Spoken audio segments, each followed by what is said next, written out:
Hi and welcome to today's recap of the Blitz tournament, which was won by Grandmaster Gata Kamsky.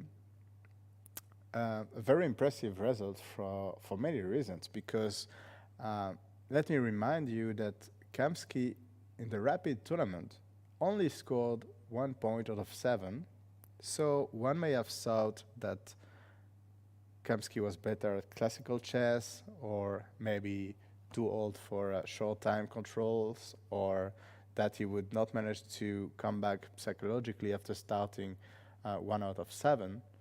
But Kamsky not only played excellent chess in the classical tournament so far, but now he bounced back, winning the Blitz tournament, which is even shorter than the Rapid tournament as a time control, and won the tournament with clear first and 8.5 points out of 14.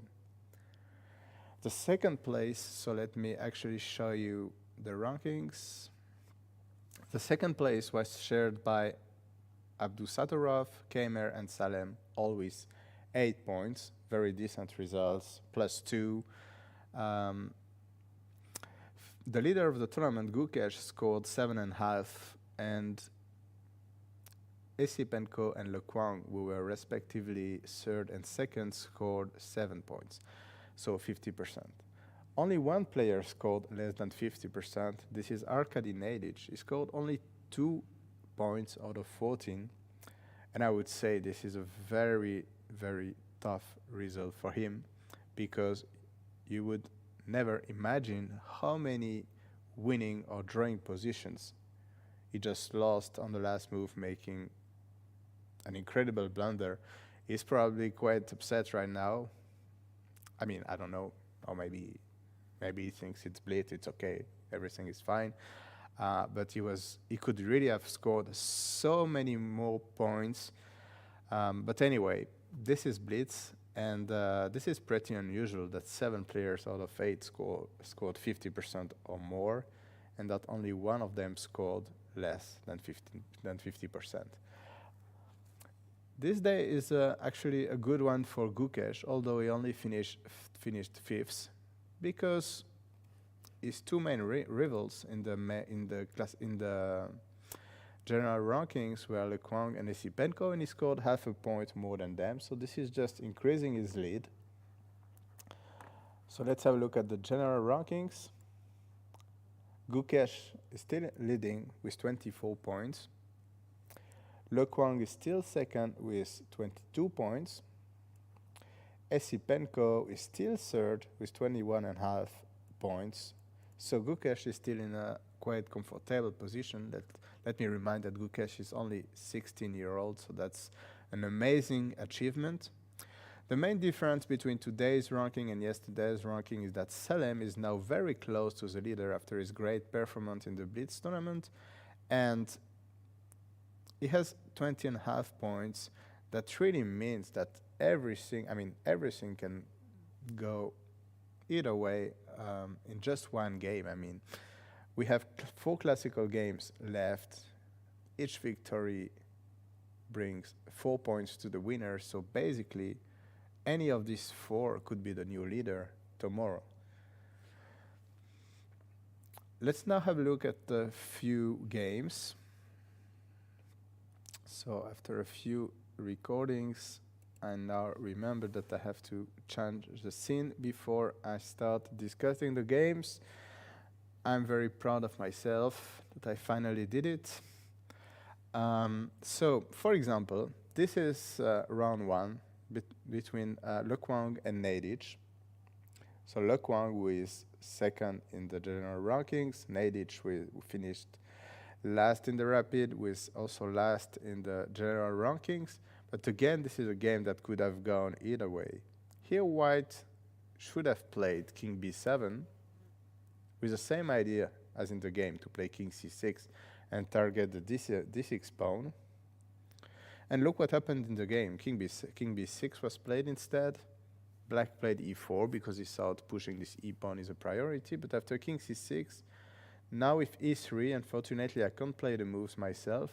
White will take on D6 with check and then block the pawn with bishop F4, and White is gonna win the game.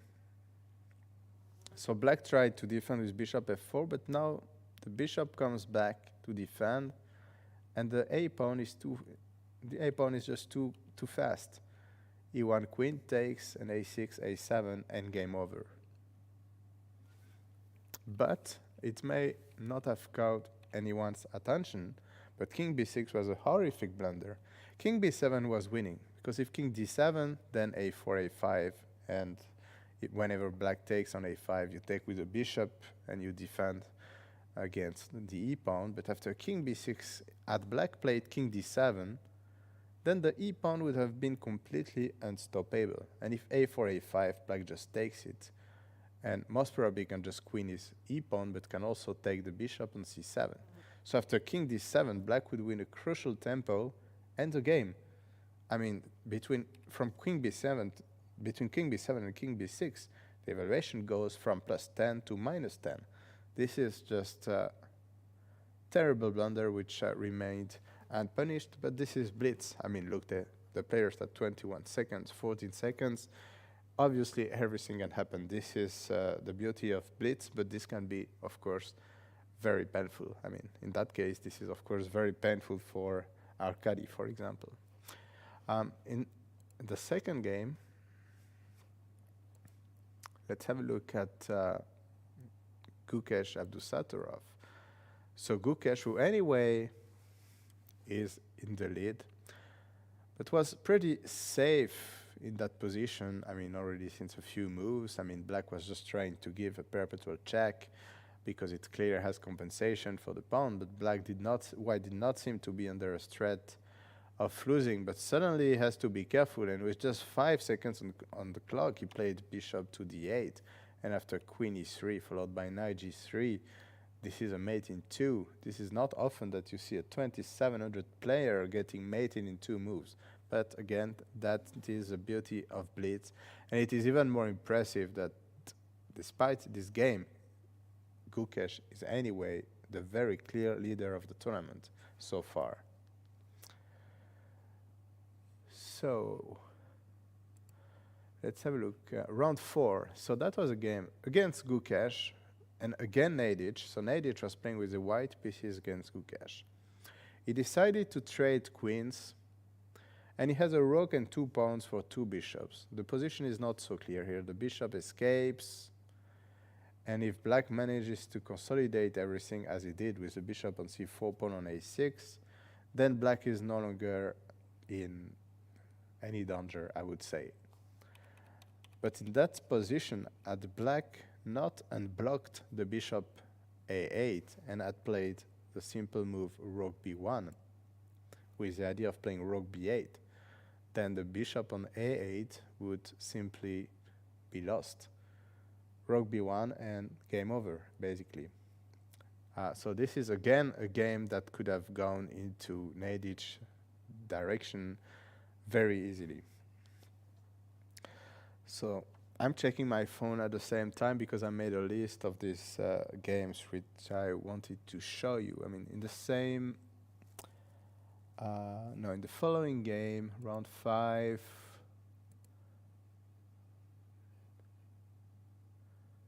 so Kamer against Nadic.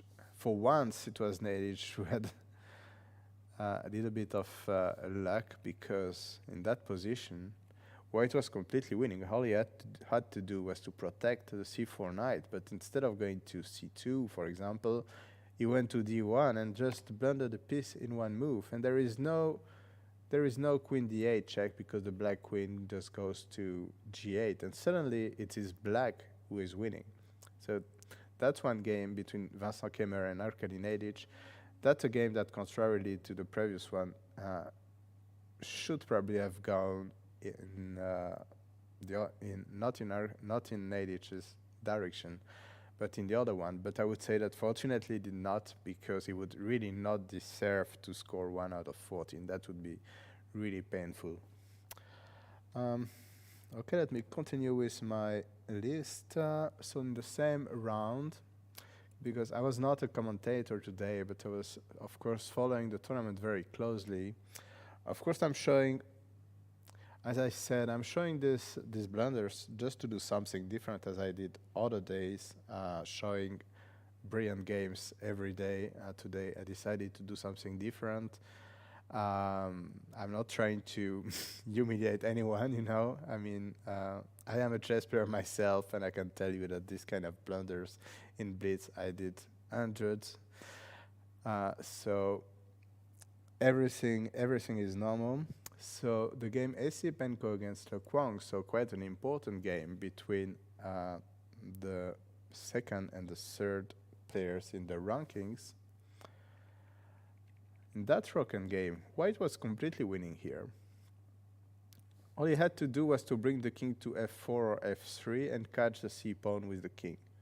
Then the a pawn is too strong, the black king is completely cut, and White has an easy win. But instead, White decided to play this move, which looks very good, because it is threatening a7, which wins at once, and it is threatening f6 check, followed by rook g8 mate.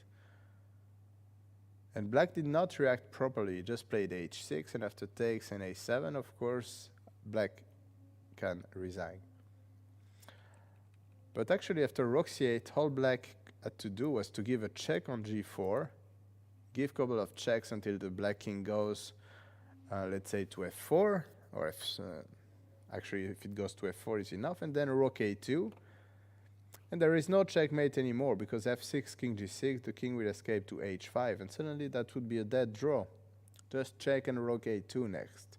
So rook c8, which looked very nice, is actually a terrible blunder. That game could have ended in a draw. So let's move to round 8 with again the kind of just to show you why such a fantastic player like Nedic scored so poorly today. Again, that position, I mean, White was under some slight pressure, but here Nedic played queen f7 and allowed rook takes g2 and check king h8. And if you take the rook on g2, it's rook d1 and checkmate to follow. So it's again a game that Nedic threw away by blundering and unnecessarily, even if in the final position he started to be in some kind of pressure, but in that game he was normally not really in danger against Le Kwang. And if you start blundering like that in every game, of course in the end you do not score too many points, especially against these young players who are really ready to jump on every of your blunders. Same round, Gukesh against Kamer.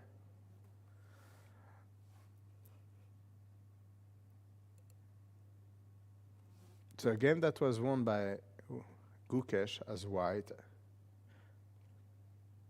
Rook g1, bishop takes c3, the queen moved, and now g6 is under attack, the bishop on c3 is under attack, White is just completely winning. But if instead black played bishop to d4, just attacking the rook on g1, White would have to resign basically. So that's a game, I mean, that I would say was a slightly lucky win for Gukesh. I mean, a game that again was decided only on this 29th move, bishop takes e3, which is a very big blunder. In round 9, again, a game where Nedic was absolutely not in danger with the black pieces. He could just capture on d2, he could make a draw, then go capture the e5 pawn. I mean, this game is just heading towards a draw. And Nedic tried to win with rook a1, and suddenly after knight b3, he cannot defend both the rook and the bishop. And if bishop takes f4, for example, there is knight takes a1, stopping the c pawn. Everything is falling apart in the black position in just one move, from a position where black was absolutely not in danger. In the same round,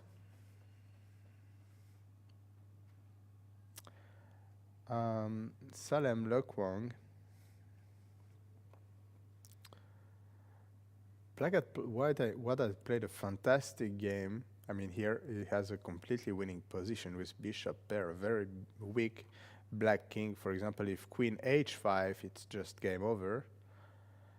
But instead he decided to take, but after knight g6, which he may have missed or underestimated, I don't know. Suddenly, I mean, white can take on g6, but after pawn takes, queen takes, king h8, there is nothing more than a draw. And actually here white is still is lucky that he still has a perpetual check. But there were so many, I mean, here white would be much better after so many moves, but for example, queen h5 would be a very easy move to play. But after bishop takes g5, the evaluation drops from plus a lot to 0-0.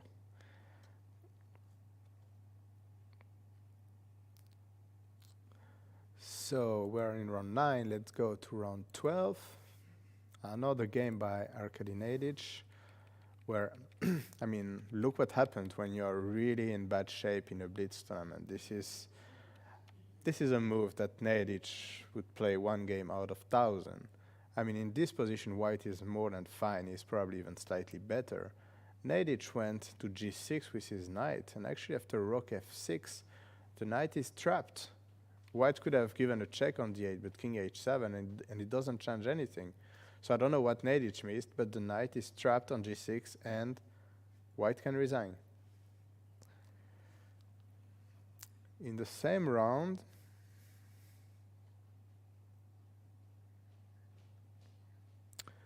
in the game Lekwang against Esipenko, so again an important game for the general standings. Something incredible happened as well, that here white was completely winning with an extra pawn on a6, a dominating king on e5. So all white has to do is to either target the kingside pawns or to queen the a pawn. White decided to queen the a pawn by giving a check and then another check, followed by bishop f3, except that the knight on c8 was just hanging. Black could have taken it. Bishop takes c8 and black wins. So that was, I mean, we're heading towards the end of the tournament, so the blunders are becoming bigger and bigger because players are getting more tired every game. Round 13.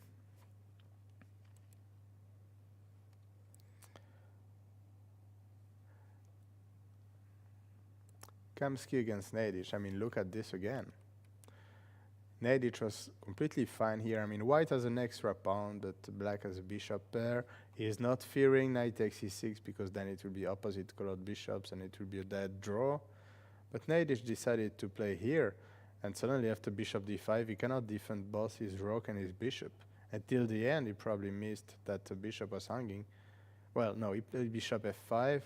But here he just resigned because now the endgame is just hopeless. The king will go to c4, b5, or to d5, c6. This is just completely over. I mean, definitely the move bishop d5 was missed by black, and this is another half a point that goes away for Nedic. Around 14.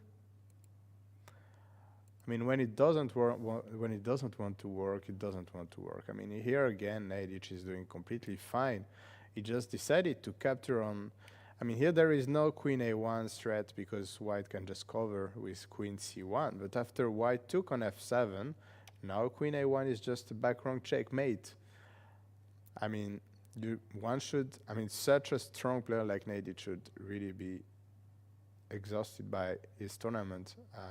At least the blitz tournament of today, to blunder such a thing. I mean, I've rarely seen Grandmaster Nedic blunder in such a way. So now you understand why I said that he definitely could have scored a lot more. In the game Salem Gukesh, which was also important for the general standings, Gukesh was actually very close to win. Here he could have played, for example, h3, with the idea, if gh3, to go rook c1, threatening mate. if white has to take on e4 and black stays with many extra pawns, instead he played this move, which looks extremely natural, just attacking another pawn. But suddenly, white is giving checks, and white has enough counterplay for a draw. Black has to give a perpetual check, and he cannot do anything more, because white is also threatening to give checks, and is actually even threatening checkmate. For example, rook fc7, then knight e6, and then rook c8 or rook b8. So here again, it's a game where the evaluation dropped from like -10 to 0-0 after rook g3. And finally, a last one to finish this recap. So today there were many games, many more than usual. 14 rounds, 4 games, that's 56 games. That's why we've seen so many. Kemer Esipenko, a game that was going, I think, very, very well for black. Black was just completely winning. Material is equal. The king on g3 is pretty terrible. Black can just play something like bishop d4. He has an extra pawn, a big attack. This is just going terrible for white, but instead black just played something and forgot that the bishop is hanging, and white won the game. That was round 14. We saw 3 games for round 14. That's the only round where we saw so many huge blunders, just one move blunders, and that's normal because 14 games of blitz is fun to watch from your home, but it's very tough for the players. Believe me, I've played this triathlon a few years ago, and I can tell you that 14 blitz games against 7 such strong opponents can be very tiring, and especially when it goes wrong, then these people have no pity. They're going to collect every point they can against you. So thank you for watching this recap, and I'll see you sometime in the next days.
Welcome from Biel 55th International Chess Festival has reached another day. Today is round 4 of the GMT Classical Tournament. Also, the MTO is being played in parallel, as also many other interesting tournaments here in the Swiss Bienne town.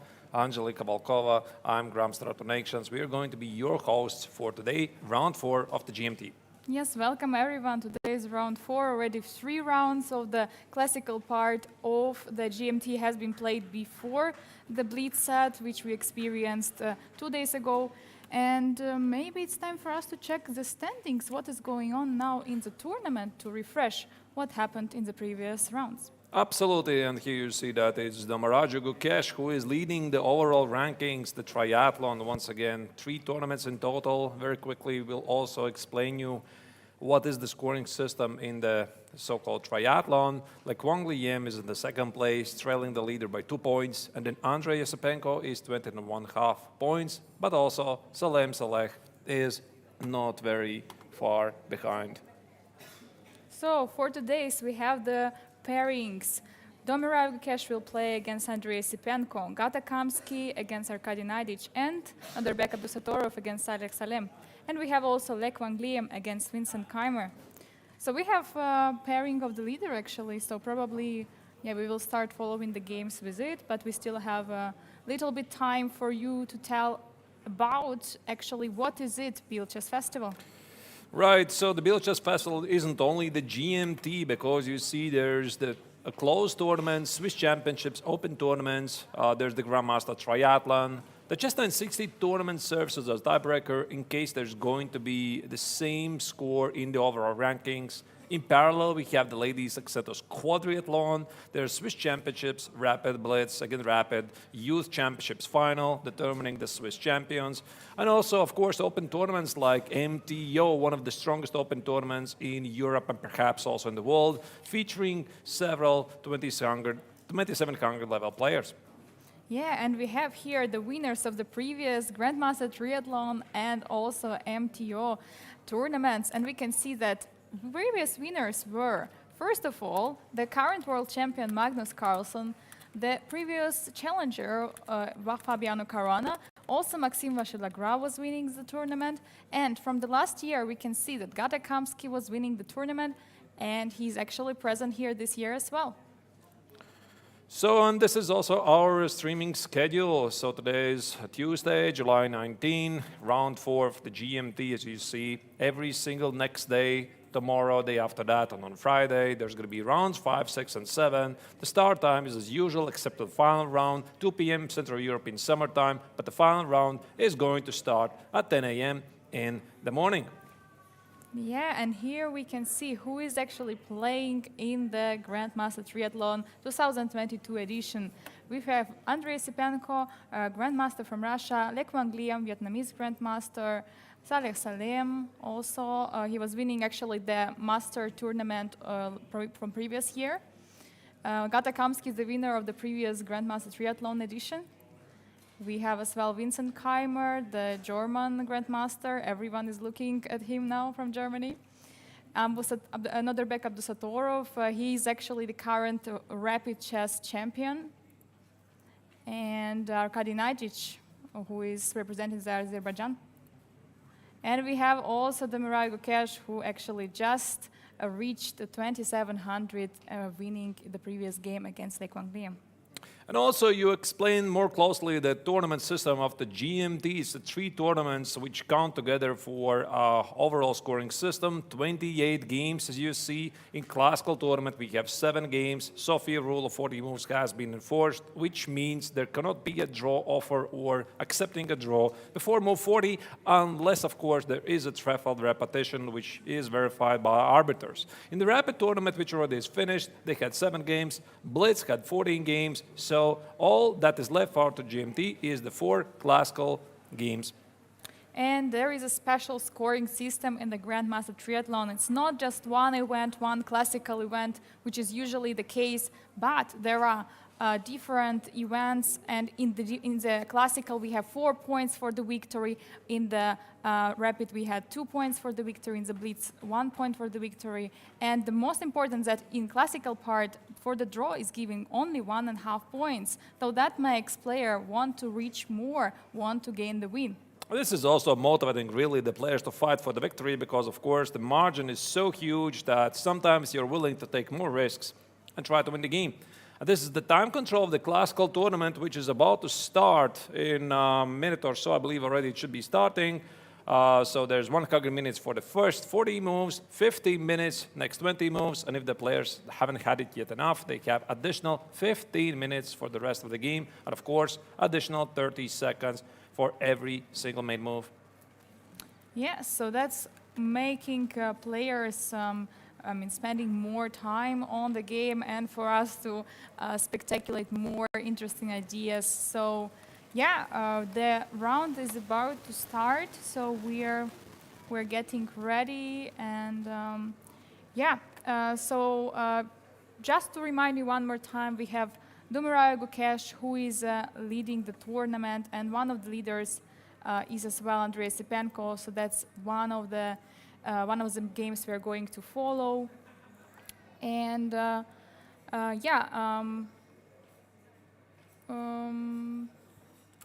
so we have as well the other pairing as Gata Kamski against Arkady Naidic. So that will be a battle of the older generation, two the most experienced players in the tournament. So here we have also the prizes for the Grandmaster Triathlon event. It's not just for fun that they are fighting here, but also the prize fund is quite amazing. More than 30,000 of Swiss francs. The first place is getting 10,000 Swiss francs, second place 7.5, third place 5,000, fourth place 3,000, fifth place 2,000, sixth place 1,500, seventh place 1,000, and eighth place 500 Swiss francs. Right, absolutely. That's amazing prize fund. And of course, very quickly before we turn into the games, I think it's also fair to mention there's a very strong MTO Open tournament played in parallel. Today they play round 6, I think, if I'm not terribly mistaken. So they have 9 rounds, unlike the GMT of 7 rounds. So this is the top 10. You see Yu Yang, Kirill Alexeyenko. They're over 2,700. Of course, some household names like Vladimir Fedoseev, Haik Martirosyan, Shan Sargsyan. Very, very strong players, and of course, also the last player in the top 10 is well over 2,600. Yeah, it's very interesting, and as well we have, we had coverage actually yesterday from Arthur, so we could have seen what an amazing games have been playing there. And for those players, there is also very nice prize fund. Overall, 37,000 of Swiss francs, and for the first place is 6,000 francs. For the second place, 4,500. For the third place, 3,500. And there are many, many other prizes. Overall prizes for the top 20 categories and for the top 20 players, and also there are other categories such female prizes and rating prizes, and for the youth as well. Right, yeah, absolutely. A lot of action is ahead here. So for the moment, I see that the official relay with the board is not working. So for the moment, what we're going to do, we are going to use an alternate board. Just a second. Let me prepare everything. Right. So, so the games have started. Yeah, the games are being started slowly, but we're just going to see them in a moment. Here you go. Yeah, there you go. I mean, we're using the official live cloud for some reason. Chess.com is a bit behind. The camera is also going to turn in a moment. This is the game, I think, one of the central games of the round. The Maraja Gukesh is playing against Andrei Yesipenko. So once again, to remind you, the overall rankings of the GMT, Gukesh is in the lead with 24 points. Once again, here we go. You see, right? Sorry, that is the ranking. That is the pairings. But here you go. That is the overall rankings. Gukesh 24 points. Yesipenko is in the third place, 21.5 points. So basically, if Yesipenko wins the game, this means he can take over the leadership in the tournament. Yes, but we don't have to forget pieces. So I mean, he can still try to go and be pretty ambitious, but he indeed has to be careful. I mean, Gukesh is also very strong grandmaster, and we know how I mean how much his performance has been raised for last months, and he reached now 2700, what is quite an achievement, as we were talking about it as one of the youngest players to reach this rating. As he told us here at the interview, actually, that Gukesh actually doesn't really care about being like one of the youngest and so on. He just cares to get the rating, to be better, to play good games. Right. Yeah. So again, this is quite a topical line here, which Jespenko has played before. Very quickly, going back from the start, so d4, knight f6, c4, e6, knight f3, d5, knight c3. Black has a number of options here at his disposal. c5, the semi-Tarash after c takes, knight e5. Black usually aims for some sort of a ground-fault structure. I mean, I keep saying ground-fault because usually Black has the Dux by bishop on g7, but this is essentially the same setup. So a white gets a strong pawn center on d4 and e4. Black relies that he has, in the long term, a chance to organize an outside pass pawn at the queen side. So, for example, if you remove all of the pieces from the board and just leave a pawn endgame, you can imagine yourself in your mind that Black organizes a pass pawn at the queen side, and White might actually get in trouble. Yeah, for sure, and that's why White has to be indeed very careful, although there is a very strong center there. And yeah, it's a line where actually Black manages to trade some quite more pieces, so Black will not suffer from some space problems. And yeah, the last move is castle. Have you had any experience with this line yourself, Angelica? Yeah, of course, I'm playing With White, this. Black? With White. With White, right. I think something like bishop c4 looks quite normal here. Bishop c4 showed castle, taking care of the d5 square. h4, look at that. Wow, that's really impressive. I mean, h5, h6 maybe is the idea. Try to bother the Black king. You know, I'm not really familiar with this particular h4 in this position because, I mean, theory is moving on very fast, very quick. However, what I've noticed is this trend in the modern chess, right? That h4, various pawn advances at the king side and queen side are very popular lately, right? So this h4 idea, maybe here Gukesh indeed thinks about h5, h6. Maybe his plan is something like rook h3. I think actually we have the original lead relays back, so let me maybe switch to that so that we can also show you what is happening and show you some lines.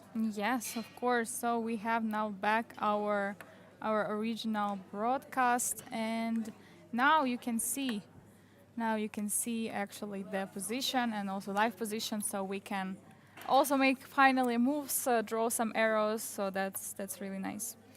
Right, h4. Now Jespenko is thinking. He's thinking about his choices. I imagine usually Black wants to play something like b6, bishop b7, knight e7, knight f6. Immediately, I cannot really tell if this has been played before. It looks very interesting, but like I already said, I do believe that this is the normal, traditional way to continue. Yeah, for sure. So yes, Artur said that h4 is pretty, getting this popularity right now, but especially, for example, when there is some fianchetto. In this case, there is no fianchetto, but still ideas of pushing h5, h6 are possible. And, also considering the fact that White hasn't castled yet. So, for example, developing the bishop can be a move, and then put the king, for example, to f1, let's say, and in case of something, just continue the attack. But sometimes even White just can castle, simply. Yeah, maybe even you can castle short after having committed yourself to h5, h6. I mean, this is modern chess at its best. Think about moves like this, h6, g6, create a weakness, and then you just castle at some point, bishop e2, show castle. I mean, everything is possible. Let's check what is happening also in the second game. Gadakamsky against Arkady Nadich. Yeah, so we have actually the battle of the most experienced, the older generation. if you compare other participants. Katakamsky is the oldest participant, and he also admitted during the opening ceremony that okay, he feels himself older now. There will be, quite a few young players here this year. And and he's facing Kardinaidic, who is the second oldest in this tournament. And let's see what happened here in the opening. I see that this was a London. So after d4, knight f6, knight f3, g6, c3, probably Kamsky is one of the biggest world experts in the London. And we had this amazing discussion yesterday. Angelika, you were there. There was Vincent Keimer, Domraju Gukesh also was among the participants who joined us in the excursion. And we actually talked about Gata's approach towards the London. And the idea was like, normally, White doesn't get much after the opening, right? But for example, Gukesh said, but Kamsky knows all of these ideas so well, right? For example, especially in Blitz, it's seemingly nothing. He was also referring to his game in the London, but then Kamsky knows all the typical ideas, and you have to think of the most precise continuation with the limited time control, and that's why this was such a wonderful choice by the American Grandmaster to play so many times the London system in the Blitz tournament, and allowed him to win the overall Blitz tournament. And so both young players absolutely praised Gata for his immense knowledge of the London. Yeah, Arthur, everyone is keep on saying, okay, London is not that good. London is, you should not play London when someone is, okay, for the beginners it can be quite a solid choice, but someone's okay, solid. London is not very good. But Agata is having so much experience in this, and for Blitz actually indeed it was a very, very nice choice because it's a solid start. It means, okay, Black doesn't really can achieve anything from the opening, but later, slowly, confidently, Gata can just make it. Okay, it's in some moment he got some luck in the tournament, and this tournament, of course, was very close. Like, I don't know if something like this ever happened because we had, as you remember, the difference from the first and seventh place at particular moments, sometimes in the few rounds in the row, only 1 point.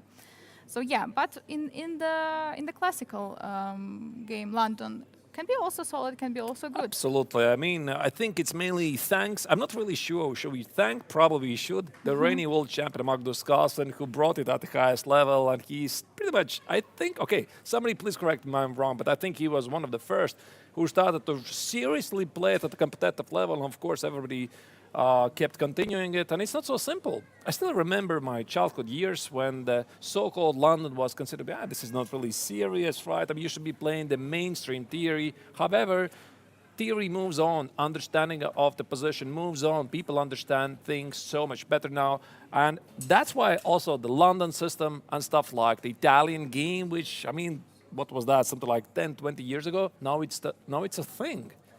Yeah, now indeed is a thing, and we can experience here on the top level. The top grandmasters are playing it, and it showed us it can be played.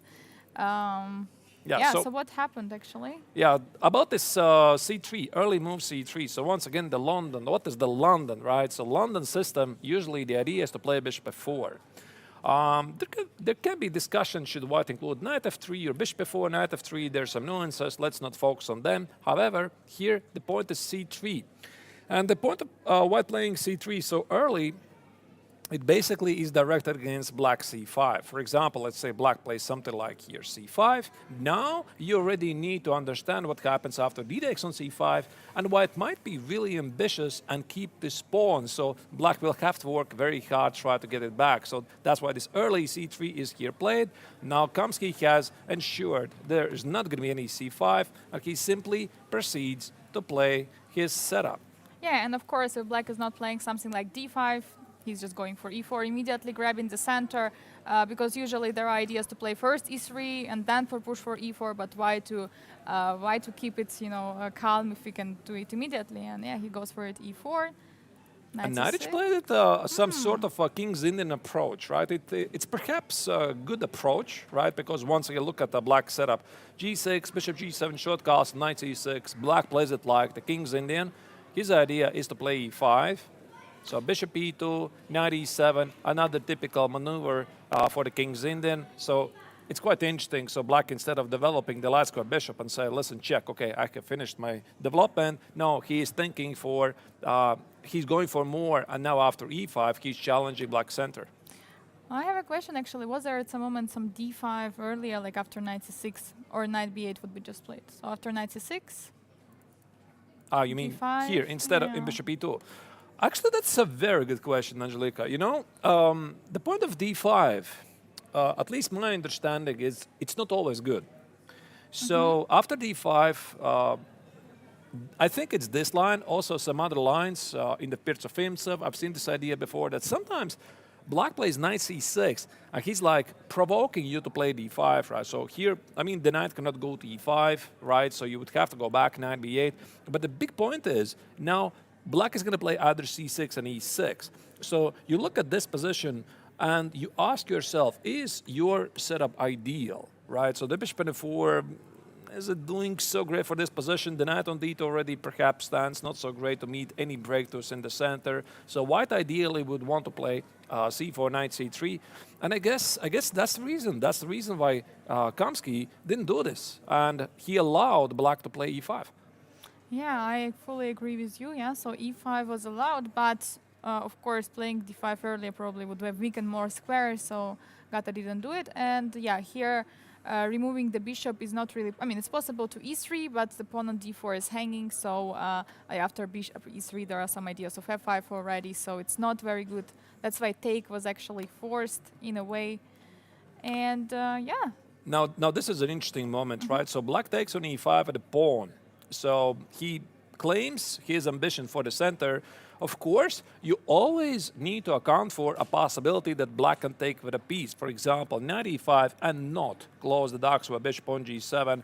However, it sort of gives away some of the central squares. For example, black no longer controls the d4 square, and maybe at some point later, white might organize an outpost on d5. So if we are really, really looking in a long-term strategy for white. So think about this. Let's say I'm going to position the knight on d5, and in order for black to get rid of this knight, he has to play c6. So when he plays c6, the pawn on d6 is weak. So, of course, I mean, everything could happen here, but I think in a nutshell, that's also one of the reasons why black takes with the pawn on e5. Yeah, and although it feels a little bit illogical because, you know, black's knights are standing there and a little bit lacking, you know, space. So usually you would like to trade some pieces. But, you know, after knight takes there, I mean, takes on e5, white doesn't have to take. And indeed, like Arthur said, just use the fact that the pawn is not on e5. But in this case already, in case some piece of white coming to d5, there will be ideas to remove the knight from c6 and play c6 at some moment. I think this is exactly the kind of position that Gata likes. I mean, he is purely positional player with the amazing positional understanding. So getting something like this after the opening, you can see that he is just happy because he has a better development, right? So black is technically behind in the development of something like 1-2 moves, right? So the bishop on c8 is gone. White has slightly better bishop, so this docks with bishop for black on g7 is stuck, looking at e5. So I guess Knight is looking for some ideas like knight c5, knight e6, reposition the knight on e6, which is one of the typical ideas in the King's Indian. And also sometimes black plays a5, which by the way is already on the board, taking care of some of the space advantage of the queen side. Yeah, for sure. And as we were talking earlier, the d4 and d5 are two key squares. The d4 square was already taken under control by Gata, and that's what I actually like in his position, that c3 already is there, and it's actually where the pawn is supposed to be, controlling the d4. And knight can easily go through f1 to e3 and try to get to the d5 square. But for black, it's a little bit not easy. The pieces are setting pretty clumsy. For example, black would love to put somehow the knight to this e6. That's why the a5 was played. And usually it also can be done through the f8 square, but now it's not possible. So c5 should be used, and maybe it's not will be very easy actually for black. You know, I have to go back to this moment and wonder. You know, I'm not going to question Gata's knowledge about the London. He's one of the world's experts, right? But so here, the big point is after bishop g5, queen e8, I wonder, why not b4? Because b4 is quite a thematic idea in various Italian Ra Lopez games. I mean, you're probably wondering, this is not Italian, this is not Ra Lopez. However, the structure very often is similar. And the point of b4 is I take space, right? I take away the c5 square. I'm thinking about something like bishop c4, bishop b3, knight c4. If black plays a5, maybe I play something like a3. And then you look at this knight, right? It's not really feeling great. But I'm sure that Gata knows. He knows what he's doing here. So he played a slightly mysterious move to me. He played rook e1. I guess the idea is to play either knight f1, knight e3, knight e5. Yeah, now he's thinking what to do after a5. Yeah, and here, of course, a b5 is not possible to stop that knight coming to the c5. What to do? I mean, maybe something like bishop c4, knight c4 is a move. A4, I don't think white really wants it. Maybe queen c2 is a move. So it's more like about understanding the positions, right? White typically carries out some typical plans, like, again, trying to get to the knight to the d5. But I would have loved actually to include b4, you know? Maybe Gata has second thoughts, but I don't think so, really. I mean, probably not. Yeah, and I mean, I don't know if it's even possible to play something like bishop e3. I don't know, just removing the bishop from the g5. Like, bishop is not doing there much already, you know, and then control somehow the c5 square. Yeah, but by the way, bishop e3 is a very interesting move. Yeah, indeed. So bishop e3, maybe, like you said, this bishop g5 is not doing anything. On the other hand, maybe Gata is thinking, maybe I can win time with h6, right? I can try to squeeze one more tempo out of my opponent. So moves like bishop b5 is a move, knight c4 is a move, bishop e3 is a move, queen c2 is a move. And I think this is a perfect opportunity also for us to check the next game. Yeah, absolutely. So we have the next pairing, another backup to Satorov against Salih Salim. So yeah, we have here already some Kaspa structure we can see with knight g to e2 actually being played. So we don't see any minority attack, so that means white is fulfilling some other plan. So maybe we'll start with the first moves, what happened actually in the game. I'm curious, how did black get the knight on h5? It should be here, right? It should be on b8, so I wonder what kind of magic did Salem Select do in the last couple of moves to get the queenside knight to h5. All right, let's check. Okay. I mean, most likely this actual knight from the king side, yeah, went to h5, and then knight from No d7 idea. came I to have f6. no idea. Let's check. It's Something, probably yeah, it's what you said, but I have no idea really. So once again, the point of white taking on d5, this is a choice, right? I mean, not mandatory. You can do something else. You can play knight f3. You can play knight c3. But I think white normally starts with knight c3 to challenge the center with e4, right? And after d5, one of the common strategies in this position is quite early to take on d5, not allowing black to respond with something like c5. I mean, again, black doesn't have to do it. I mean, there's also the Nimzo with bishop b4, which also gives white plenty of options. Think about f3 ideas in the Nimzo, again, but this is a slightly different opening. Yeah, and here we have already the Queen's Gambit declined, the setup with Kaspa structure, c6 is being played, so all natural moves.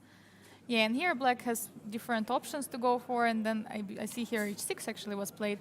Normally, you know, bishop e7 being played because black wants to develop that bishop from the c8, since right now playing bishop f5 will be not an option, I believe, once we already saw this position. It is playable, but it's slightly suffering, yeah? Yeah. This is slightly suffering. This is definitely big theory, and I'm not even sure what's the strongest move. There's g3, knight e2, knight f4, there's knight f3, knight h4.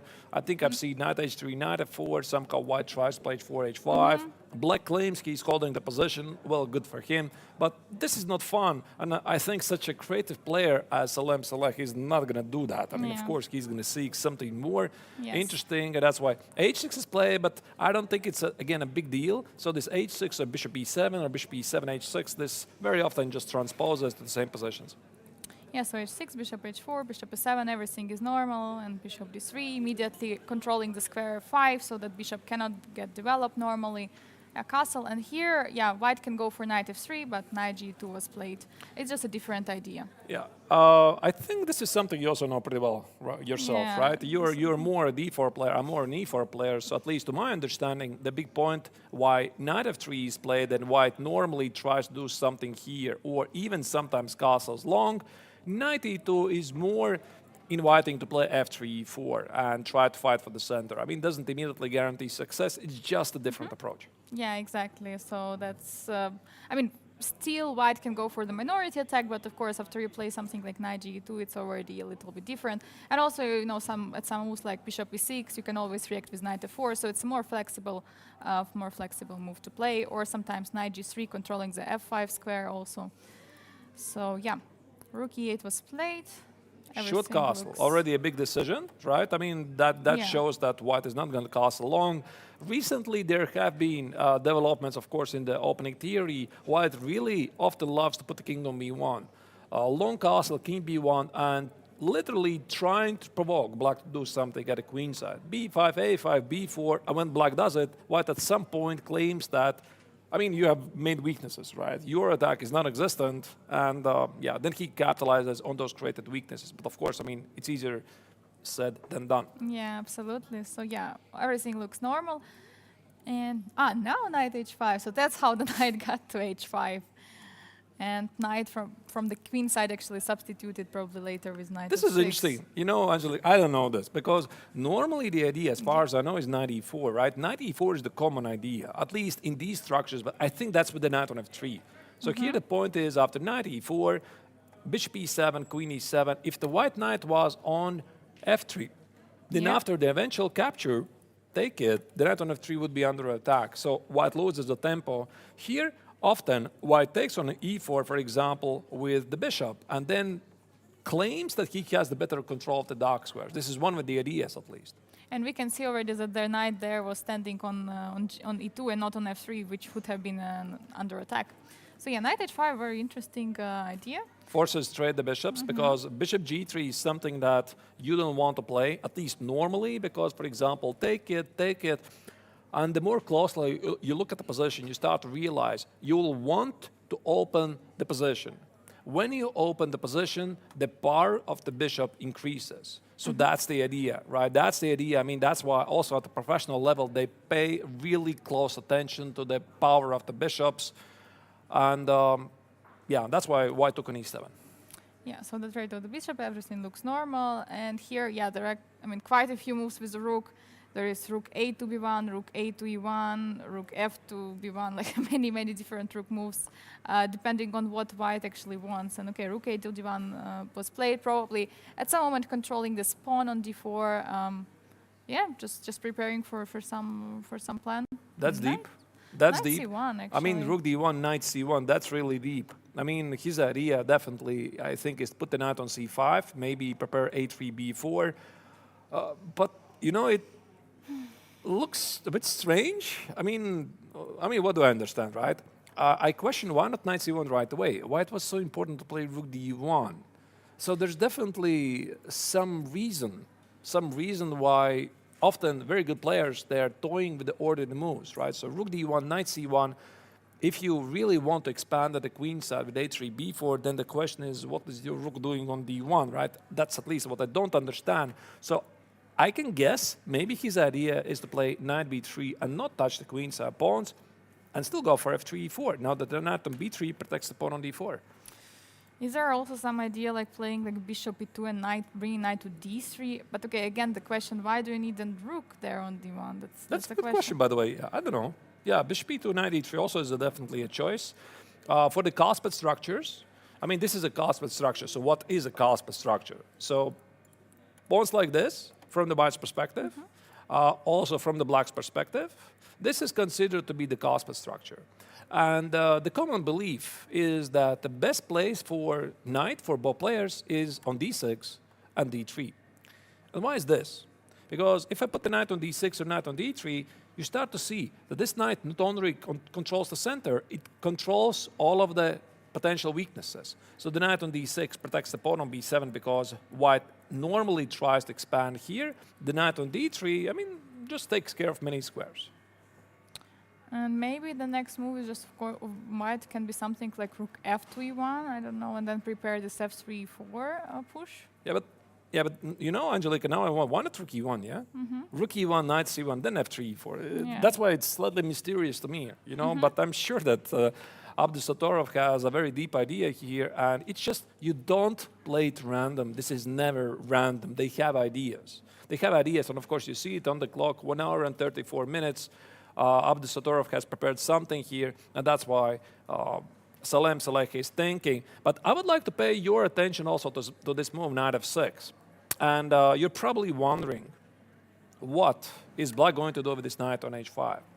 So the story actually takes us earlier to this eternal struggle for black to put the bishop on f5, right? So that's why white plays early e3, not to allow bishop f5. We already briefly mentioned it. White plays queen f3, takes on f6. Black is slightly suffering, but practice shows sort of holding.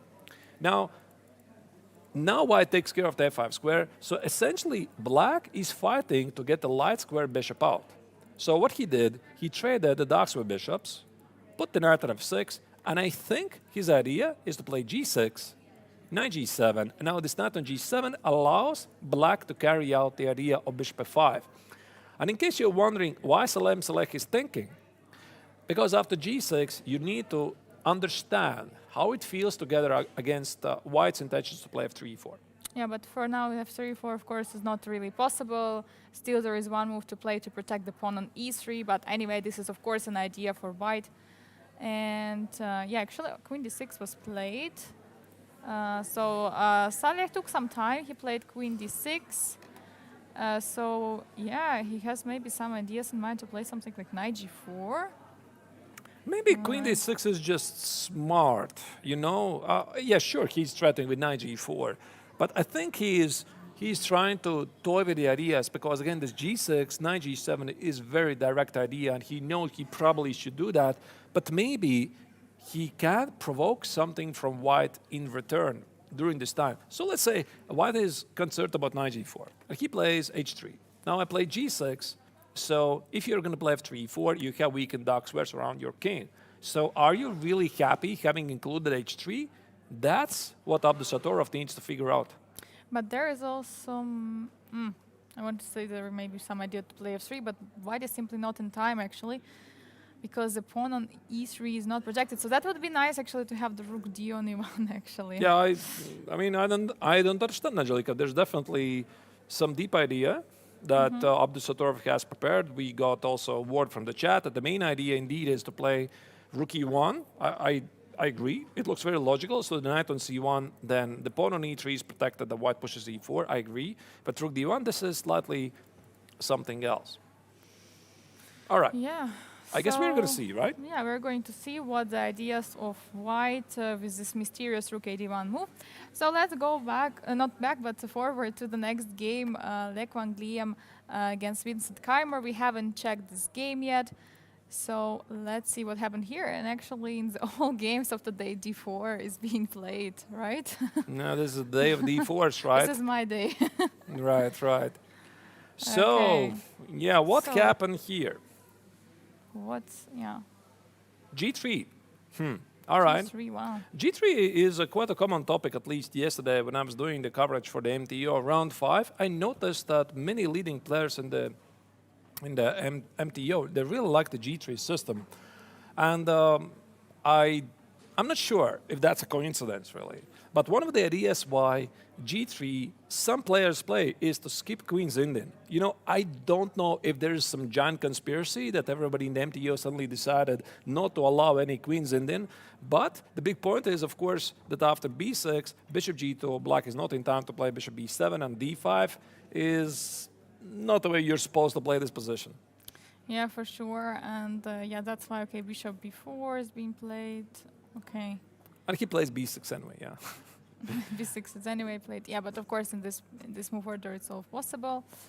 So in a way we're still getting this Queen's Indian, yeah. Yeah, some sort of a Queen's Indian Catalan. I'm not really sure what this is. I think mix. Yeah, I think this is definitely Catalan already now, right? Yeah. Because the bishop on g2 I don't know if all of the systems, when white plays g3, bishop g2, with the pawns on d5, e6, f7, if they're considered to be Catalan, are they Bogo Catalan, are they Queen's Indian Bogo Catalan? I have no really clue, and I don't think it really matters. Yeah, for sure. It matters is what ideas players are going to go for. And d-dex on c4 was a choice, by the way, for black. He didn't do it. b6, yeah, of course you want to challenge the light square bishop on g2. Bishop e7. You know, my general understanding, this comes from the Queen's Indian, because I played for many, many years Queen's Indian with the black color, so I know this. My general understanding is that normally white does not want to take on d5. What I'm talking about? I'm talking about this.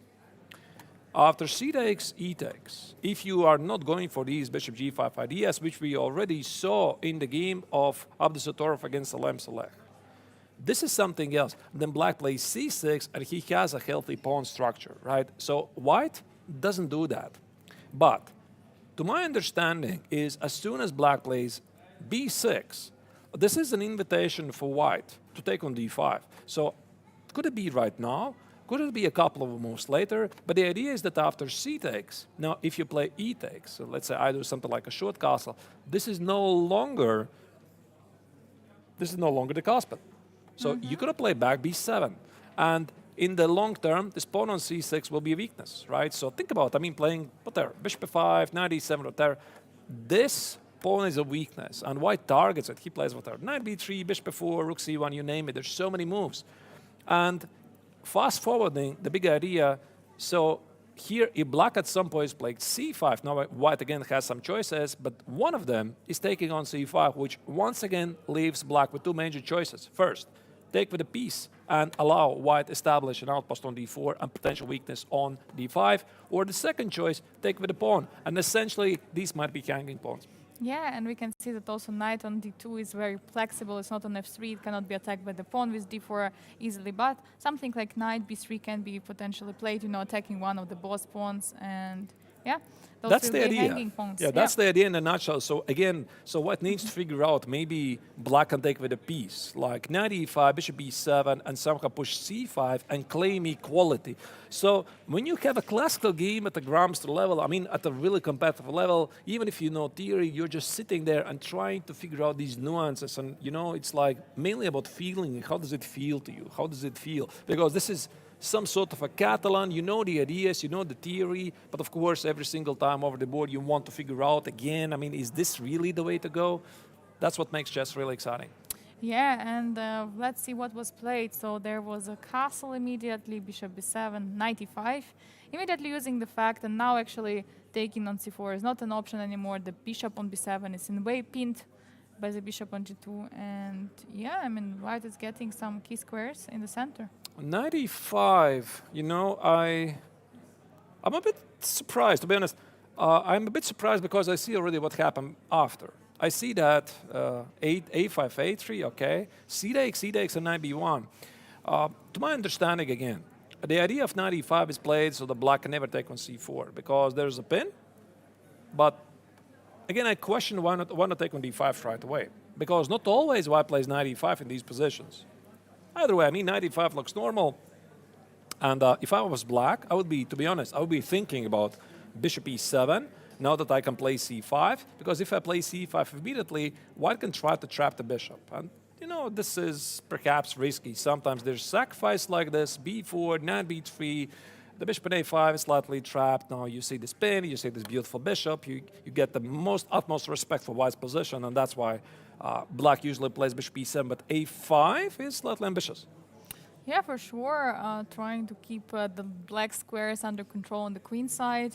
But basically, a5 is saying that black most likely will never play c5, right? Because that would weaken quite a few squares. I have no idea. I mean, sometimes in some Bogo, they do play a5, c5. Of course, you need to watch out not to imprison the bishop. And yeah, a3 was played. a3, bishop e7, and now white took it. Now this is the moment I was talking about, that white took it. But I think I can guess where's the big idea. So if you go back to this position, why here Le Quang Liam is not taking on d5? I can guess, maybe I'm wrong. Maybe the big idea is that black takes still with a piece. knight e5. Then he plays whatever, bishop e7 pushes c5 and claims some sort of equality. But fast forwarding to what happened in the game. So black played this aggressive a5. Now after a3, here suddenly Le Quang Liem is happy to take on d5. And why?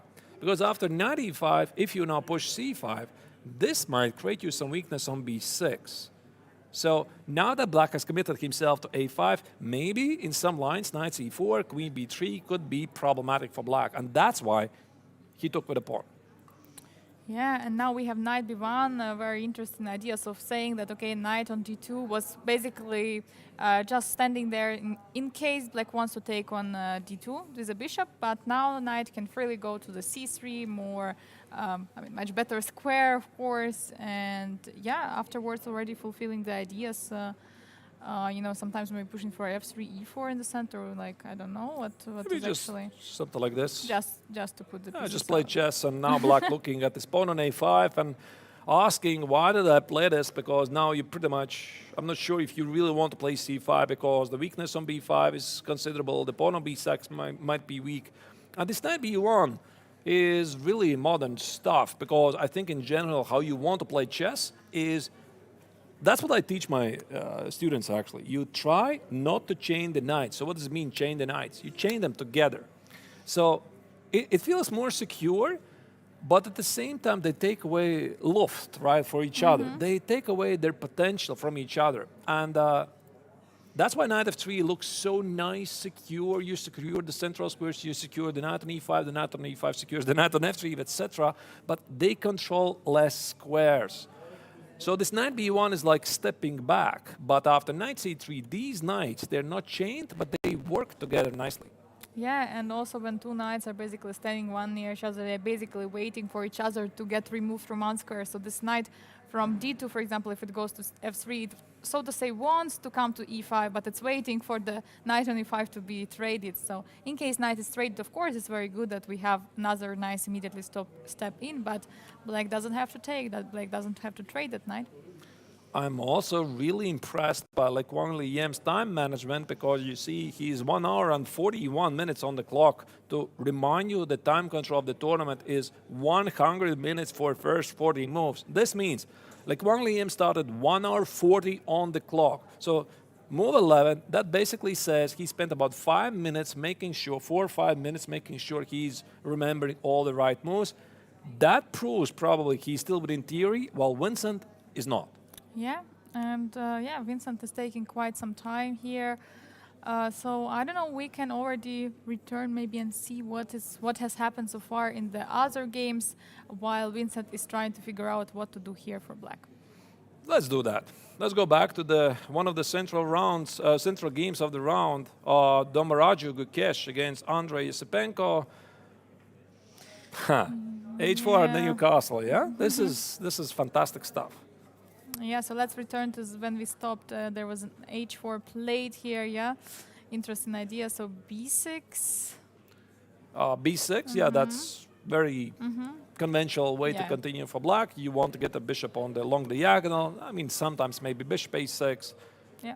rook d1, bishop b7, bishop d3, knight c6, and I guess white has no time to push h5, so the pawn on d4 is under attack. Queen e3 looks normal, queen e7 looks normal, and basically white has no choice. I mean, unless, of course, he is willing to investigate something like king f1 as a possibility, short castle, and this brings the question. I mean, is the pawn on h4 great, or is the weakness? What do you think? I think actually it can be a very nice use, for example, to put at some moment knight to g5 and, to create more pressure on the h7 pawn. At some moment, white is not yet committing to push for d5 or e5, and any push can be played basically, and any of these push can bring some advantage for white, sorry. So for example, d5 can be something very active, but for sure white has to be careful not to create an isolated pawn, a very weak one. But the e5 can create some attack on the king side, but meanwhile the d4 might be weak. So that's why white has to be indeed very, very careful about this. But I think that something like e5 might be the idea, and putting the knight on g5, creating creating a threat on the h7. No, I think so. I think so, yeah. So I'm also wondering, maybe I want to play something like h5, so let me, again, make some random moves like rook b8, h5, I'm threatened with h6. You know, you start to get worried about your weaknesses. Again, something like this in general is not very good, right? In the long term, if white gets to play d5, queen d4, the weakness on g7 becomes considerable. And now if you play h6, then you always need to watch out for the ideas of e5, queen e4. The mate on h7 is difficult to defend, also combined with knight e2, knight e4, knight e6, or f4, f5. So that's why here it's very, very important for Yesipenko to figure out the next move. Obviously, he should be playing at the queen side, but how? I mean, do you play knight b4? Do you play rook d8 first?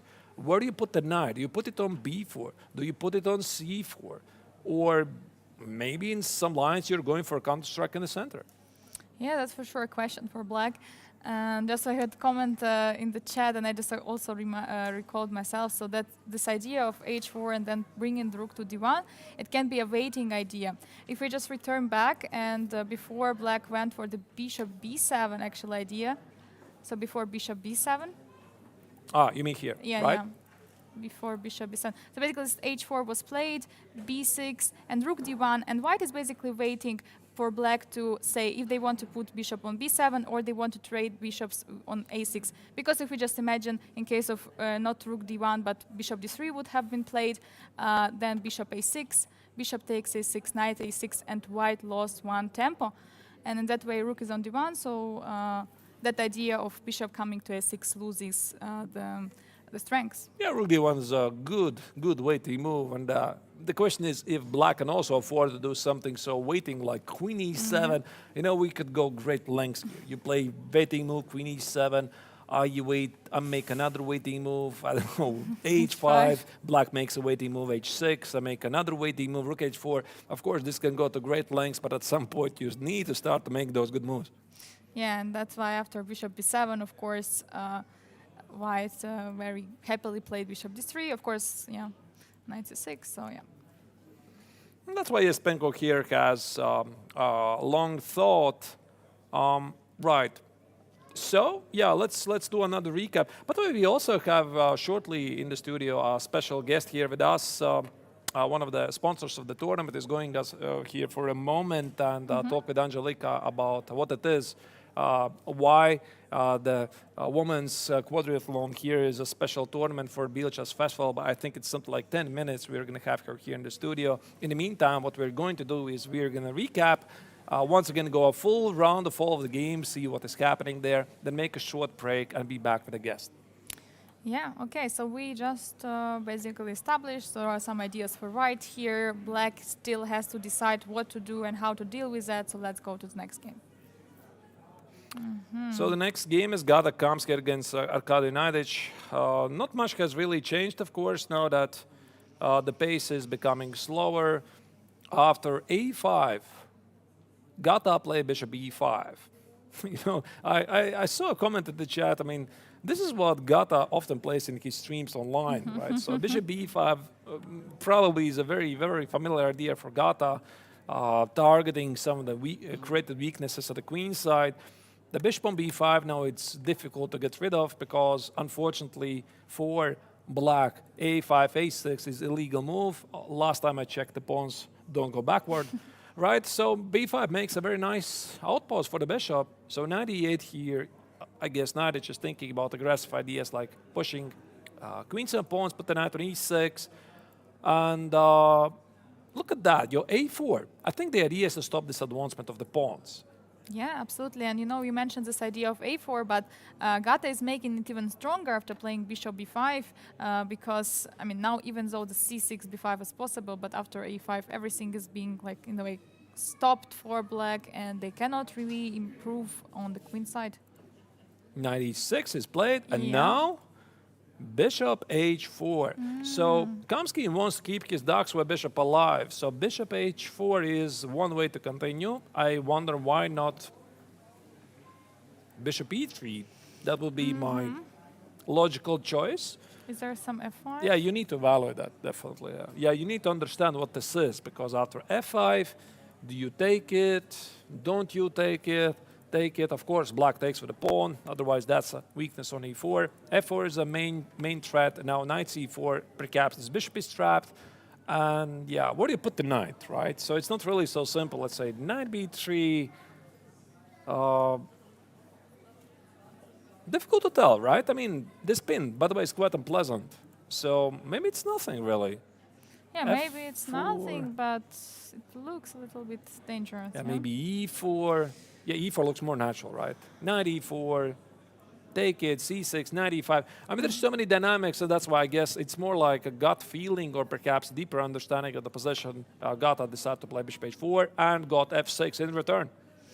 Yeah, and now it feels like that bishop on h4 is close there, but I still feel, it's something like, the bishop is holding that potential f5 attack, what can happen on the king side. So in a way, that bishop can be doing really good job there.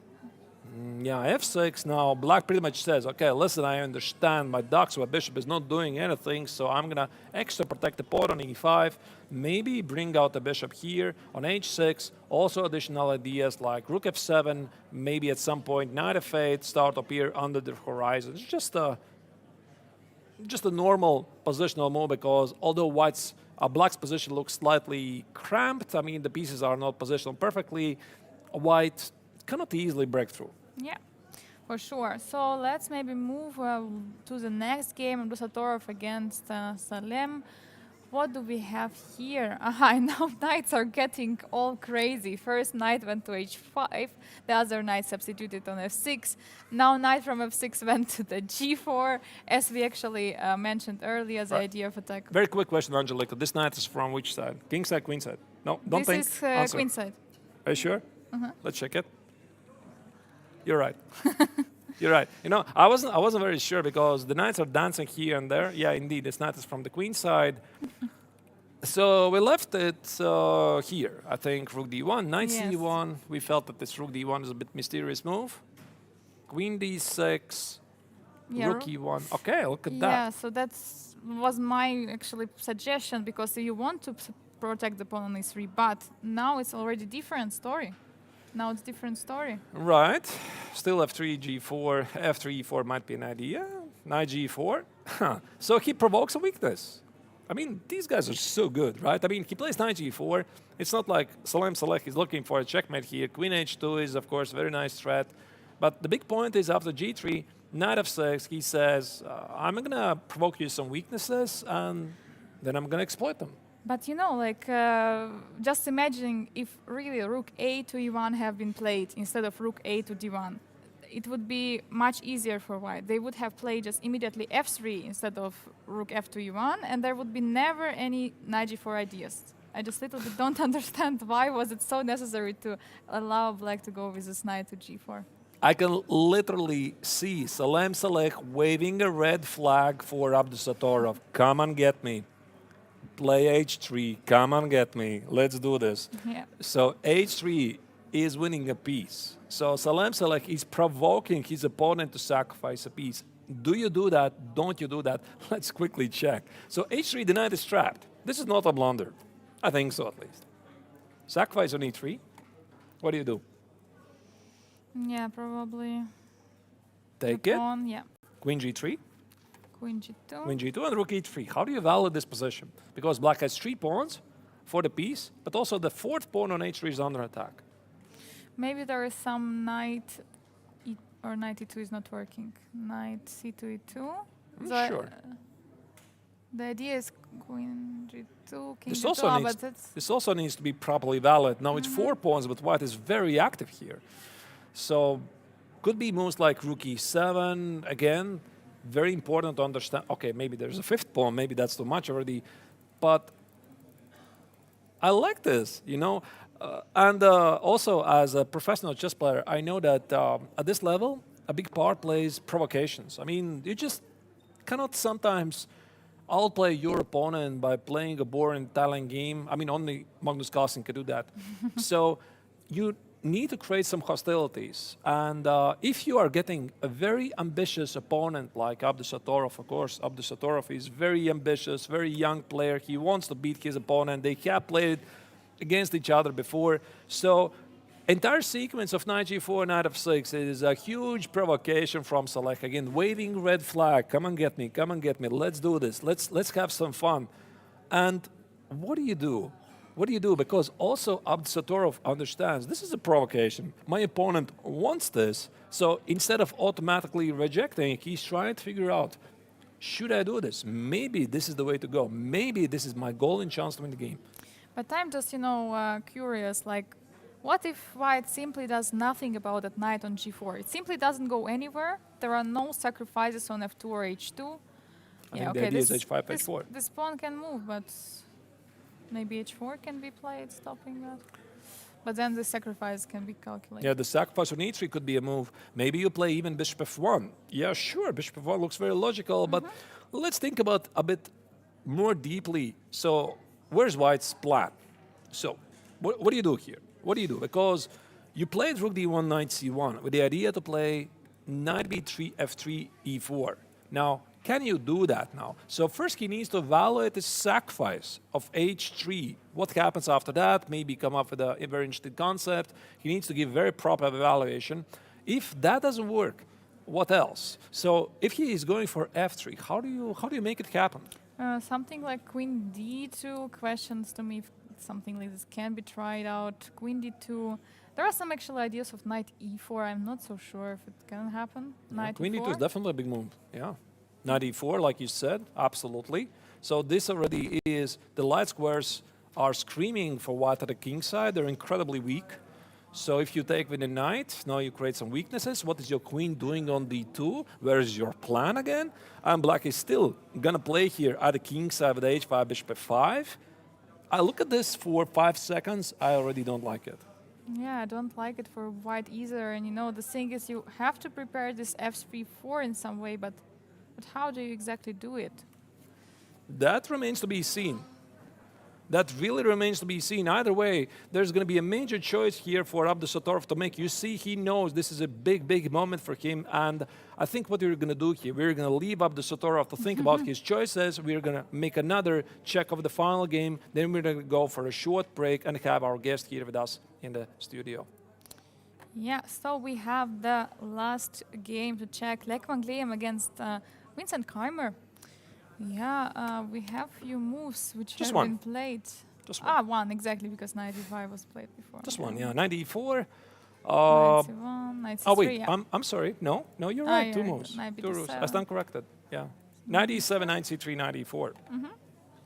So black is trying somehow to equalize the position, immediately taking on e5, despite the fact that he creates double pawns for white. Not always is good. So now if you play knight e4, what you need to understand is, at least feel if this pawn on e4 is not becoming for black a liability. So white can defend the pawn on f4 easier than black. For example, I play something like queen d4, bishop f4, rook d1 is incoming. The pawn on e4 might be lost. So I think that's also one of the reasons. There is just queen c7, actually. There was queen Oh, c7. I missed the pawn on c7, Yeah, right? and two bishops are under attack, so... Okay. So knight e4 is played, and also that's what Vincent says, okay, if you want to trade, it's going to give me access to the d5 square. So maybe knight f6, something on d5, bishop d6, and get a good game. So we are going to come back to this game in a moment. So now we are going to have a short break of something like 5 minutes. Hopefully our guest will be here with us in a moment. And don't go anywhere. We are going to resume the action in several minutes. Please stay tuned, and see you in a moment.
And welcome everyone. We are back now together with Giselle Riffer. She is a sponsor of actually the ladies Accentus quadriathlon. Yes. Welcome, Giselle. Welcome. How do you feel yourself here, being part of the Biel Chess Festival?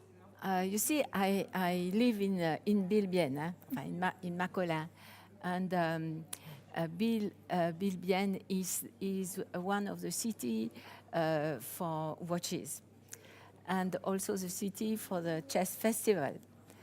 And I have created a company who makes watches just for women. And when I know the organizer, and I ask them, do you also have women playing chess? And they said they are not so many, but we have a special triathlon, a quadriathlon, and perhaps we would need something to give to the winner. And I said, okay, I would be happy to offer a dollar's watch, you see, the dollar's watch, to the winner. Because I have created this watch to be the symbol of the excellence of women in all fields. And I heard that there are more and more women participating to this festival.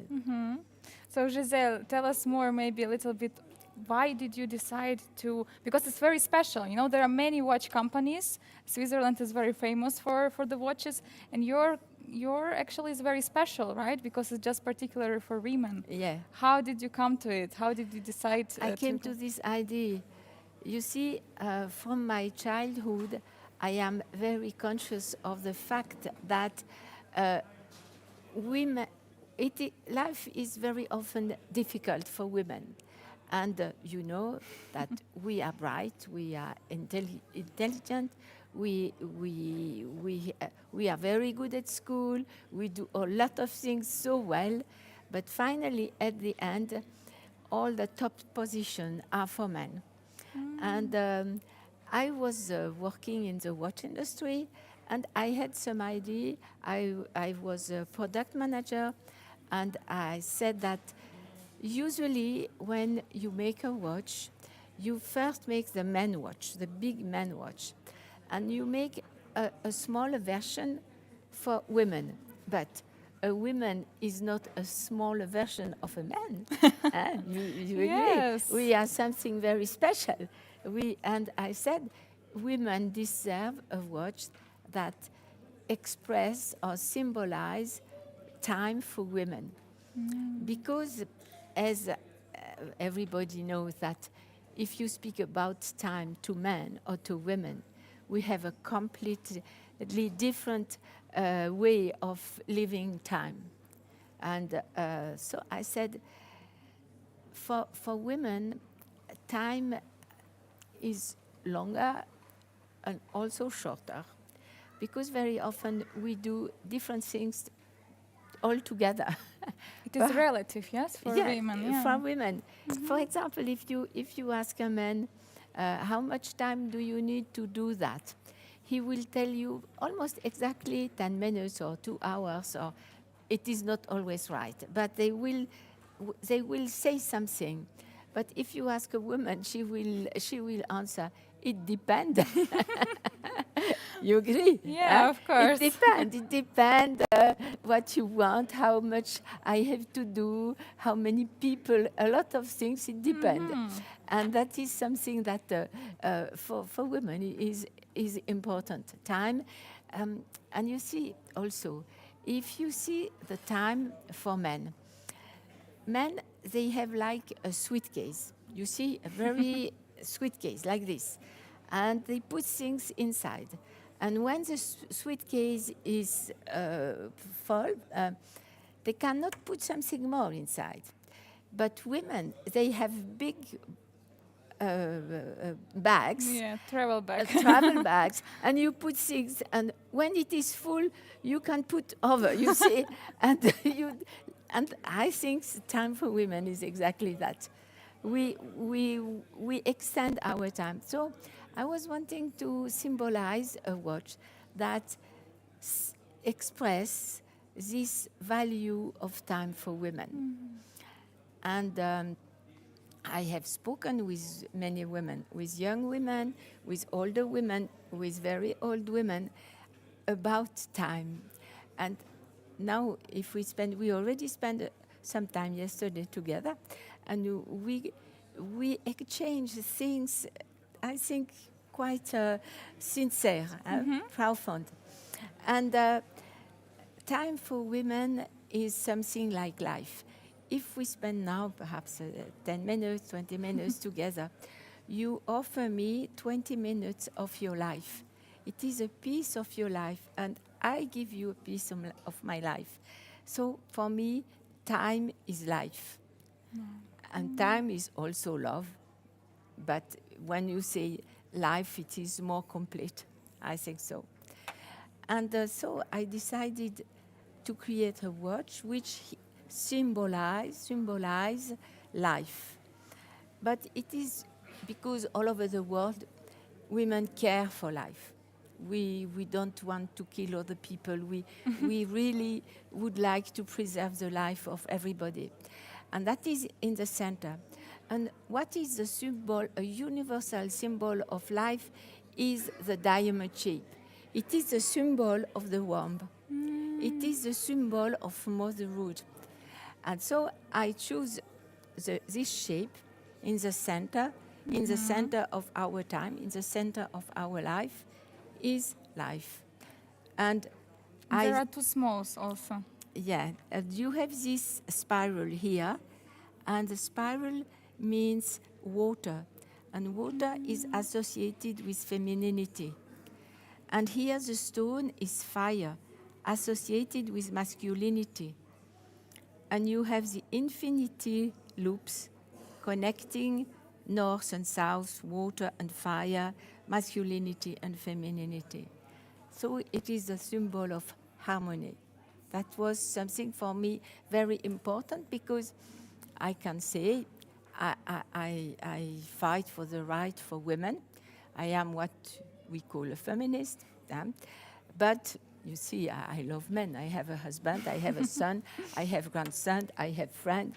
You can see that I am very well with men. But it is a time now where men and women have to unite to make the world a better place. And that is the meaning of this watch. And what I do very special is, if the watch has a unique meaning and there is only one shape, I personalize the watch for the woman. For example, if Really? you say to me, Wow. I want a watch, you say, I will first ask you, do you want a gold or steel? What the dial, blue? I have a complete choice of different dial. But then I will ask you, do you have a secret? You don't have to give me the secret. You can have it in your head. But I will ask you a color, a number, different things. And I will create something with what you tell me. For example, you say, I say something. You say 4. Okay. So 4 is my number. And red is my color. And so I will say, we ask a little bit more. And I will write something with a stone or engraving on the watch that will symbolize your secret. That's very interesting. Very, very special. Yeah, so then your watch will be unique, like you, Yes. because each woman is unique. Yeah, it's very interesting story of you, how your attitude to the time, and time actually very important in chess.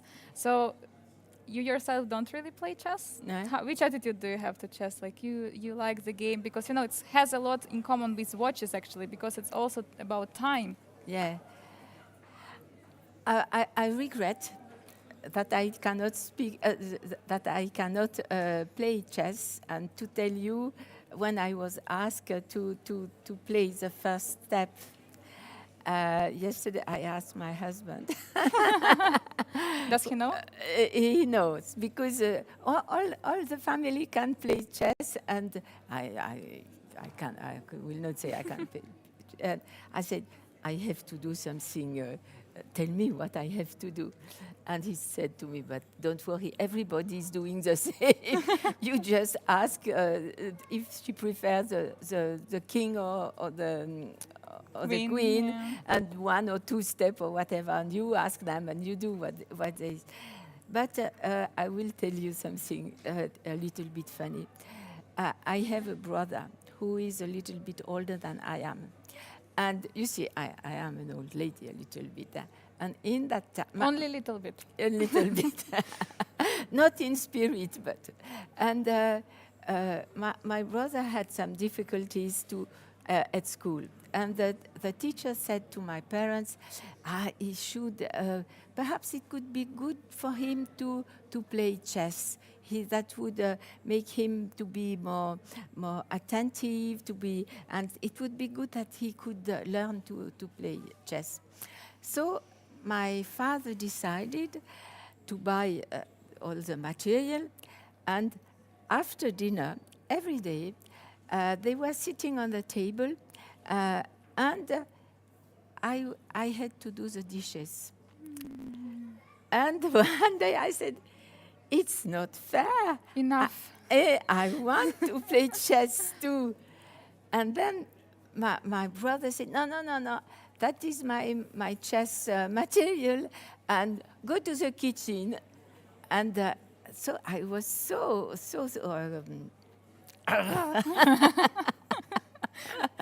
that I decided not to play chess. Now I regret. But it is never too late. And I said to my husband today when we took the material, I said, perhaps it is time now for me to learn to play chess. Maybe, yes, maybe. And you make the dishes. Finally. Yeah. And now watching the players playing there, we have, of course, very strong tournament there. Grandmaster are playing Grandmaster Triathlon. And there are also, of course, now, since this year, the new event, the ladies Accentus Quadriathlon. How does it feel for you watching that also, the ladies are playing, the girls are playing, competing? You see, girls have to step everywhere in all fields. We are good, we are intelligent, we can do everything. And it is not because we play chess or because we do men things that we are not a woman. We just extend our feeling of life. And you see, for men, it's much more interesting to have a woman who is interested in what she's doing. So why couldn't they play chess as well as men? There is no reason. But you see, I saw that there, because I used to come a few years ago, already for a few years, and there was just a few women there in that time. And now they are quite many women. I cannot say how many, but I was surprised that there are, and they are women coming from Middle East. You see, it is surprising because they play against men. And so that is something almost incredible, that these young women, they are with a shawl and so on, they look very strong, they look very confident, and they play against men. That is top. You enjoy it very much. I enjoyed looking the assistants and the people, and I can see that they were speaking together, and they were looking very interested, and that is good.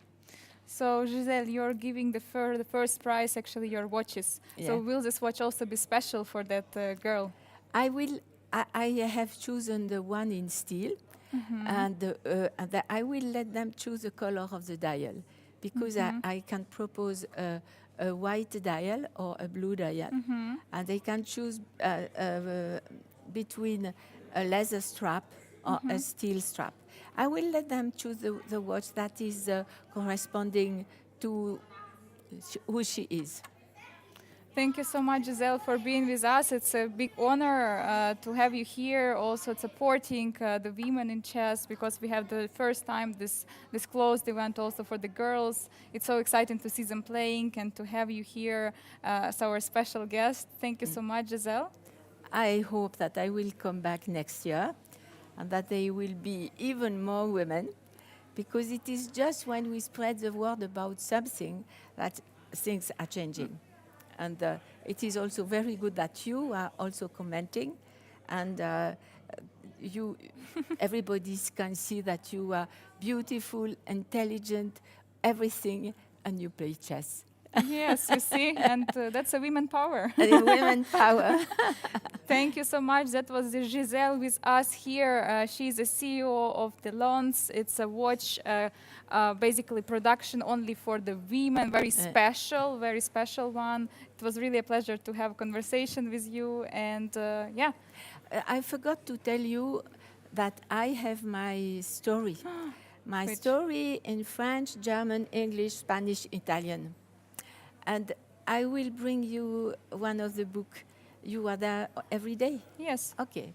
So perhaps tomorrow I'll bring you my story. In which language would you prefer? English? English, yeah. English. So, and I will dedicate it for you. Wow, thank you so much. Thank you. It's really a pleasure to have you here. Again, you see, it's very important that women are not a smaller version of the men, but they're something special. So we are going to be back together with Arthur for the commentary of the GMT just in a few moments, so stay tuned. And thank you, Giselle, one more time. Thank you, and see you soon. See you. Bye-bye.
We're back live from Biel 55th International Chess Festival. Our connections. Angelika Volkova is back. You heard Giselle in the previous interview telling about her experiences being one of the sponsors of the Biel Chess Festival.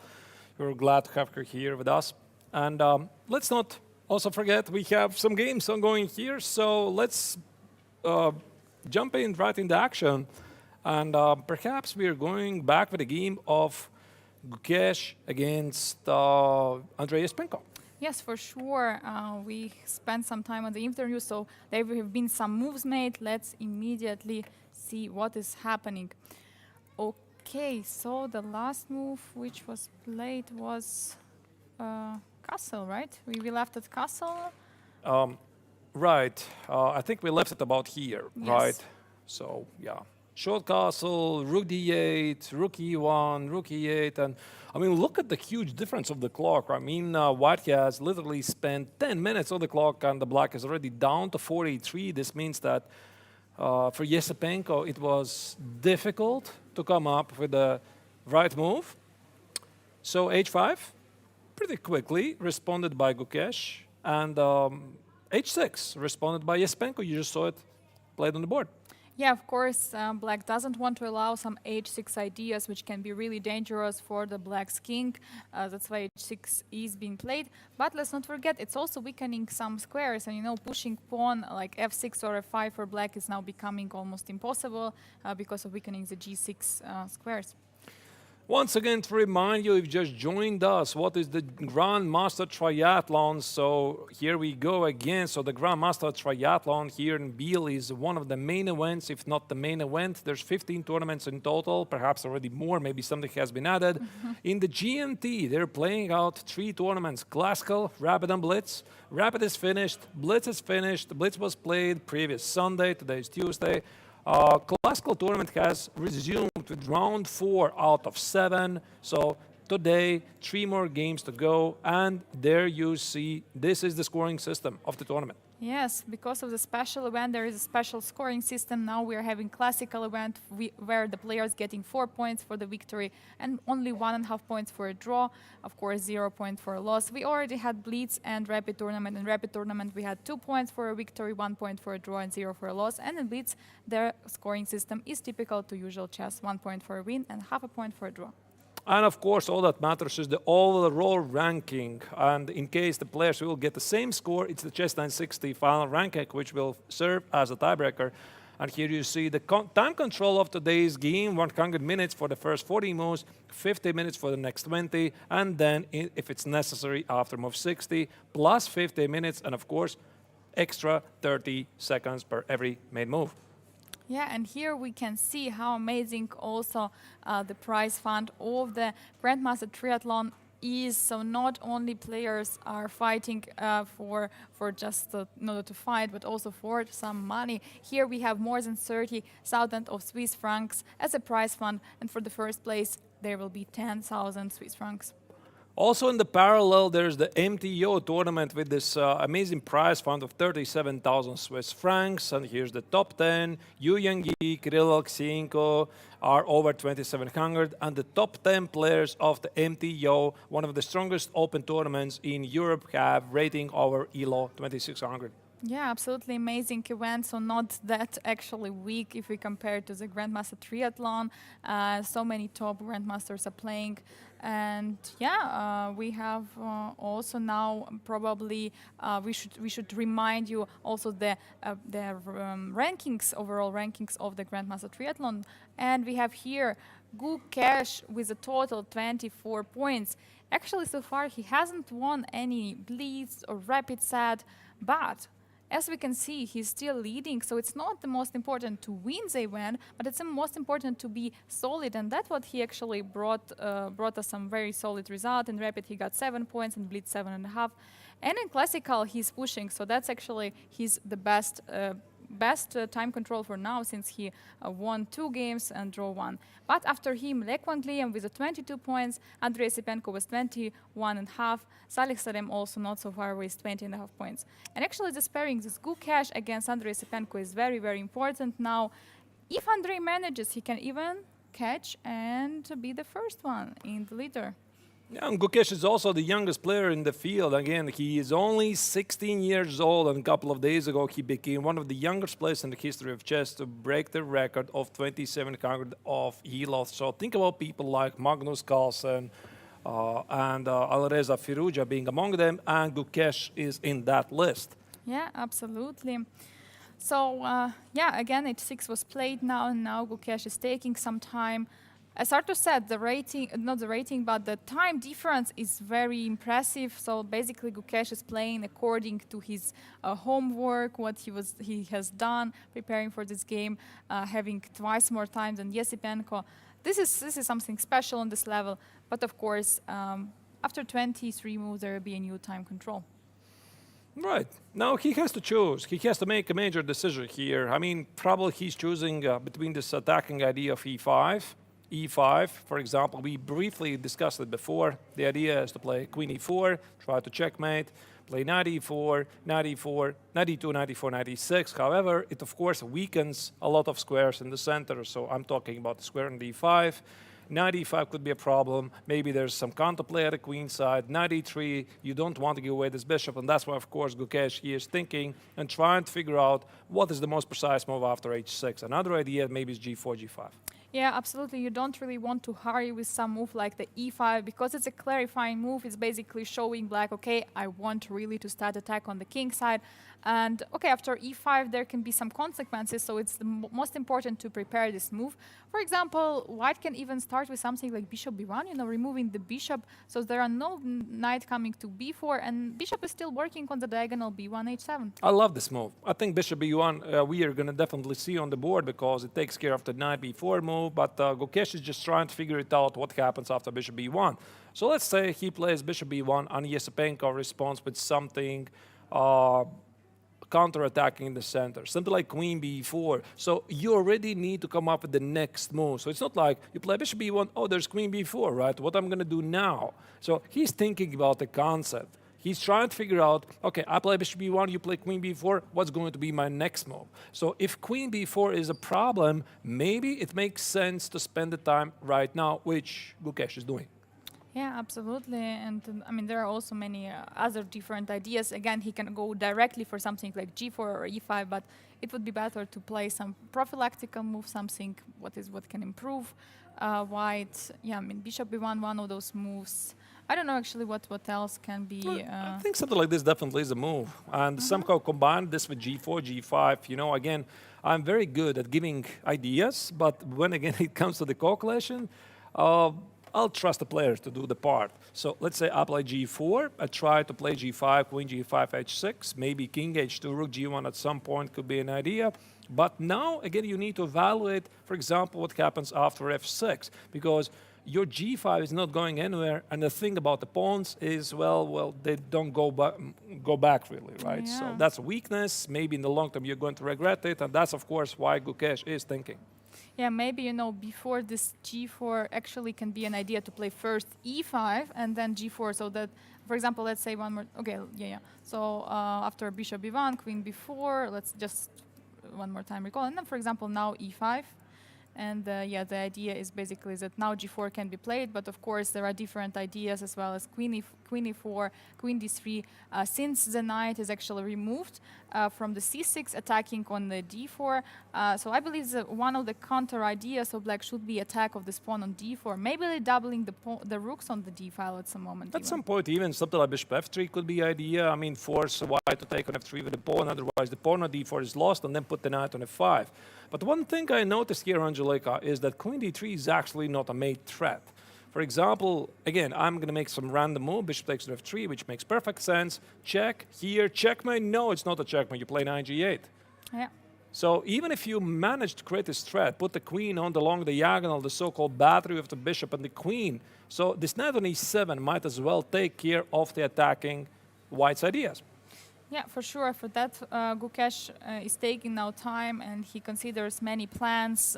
Again, it's the most important to be precise exactly in this moment, and not to rush. And there is a saying: so if you will rush, you will make the people laugh. So yeah. That's not something he Let's wants to hope do. he's not going to make people laugh, right? Let's hope Yes. he's going to pick up something really good. I'm sure this is going to happen because so far the young Indian Grandmaster, one of the biggest young superstars in chess, has been playing wonderful chess so far in Biel. He's leading the overall rankings, and he knows this is a very important game against one of his most direct competitors. So, exciting game ahead. Yeah, so let's go to the next game. We have Gata Kamsky facing Arkady Naidich. We already looked a little bit at this game. Actually, interesting things are happening there finally before being played. So finally, he did Wow. play b4, right? So we go back to Very interesting. this moment, right, when I said, I mean, why don't you play b4 right away? So a5 was played by black. Now white played some moves. In the end, he did play b4 anyway to take care of the c5 square. Otherwise, this square might be useful for black at some point later. And you know, I have such an impression that he was actually waiting for this f5 move. So that was probably necessary before playing something like b4. You know, I don't know really why he should wait for a5 to play b4, because after b4, I think black is going to challenge the center of d5 anyway. Yeah, but I mean, everything is possible, really, Yeah. right? So b4 is fighting for some space advantage. It's fighting for some targets at the queen side, because when you look at this position and you ask yourself what white is supposed to do here, I mean, you always need to have some kind of a plan, some kind of a master plan, strategy, so to speak. So what are you going to do? King side? No. Center? No. So that leaves only the queen side, right? So you play b4, and maybe, yeah, like you said, try to get to the pawn on a5. Think about ideas like b takes, knight b3, queen b3, because this is the place where white has most chances to break through. Yeah, absolutely. And now black is just trying to relocate the pieces. It's very hard. There is not so much space there. And yeah, queen e7 targeting the b4 pawn as well. So queen b3 protecting everything looks normal. King h8, prophylactical move not to stay at the diagonal. Rook a d1. This is current position we have. Actually very interesting. That's a strange move. Yeah, I mean, No? I mean, it's strange in this regard. It's that white is looking towards to open the queen side, right? Now you play rook d1. Just remove the rook from the a file, basically where you want to open the game. So I'm thinking here from the white's perspective. Well, okay, my game's at the queen side. What should I do? I'm thinking, can I play knight c4, right? I want to get to the pawn on a5, and of course I very quickly notice there's c6. No good. All right, so if c6 is a problem, the bishop on b5 is not doing much. What about some kind of mysterious move, bishop f1? I remove the bishop, and then I want to play knight c4 next. Maybe something like this was in Gata's mind, but for some reason he decided to play rook d1, which, to be honest, I slightly don't understand. Yeah, that's quite a question. Why exactly rook to d1? I mean, just in case to cover the d file, why not this rook, by the way? Why it has to be rook a d1? This, like, slightly don't understand. Maybe he's asking the question to the white's bishop, white's correct bishop. You know, like where is it going to go? Like the bishop on c8, how to develop it. So if something like b6 and bishop b7 can be played, then yeah, then there are already ideas to put attack on the d7 square with the rook and the bishop. So Right. Well, perhaps. You know, actually, I just noticed that there's some tactical ideas. I don't think they really work. I was thinking about bishop takes on d7. Bishop d7, and knight e5. So obviously f takes is impossible. And after g5, removing the pin, attacking the bishop, there might be some knight takes on d7 ideas. Now, why not bishop takes on d7 right away? Maybe the big point is that black takes with the queen. And this move looks awkward.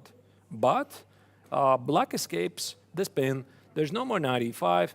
Then maybe after something like queen c6, put the bishop on e6. White is going to regret he gave up the last square bishop.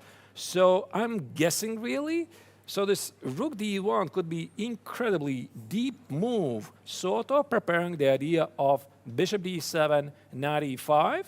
But then again, why not rook e to d1, right? Because this rook on a file maybe is still doing something, while the rook on e1 is seemingly not doing anything. We can only speculate. maybe it is also, you know, rook on e1 some can be placed against some ideas of playing at some moment g5 and then f5. I don't know, just opening this So just get This? get bishop out and then f5 because black wants to go for f5. He had some I'm not moment. sure. I just take it. That's a weakness. And that's why rook on e1 is like good. Maybe, you know, yeah, it's just a general feeling. Yeah, maybe it's just a general feeling. Just in case against the queen on e7, I need to have the rook on e1 against some ideas of f5. I find Yeah. it quite difficult to believe that black is going to push something at the king side because his entire queen side is sleeping, not doing anything. And the general rule is that if you're behind the development, what you don't want to do is you don't want to open the position because your opponent is going to open it himself and he has the better pieces. Yeah, for sure. And yeah, now black has to take care of this threat of taking on d7. Maybe at some moment knight b6, bishop d7 can be tried out. Yeah, but knight b6 again is knight e5. You need to calculate this again. Knight b6, knight e5, g5. So it's not so simple actually. And because the first g5 and then knight b6. yeah, but then you weaken the f5 square, right? I mean, this is something you can never take back. I mean, I might have knight f1, knight e3, knight f5, and this bishop on g7 is looking awful, like big pawn, giant pawn. Actually, black's playing checkers here, basically. Look at this. I mean, yeah. I mean, everything is on the dark squares. So I don't think Arkady is going to play g5 unless really, really forced. But knight b6, yeah, this needs to be calculated. Knight b6, knight e5. Can you do that? You need to play g5. Okay, that probably wins a piece.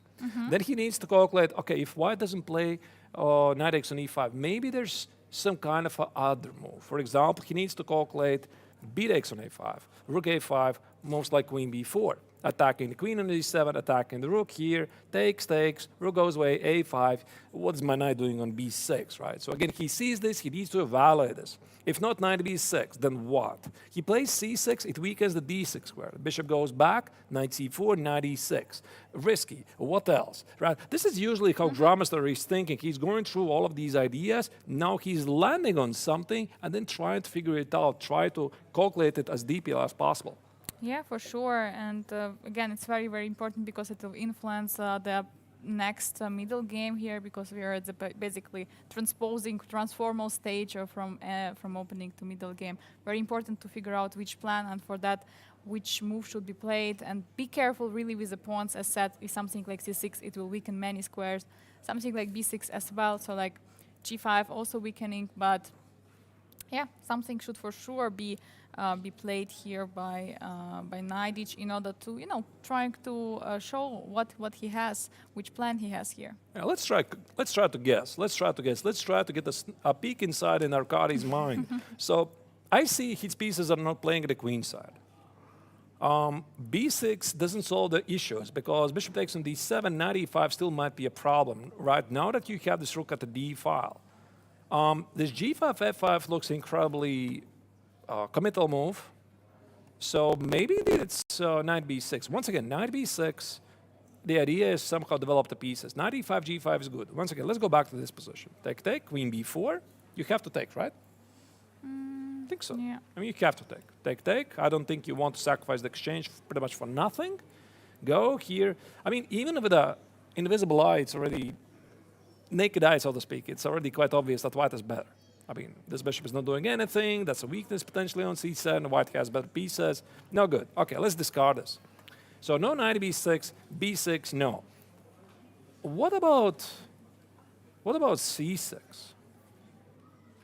c6, b6, and bishop b7, but then it will weaken again the d6 square. Yeah, that's the only problem. Yeah, now where do you position? Maybe bishop c4, I have knight b6. Again, I need to evaluate this knight e5. I need to see that. I need to, like every single move, I need to check this knight e5. If I'm not blundering. Okay, maybe 5 less bishop f1. Yeah, bishop f1 is safe. And again, you need to come up with the next move. You don't play c6, bishop f1. Okay, then I'm going to figure out what's going to be my next move because white is threatened to play knight c4 and knight e6. So what do? Maybe take it. Get a d4 square for the knight. Because queen threat is impossible. The pawn on a4 is lost. C takes, and now somehow... Yeah, that's a question. How somehow? How somehow, yeah? Maybe knight b6 now. But Knight b6 is a5. Maybe there's some invisible move. You know, these invisible moves are incredibly difficult to see. Maybe knight e4? Maybe b5? b5? It just gives up pawn, no? Yeah, but then rook b8? Are you sure you are on the right side of the complications? I'm not sure. I mean, there's also bishop d7, knight e5. It's still there, by the way. It's still there. Always there. Also, queen c4 is a move. Queen d3 is a move. Yeah, maybe. I mean, if everything else fails, but c6 is a responsible. So you see, knight is thinking here. He has grabbed the head. Actually, I'm quite surprised to see the bar. The bar says on the live position, black is led the bear. I mean, I wouldn't tell. It's not so easy for sure for black. I mean, it's pretty typical, you know, that black doesn't really have that much of a space. And what about knight f4? Knight f4, knight b6, bishop e6. What about this idea? And after bishop d7? Does it still work? Tek tek? The knight on d2 still stands. There's no knight e5, by the way. I mean, of course you need to calculate that. Knight c4. I wanted to play knight c4. Knight c4. Now the pawn on a4 may be somewhere under attack. This could be interesting. I would be thinking about this, actually. If I would see knight f4, physically, if I would see knight f4. But then again, I mean, what else do you do? So c6, weakness on d6. b6, the threat of either bishop c6 or take on d7 is still there. Bishop d7 is, by the way, still a real threat to take knight e5. G5 is a move you don't want to make because this is what you usually show to your students. This is what you never, never, never play because it weakens the f5 square for no good reason unless it's really specific. It's really concrete, like G5, H5, and suddenly this is a brilliant idea. I guess it's knight f4. I mean, knight f4, knight b6, and now maybe knight h is figuring it out. I think he's thinking about this. B takes, rook takes, and queen b4. Again, the same idea, right? Take, take, rook goes back, and some sort of a knight b3. And what is this guy doing here? Yeah, I think the only point was is that probably take on a5 with the rook is not really forced. So that's a brilliant point. Of course, yeah. I mean, black is not obliged to take, and that's why, of course, knight is just sitting here. He's trying to figure it out, and he played g5. Okay. Okay. This is something I was about to say. I mean, he's not going to do that. He plays it. Well, again, what did I say? I mean, chess is really concrete, right? I mean, this is something normally you don't want to play, but maybe everything else was not looking so great that he decided that g5 has to be done. Yeah, and that's what I also mentioned, you know, like first g5 and then, you know, the idea this is knight b6 maybe, or now or the knight f4 actually also a little bit stronger. Just removing that knight from the d7 square where it was just looking toward this rook, and then bishop d7, for example. And the problem for white, I believe, that they cannot really protect this a4 pawn. So after knight b6, bishop d7, okay, yeah, this also maybe work, yeah. But my idea was like actually bishop d7 to trade those bishops so that black gains, you know, more space. But again, I mean, you need to see this move, b takes on a5, right? b5, rook a5, queen b4. This we already saw. And again, if black is forced to trade the queens, a5 is a problem, the knight goes back. So I don't think he's going to play knight b6. But what's the next move? Maybe c6 first. But c6 is weakening d6 very much. But that's it's very concrete, right? It's always very concrete. So c6, let's say here. And there's no knight b6 again, I take it. Maybe his idea is, does it even work, by the way? Take, take, and some sort of c5 or knight e4. You know, I cannot immediately understand what is this. It looks worse for black, totally. But maybe there's some ideas like knight e4, takes, and put the knight on e5. But this pawn on d4 now looks incredibly weak. You know, I don't like it myself, at least visually. Maybe the idea is play c5 and then get the knight on d4. And now because if white takes it, the pawn on a4 is target, and knight e4, I can recapture the c pawn and yeah, see whatever happens. There is some suggestion from the chat to go for this knight b6, and idea is actually to sacrifice at the end of the story the exchange on a4. I don't know how crazy it is. Take, queen b4, takes, but this is definitely better for white. Should be. I mean, I would love to go here with white. I mean, I haven't done anything yet in the opening, and now suddenly I have an exchange for a pawn. No weaknesses. The bishop on g3 is slightly bad. I agree about that, but it's always going to find its way to join the game. No, I think this bishop g7 also doesn't look great, so it's just... unless black somehow manages to take control of all the central squares like g4, down d4, again, chess is very specific, really. Maybe something like, knight b2, knight d3 is a threat at that position, but okay. Yeah, no, knight h needs to make a move. What did he prepare? Because you don't play g5, and you don't have the next move. So what is it? What has Arkady prepared here? At the moment, I don't see. Maybe h5. Maybe that's the idea. h5, bishop h6. So let's say h5, h4, g4. Now this knight is supposedly not so great. And something like bishop h6. So this could be, by the way, interesting. Maybe, again, but again, I mean, you need to calculate all of this. Ah, wait, no, it doesn't work. Oh, my goodness. Yeah, now the bishop doesn't work, yeah. That's the main idea of g5. And also at some moment, knight can come to f4. Black is winning that square after the g5, yeah? Knight can at some moment go to the... Maybe, yeah, maybe h5. But then again, it looks a bit strange, right? Because you are pushing the pawns where your king is standing, and that's the rule. I mean, you don't want to weaken your king just like that. But this is where the white's bishop is. Maybe h3.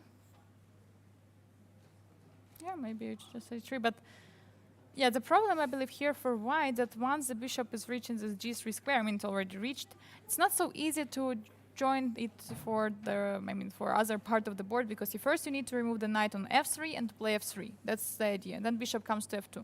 But now bishop on g3 is actually out of the game. We don't have to forget, of course, that bishop on g7 is not really that good piece, but I believe it might be a little bit easier for that bishop to come at some moment through the f8 square. Actually, I think the bishop on g3 is worse, to be honest. I mean, it controls nothing. Nothing. I mean, technically, just one square, I have more. You have more. So this bishop is just staring at his own pawn. I don't like h5, I'll tell you honestly. I mean, after bishop g3, h5, h3, there's no g4. Takes, knight h4, look at these weaknesses.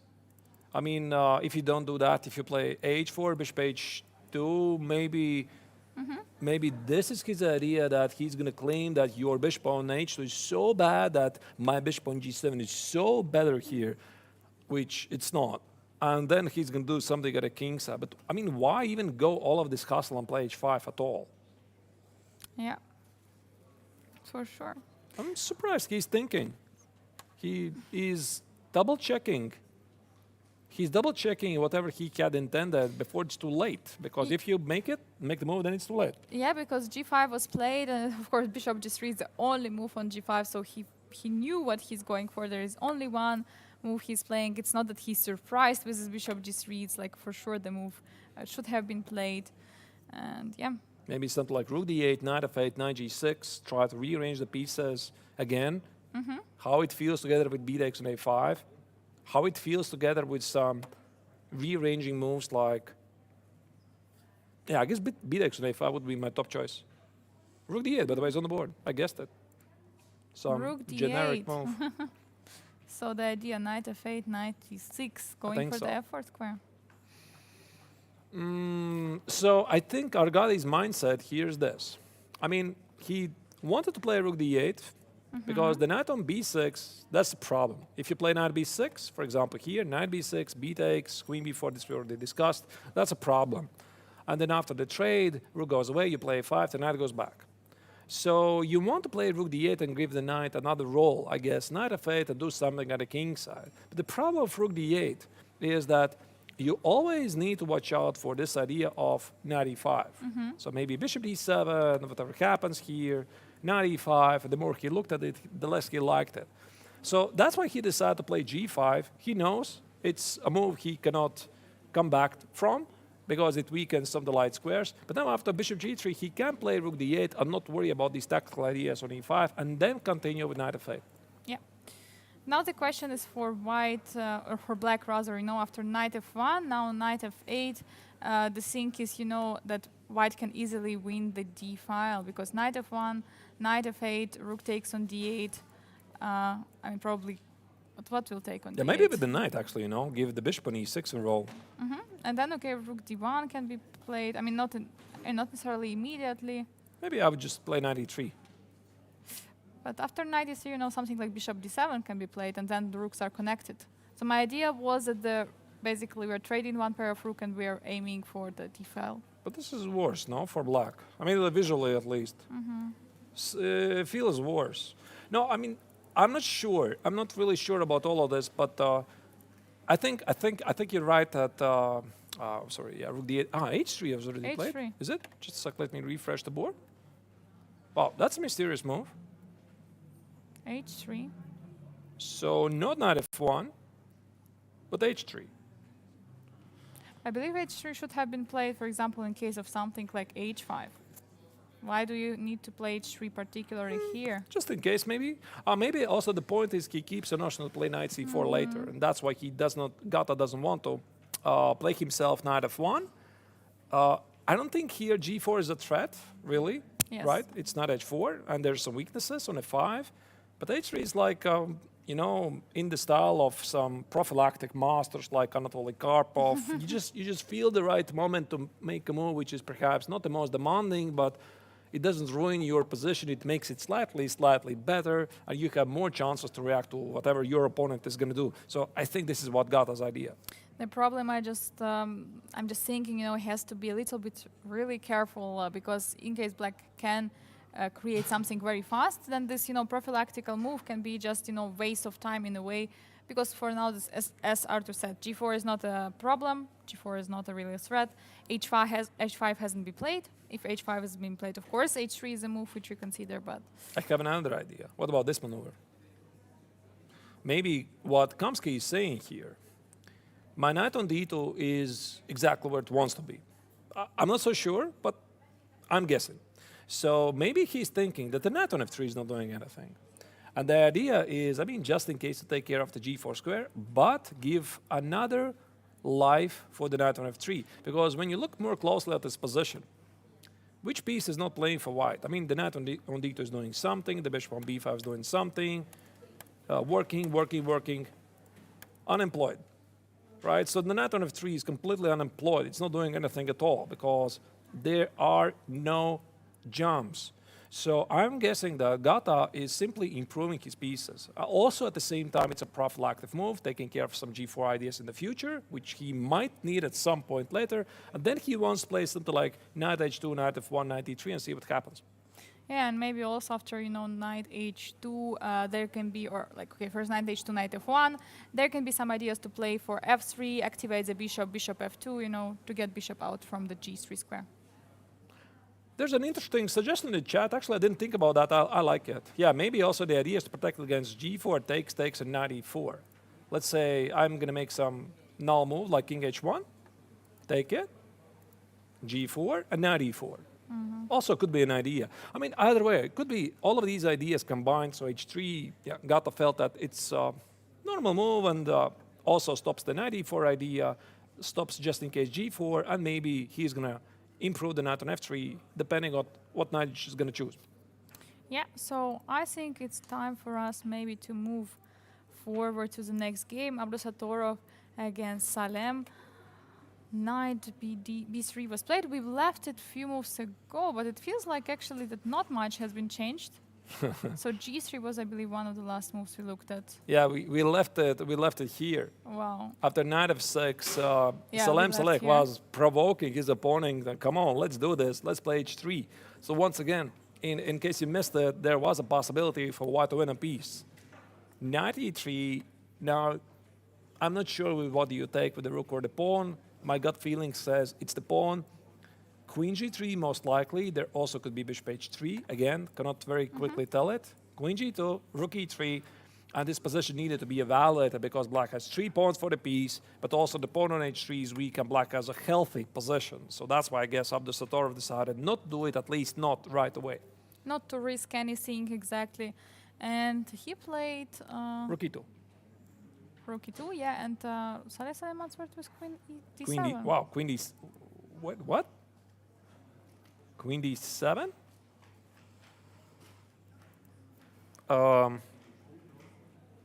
Why? Why?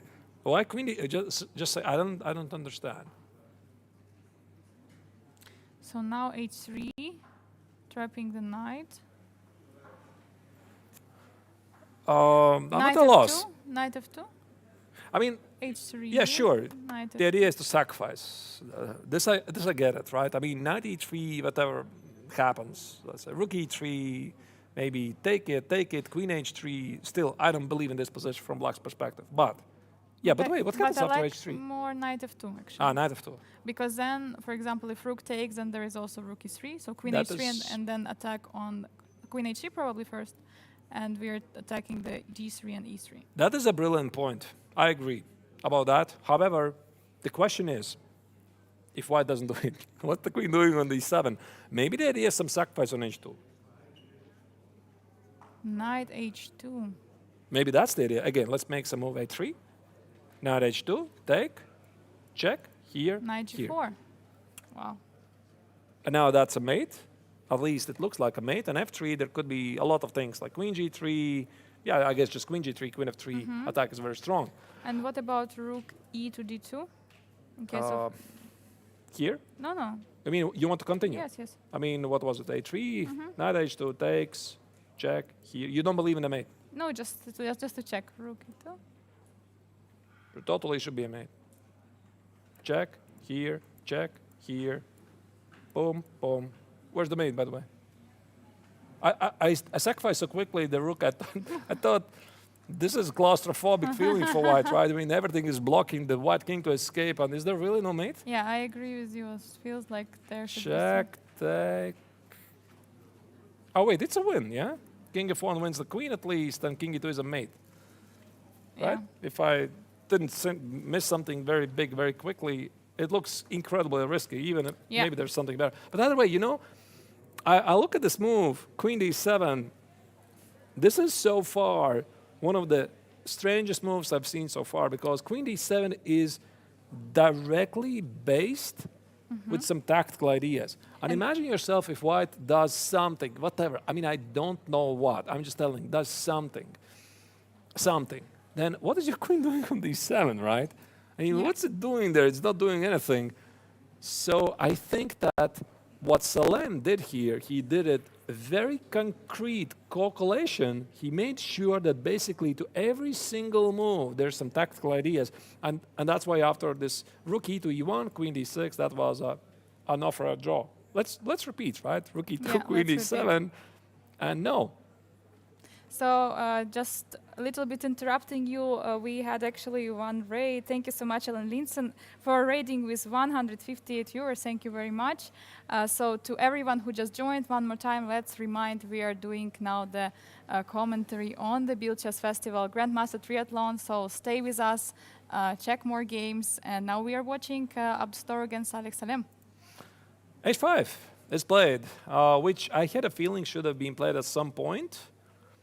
So black wants to create some targets at the king side. So once again, the general philosophy of this entire variation is that white's idea is to either expand at the queen side, so we're talking about a3, b4, b5, get weakness on c6, or the second idea is to play f3, e4, do something in the center. But f3 is difficult to do because the pawn on e3 is always targeted. e4 could be a move, but e4 always creates white a potential isolate the pawn on d4, and this could backfire. Yeah, for sure. That can be very dangerous since isolated pawn in this case looks pretty weak in case black is going to manage to create an attack on it. And h5 was played, so both players repeated once. They're coming a little bit closer to the 40th move, and h5 was played. I think there was another move made by Abdusatorov, which I don't see yet. Knight d2 goes back. All right. I guess the knight is getting to f3 or f1. And Maybe knight f1. And the thing, okay, not back actually, because it was on c1. I wanted to say that in case black wanted to repeat, they cannot push actually pawn back to the h7, but yeah. So well, h4. What should he play? This is asking to be played. And actually, if you look at Saleh Salem, he's just thinking. He was just, previously looking a little bit to the camera, and he was like, oh, should I go for it? Should I do it? what is there, what is the problem with this h4. And we know Saleh Salem already did quite some amazing things previously, and he's a player who really wants to push forward, to go for something. He's not the player who is actually satisfied with a draw, although there was, in a way, a draw offer with a threefold repetition. But yeah, h4 is indeed a big question. Indeed. So maybe he's also thinking h4 is a committal move. Maybe I don't need to do that right away. For example, white could play something like knight f3. Do I open the position? Do I close it? I mean, h3, pretty much black says goodbye to the attacking chances at the king side. And something like h takes, maybe actually it's white who suddenly goes on the counter-attack at the king side. So that's why this h4, in a blitz, I think Salem would just blitz it out, play h4 and try to checkmate. Here he has slightly more time on the clock. And he's thinking, I mean, if not h4, then what? What else? Maybe g6, king g7. Yeah, for sure. G6 and king g7 is one way to improve on the king side, to bring more pieces in some moment. Even rook can come to h8. But I think also rook is, in a way, needed, you know, to... I just want to test this, Angelica. I don't know what this is. Is this playable? Yeah. Maybe that's what I want to make sure. The knight on g4 is trapped, and knight e3, just take, queen h6, check, win something back. So, I mean, I'm just trying to continue the idea of, if not h4, then what? So g6 is a very common idea. So g6, king g7, rook h8, h4, this is the classical idea of the Kaspa structure from the black's perspective, because black usually sets it up. But specifically here, there is a shot, bishop takes to g6. So you want to calculate that. Okay, maybe you cannot do that, but what? But what else? Yeah, that's a question. That's a question. What else can be an idea for? You know, I also like this g6 move. It basically says that bishop from d3 cannot really go back to f1. You know, sometimes there can be some protective ideas with bishop going back to f1, but after g6, you know, there is also a threat at some moment to play bishop f5. Maybe. I mean, there could be a room for some slow, quiet, invisible moves like king f8. I mean, just in case, you know, avoid any checks, then try to play g6. And you're looking at these moves and you're trying to figure out, I mean, g6, okay, maybe it's too slow. My opponent might still push in the center. He's sort of ready to do that. So, for example, let's say you play king f8, e4, d takes, knight e4, knight e4, knight e4.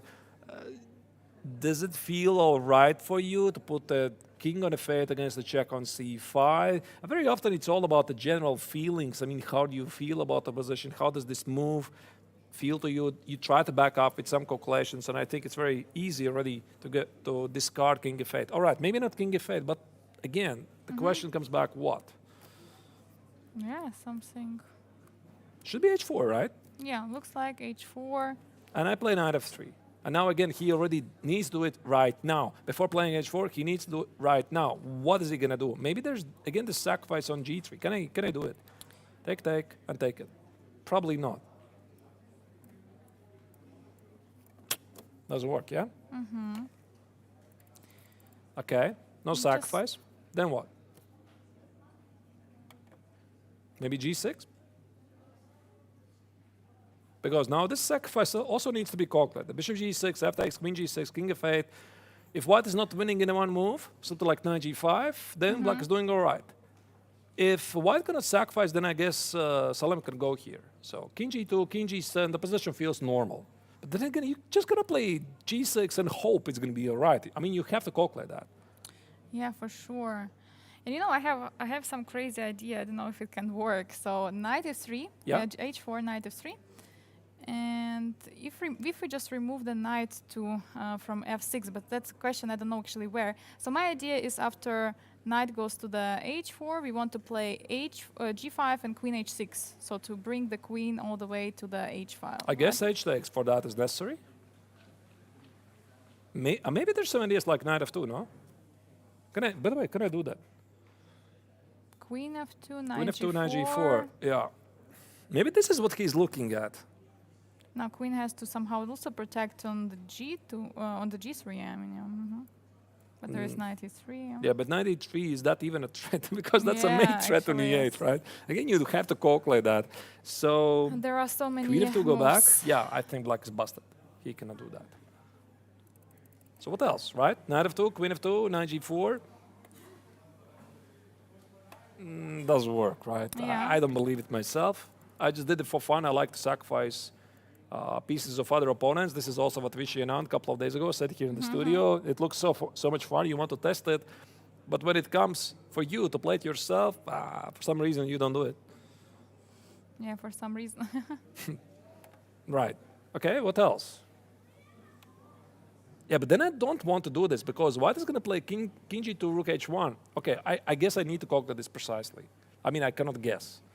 Take, queen g6, king f8. Because king h8 is the svidanya, yeah? As they say. Yeah, you cannot do that. So queen g6, king f8. Now e4 needs to be calculated. Knight g5 needs to be calculated. Mate threat. Mate in 1. Bishop e6. Oh. f3. F3, queen g3. Yeah, so that's impossible. Yeah, bishop e6, by the way, that's a big move. Resource, yeah, and then bishop g7, it's bishop g8 at some moment. To Yeah, protect. otherwise it's not so clear. If you play something like queen e7, there might be f3, you know? And not necessarily this is good for black because this knight is not going anywhere. Knight e3. Okay, I cannot take on e3, but maybe there's something like rook d3. Again, you have to calculate all of this. Yeah. Make sure, I mean, rook e3. Yeah, this already looks, black is busted. This So that's looks why he's... suspicious, yeah. Yeah, that's why he takes his time. It's not so easy. It's not just to make a move here. It's a whole concept. He did play something. I think it's h4.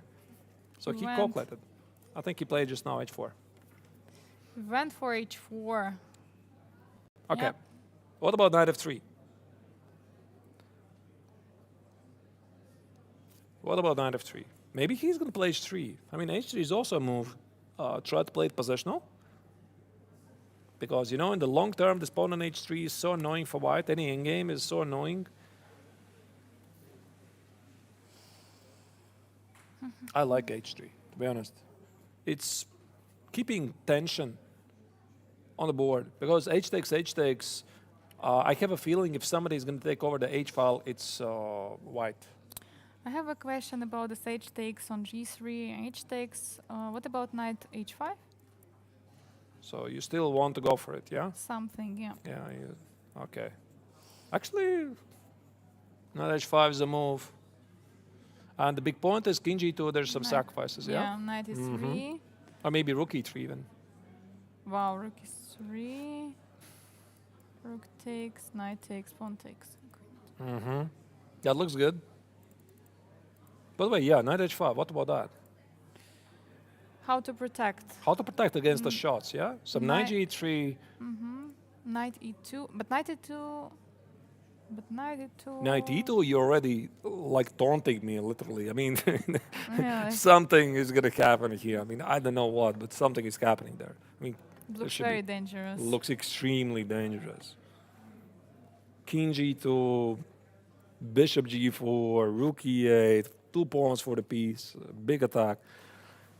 No, I think it's not going to be that. So h4, what was it? Knight f3 takes, knight h5.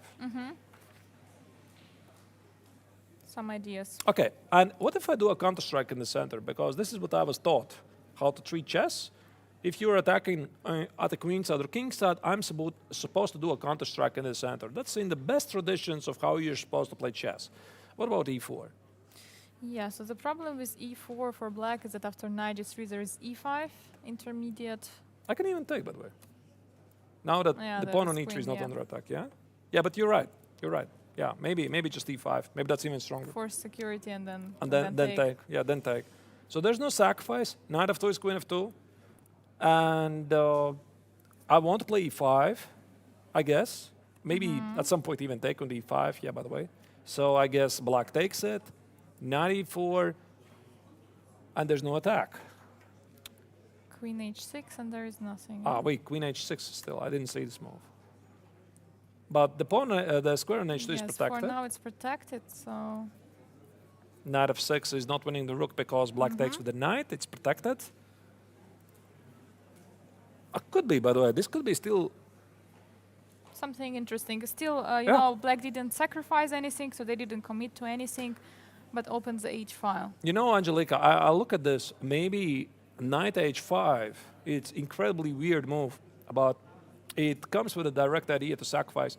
Maybe this is the way how you provoke white to play e4, because black in general is happy that white plays e4, but the knight on h5 is weird. And again, you need to calculate that. Takes, takes, takes, queen h6, figure out, I mean, is the rook not hanging some, what about some knight e6 ideas? You still need to calculate that, right?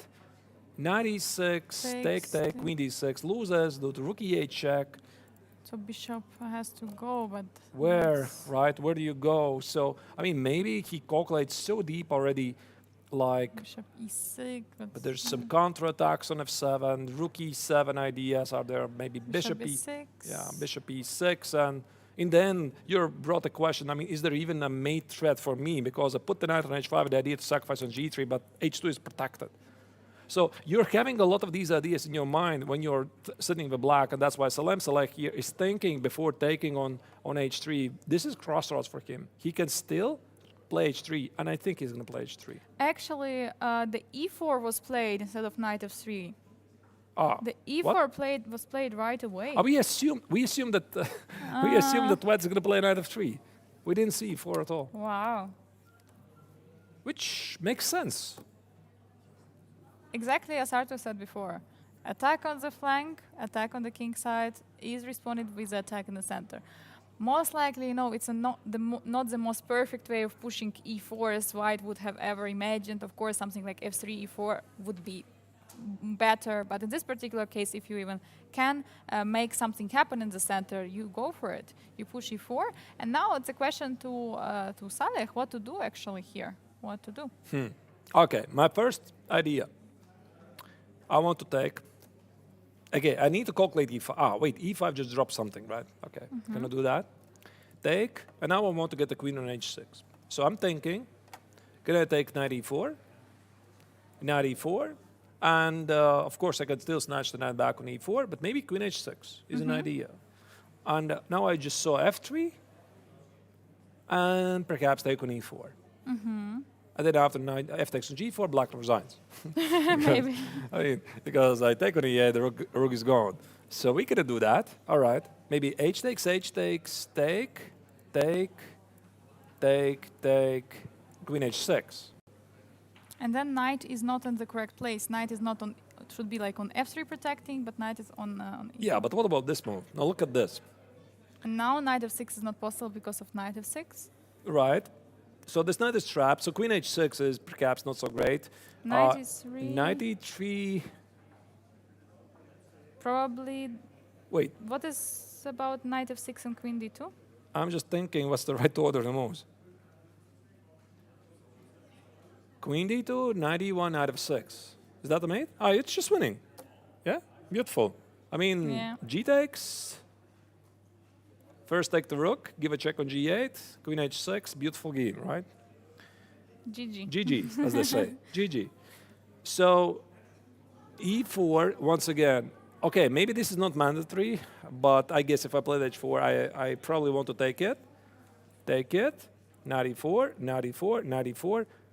And queen h6 is sort of a problem. Because if there's no f3, then I play bishop e6, and white is left with the weakness on d4. And there's attack ideas on h2. So f3. What do you do? Maybe f5? No, f5 looks dangerous.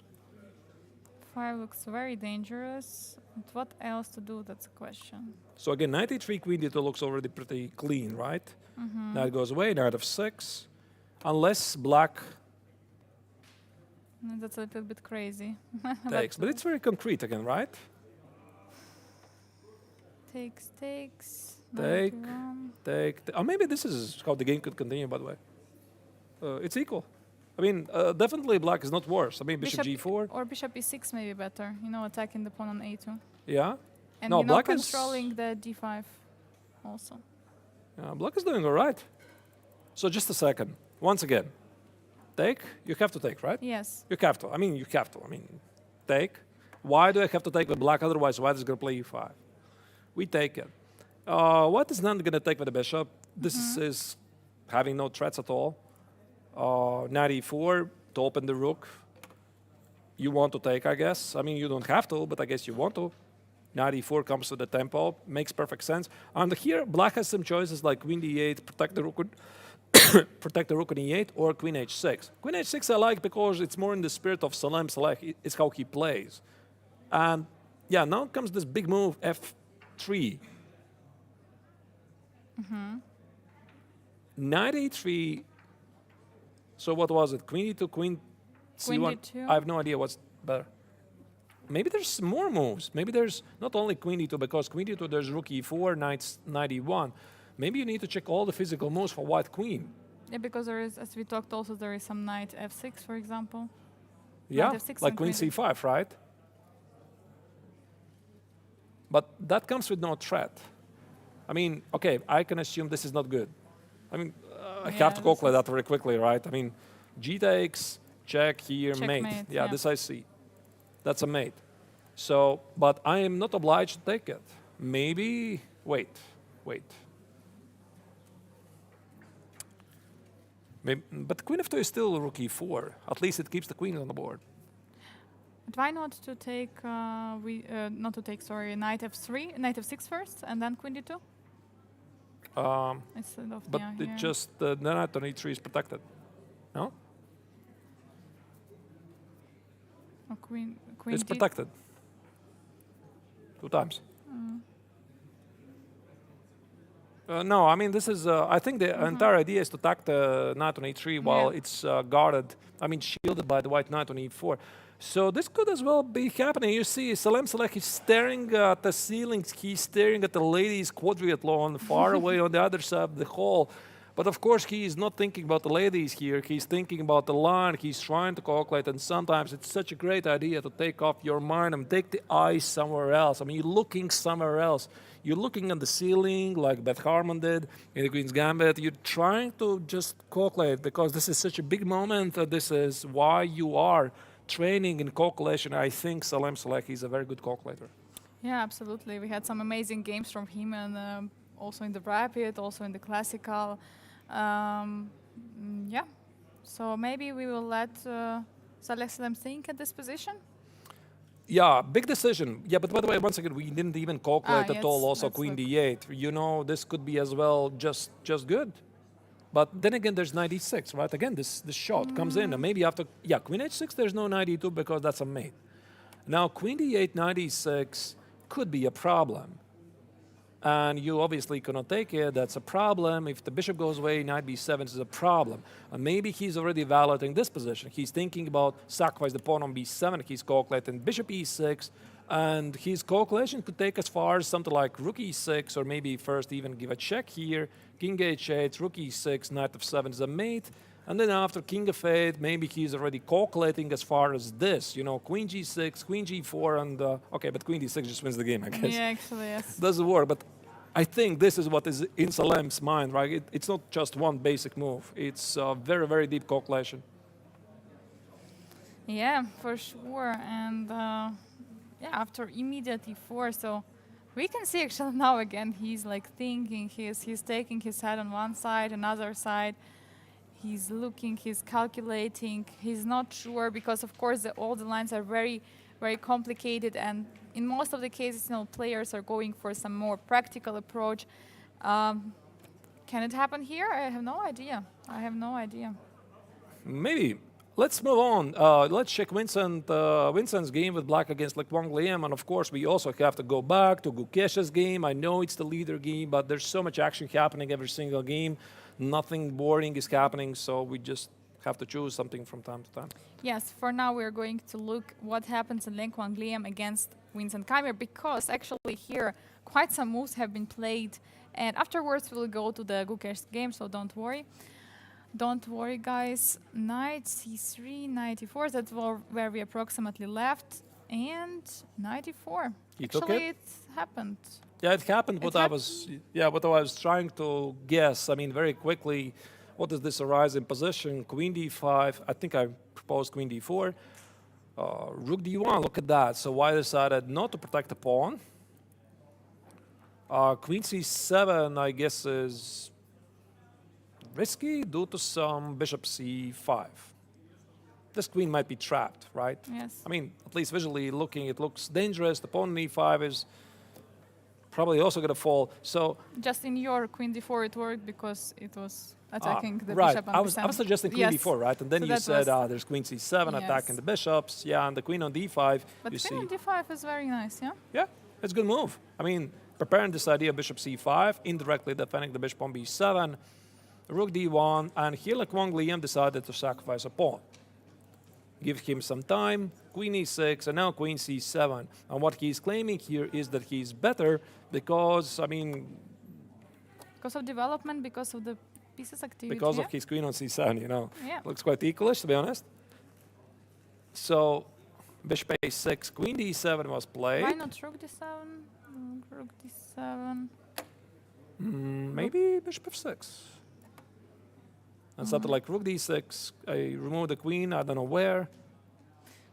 But bishop f6, maybe some rook a to d1. I want to go for What about this pawn? There's another. rook 1 to d6 is doing nothing, yeah? Claiming that, okay, this So you have managed to build out the perfect triangle near the black's king initial starting position. I mean, this is, I guess, some kind of an achievement unlocked. I mean, okay, could be, but I think the king's here. I mean, Yeah. maybe. Either way, let's go back to what was played. Queen d7 was played here by like Wang Liam. He trades the queens, gives up the pawn on e2, trade, rook d7. So what he is trying to say here is that he has the better pieces. Bishop b2, rook b1, or rook a2 even is a problem for black.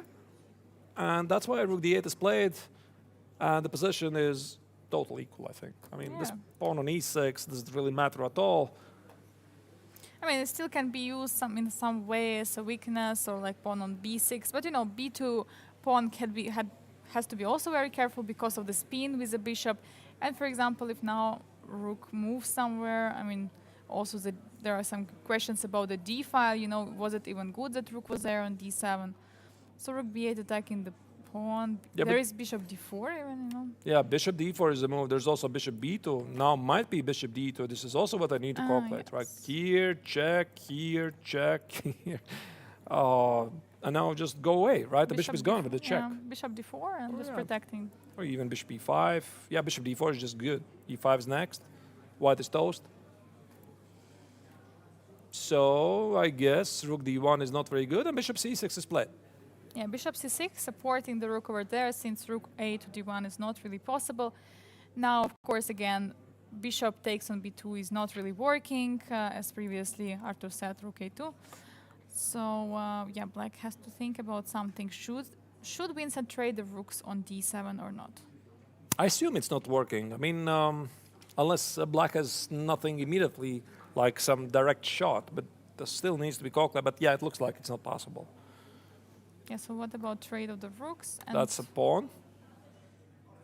And e5 is what you don't want to do because Yeah. it closes the bishop here. This is a weakness. I mean, you protect the pawn on e6, but again, the question is at what cost? So the cost is too high for black, and you don't want to close your bishop, obviously.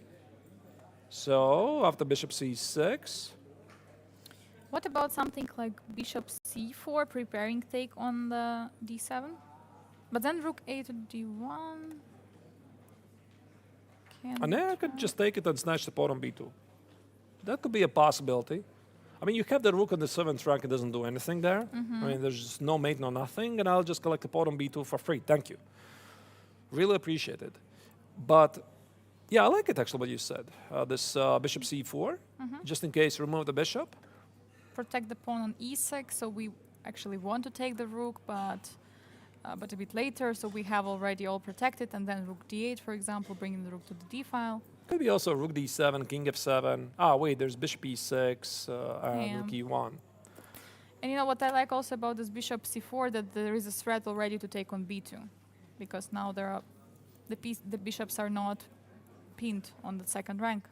And that's what Vincent is trying to figure out right now. He's calculating. I mean, of course, I think he sees bishop c4, but maybe he tries to figure out, can he take the pawn on b2 for free, right? Because this pawn is hanging here for a couple moves already. I mean, can I do this? Can I do this, right? And rook a2, he's trying to, maybe there's some, trying to figure out, maybe there's some tricks like, I have no idea what, really. I mean, something like take, some rook d8, rook d1 ideas. You're trained to do that. You're trained to look at these ideas. You solve a lot of tactical puzzles, some puzzle rushes, etc. And at some point, you just hopelessly start to look for something which maybe is not even there.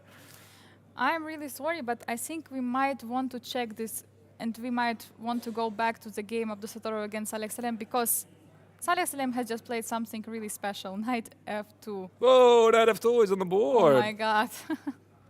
Knight f2 sacrifice. Wow. Wait a second. Is it working? We So- didn't even look at this actually, but it looked like it's a little bit early, no? There is, Well, it's very simple. Either it works or it doesn't. yes. Okay, so, I mean, before we take, there's also move e5. But Yeah. e5, knight h3. yeah, but you have a fork there. Not sure at all. I mean, there could be e5, but to explain Salem select concept, the idea is takes, and I guess knight g4. I guess so. Unless he has some queen d4 ideas, which I don't really think so, right? Right, so knight f2, king f2, take it, check here, here. Maybe this is a big idea, and this is also a big idea. So rook h1 could be knight e3 ideas. Yes, so that's why maybe something like knight f3. Knight f3 where? Here? Here. And now maybe I'm going to claim that I'm doing awesome. Something like d takes, knight e4, and find the right time to play knight e3. Take, and for some reason, we assume that there's no rook e1 for white because that seems to kill the game. But maybe he has some ideas like this. So absolutely, knight f2 needs to be valid, but the king f2 is on the board. I assume that e5 was not working. Wait, is that the idea? Knight e3 takes knight e1? Wow. I mean, it's enough material, right? It's a rook, knight, and a pawn. And now after queen b1, That's a question. where do you put this guy? It's not going anywhere. Maybe it's not so great, right? So once again, e5. Maybe you're right. Maybe just knight h3, yeah? Is there Wait, something it's just else? knight e1. Yeah, it's just knight e1. Just knight e1. Yeah, knight e1. I didn't see that. Yeah, knight e1, take it, bishop f1, because king g2 is a fork. And bishop f1, it's already material advantage for black. And after knight e1, if white plays queen d1 to protect the rook, at least black has something like queen d8, take it, and maybe this is somehow good for him. Of course, I mean, queen f6 is Yes. impossible to the mate, but let's say g Yes. takes and black is doing okay. So either way, that's what prompted Abdusatorov to take with the king. Yeah, for sure. Very interesting idea. Yeah, king f2 in a way is forced.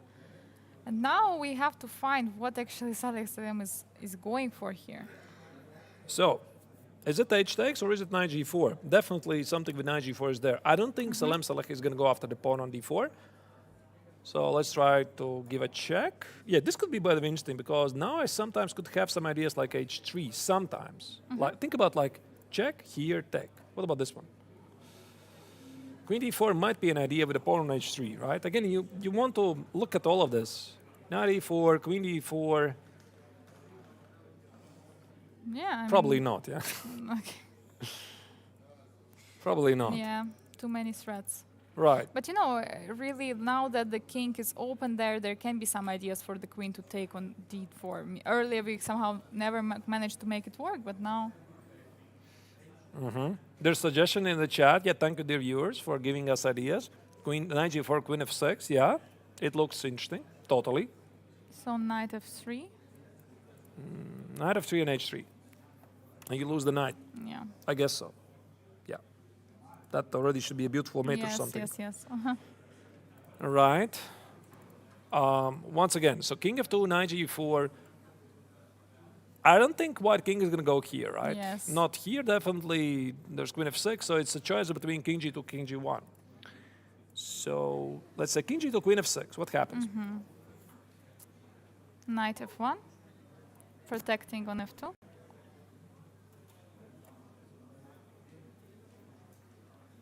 Yeah, that is a move. With play h3.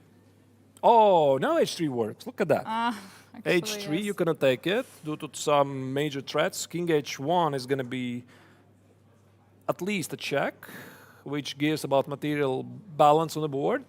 And king g1 is queen d4. And now this knight on f1 is not where it belongs. And this is Yeah, terrible. this is awful. For white, that is awful. For black, it's Christmas time. I mean, maybe that's why you play king g1. And now I can think about ideas. Or maybe it's all about the order of the moves. Just, wait. But if I take now on g3, I lose the idea to play h3, right? Yeah, then it's not possible. So probably check first. King g1. But now since king is on g1, there can be something like to take on e4 and d4, or we don't really want to unpin this, let this knight come out to the e4. Probably we don't want that, yeah? I don't know. So many moves. So many moves. I mean, maybe still queen f6. Queen f6, knight f1, and queen d4. Could be still an idea, you know? King g2 is h3. So I think this is what's going to happen, to be honest. Once again, knight g4 check. King g1. I don't think black can take on g. I bet. Wait, why not, by the way? e5, g takes. Or maybe not even g takes, maybe queen h6. How do you get these positions? I mean, I wonder, really. I mean, maybe knight f1. Yeah, visually white looks okay. So, okay, if I play g takes, what was it, e5, g takes. What about the king? King g2. And queen h6. Also, this looks very interesting. So black has two choices here. He has a choice. That's why he's calculating right now. You can see he's so totally zoomed in the game. He doesn't hear anything at all because now he has to choose knight g4, king g1. The choice is h takes, continuing a strong attack. Again, you have to calculate all of moves like h3, etc. There's h3, there's e5, knight f1, all of these moves. Or you have to make another move stuff like queen f6, which is a completely different idea of queen d4, h3 idea is trying to expose the king. And of course, you still need to figure out what happens after king g2, king g1, and what is the difference. This could be problematic. He's down to 23 minutes. Yeah, that's really, it's really a problem since it's 21st move, right? Or 22nd. Yeah. Also could be also some idea like king g1 at h2. If we don't, like we didn't need more, we have more ideas here. Even another piece. Yeah, and then queen h6, you know, but this doesn't look right. It doesn't look right. I mean, is this a perpetual check? Might be. Yeah, this looks like perpetual check, to be honest. Black is not going to checkmate. King e3. King e3. And some diagonal checks. King, yeah. It looks drawish. I mean, it looks incredibly complicated, of course, but I mean, Yeah. These positions very often they tend to finish in perpetual check because the white king is exposed, the white needs one move, he doesn't have the time, and it ends somehow with a draw. Yeah, so he's trying to figure it out. But I see the bar. The bar says black is worse. Yeah, but not much worse, yeah? I Like if quite a lot of worse. I mean, if we compare, position of the king, it's also not so easy for Abdusattorov to play this, I would say. Yeah. He has to find a real direct way, and sometimes, as we know, engine might show that only the one line is actually holding the position clearly better for white. You see, and again, he has the glance on the other side of the hall, trying to calculate. Maybe he thought of some new idea. Sometimes like you sit at the position, you stare at it for 10, 15, 20 minutes, you calculate, there's aha moment. There's also this idea, there's this maneuver, okay, let's try to think about that. Then you again, concentrate on the board and try to calculate until the end. Yeah, he's trying to do all of this in his mind, obviously. I think we have to check Gukesh against Yespenko. It's an exciting game, of course, when they come back to this game, but Gukesh is also fighting here. So maybe when we switch the games, we might have another special guest here in the studio. Right, we might indeed have. So let's very quickly check what is happening in Gukesh's game. And then make perhaps a short break, Yes. right? Something like 5 minutes. I think we have deserved it. So we left it, d5 was chosen by Gukesh. I mean, going very aggressive in the center. So we're discussing some ideas to play for e5, but of course we also said that d5 at some moment is possible in this structure. Yeah, but this brings the question, what's the big idea here? Why not take? Is it e5? Is that the idea? Because, I mean, is this... wait, maybe... Wait, does it even work? Take, and take. Because f takes is also good for white. Okay, I mean, this needs to be calculated precisely. I'm not sure. I'm not so fast calculator, to be honest, so I need to have a look at this position. So queen e3 needs to be done, I guess. I'm sorry, first I start with rook e3. But then again, black is not obliged to take, right? Rook e3, my big idea was that somehow maybe white is losing, yeah. my big point was to play knight c6 and try to prove a big point that this is a very strong pawn, but again, But maybe it's not working, yeah? maybe it's not working. You know, I don't know. We're gonna ask the very special guest his opinion about all of this, and then he's gonna say all of this has been played 50 times in the past 10 years. Could be.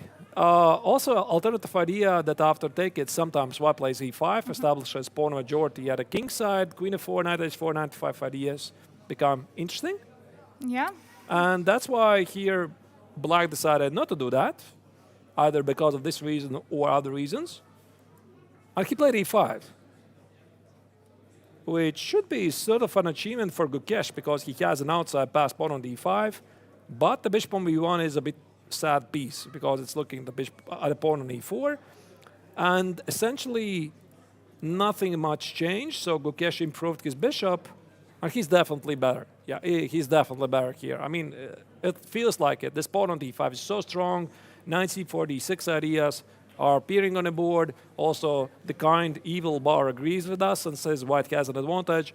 And with this amazing revelation we just got here, I think what we are going to do, we are going to make something like a 5-minute break and be back with a special guest here with us in the studio. Surya Ganguly is going to join us. And I hope you're liking the coverage so far. Please don't go anywhere. See you in a moment.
And welcome back. We are here together with Indian Grandmaster Surya Ganguly. Thank you so Hi. much for joining us. Thanks, Angelica. So we're just going to continue watching the games, but first the question, you're also playing the Masters tournament. How is it going for you?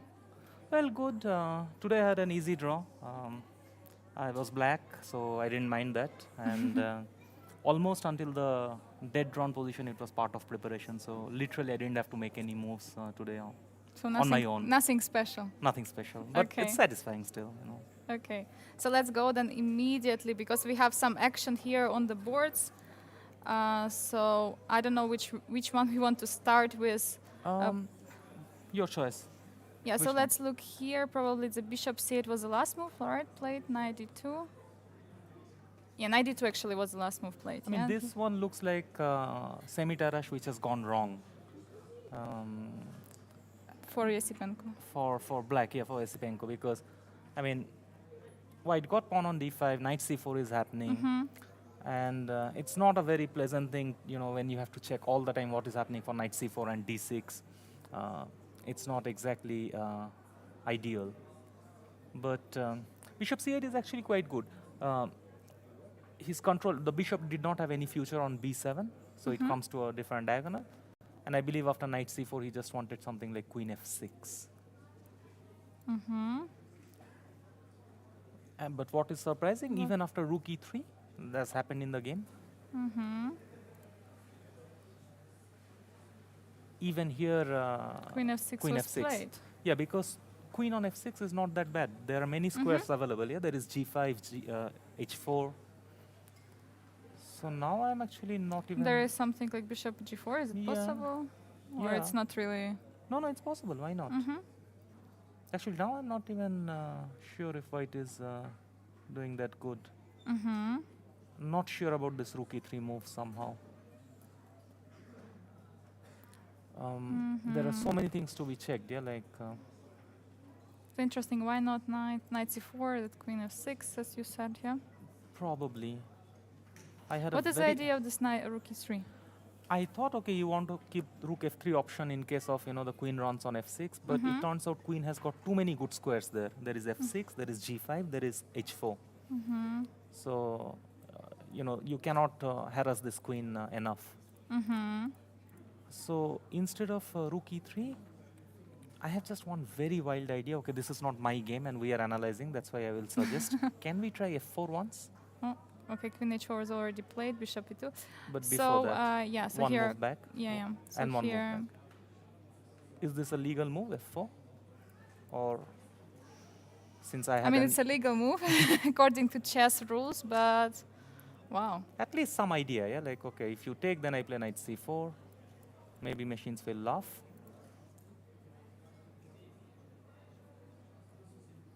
Kind of, but I don't know. Like, yeah, queen b8, e5. Okay, I'm creating some play, yeah? Yeah, and already some Who pushes can be, yeah. I mean, but again, the problem is you put this in computer and if there are some concrete ways to solve black's problem, then it's very difficult. I mean, we can check quickly. So after Is he laughing already? f4, yeah. f4 he's laughing, yeah? No, he's not. No, Ah, no, wait, F- it's not. It's not. It's not f4. Here, Yeah, f4 yeah. he's laughing, yeah. Yeah. So Knight c4, queen f6. Yeah, okay, good. No, this is some questions to white, yeah. e5, queen h4. Yeah. Yeah, now queen reach h4. Pawn Yeah, is and on we are not. f4. Our pawns are not going there. Okay. Yeah. Let's get more Yeah, pragmatic. yes. Let's Let's go get- back maybe here, yeah. Yeah. At this moment. So if not rook e3, yeah. So first of all, we're talking about knight c4. Yeah, knight c4. There is queen f6.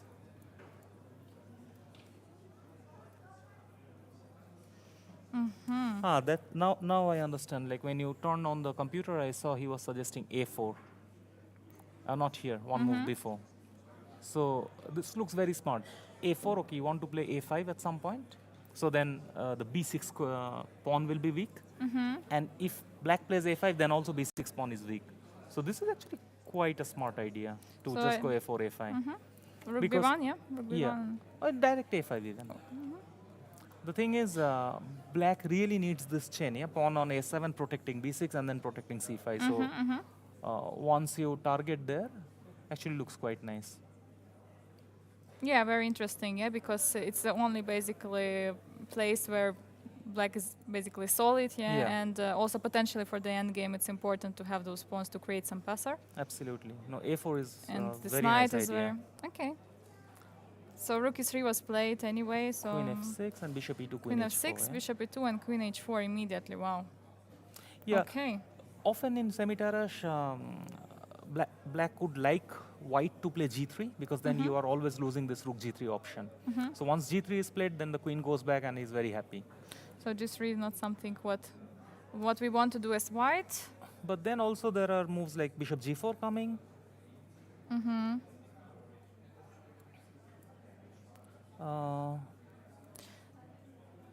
What if play?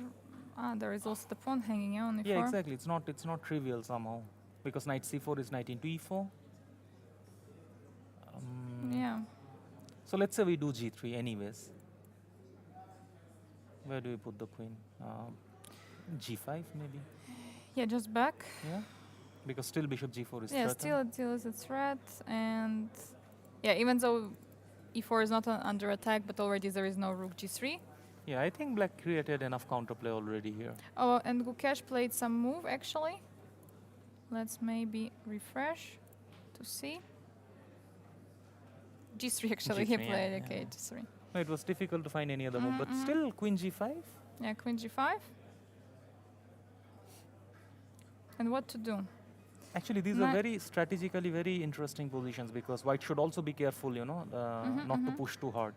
So knight C4, let's say, Knight C4. because now I'm stopping bishop G4.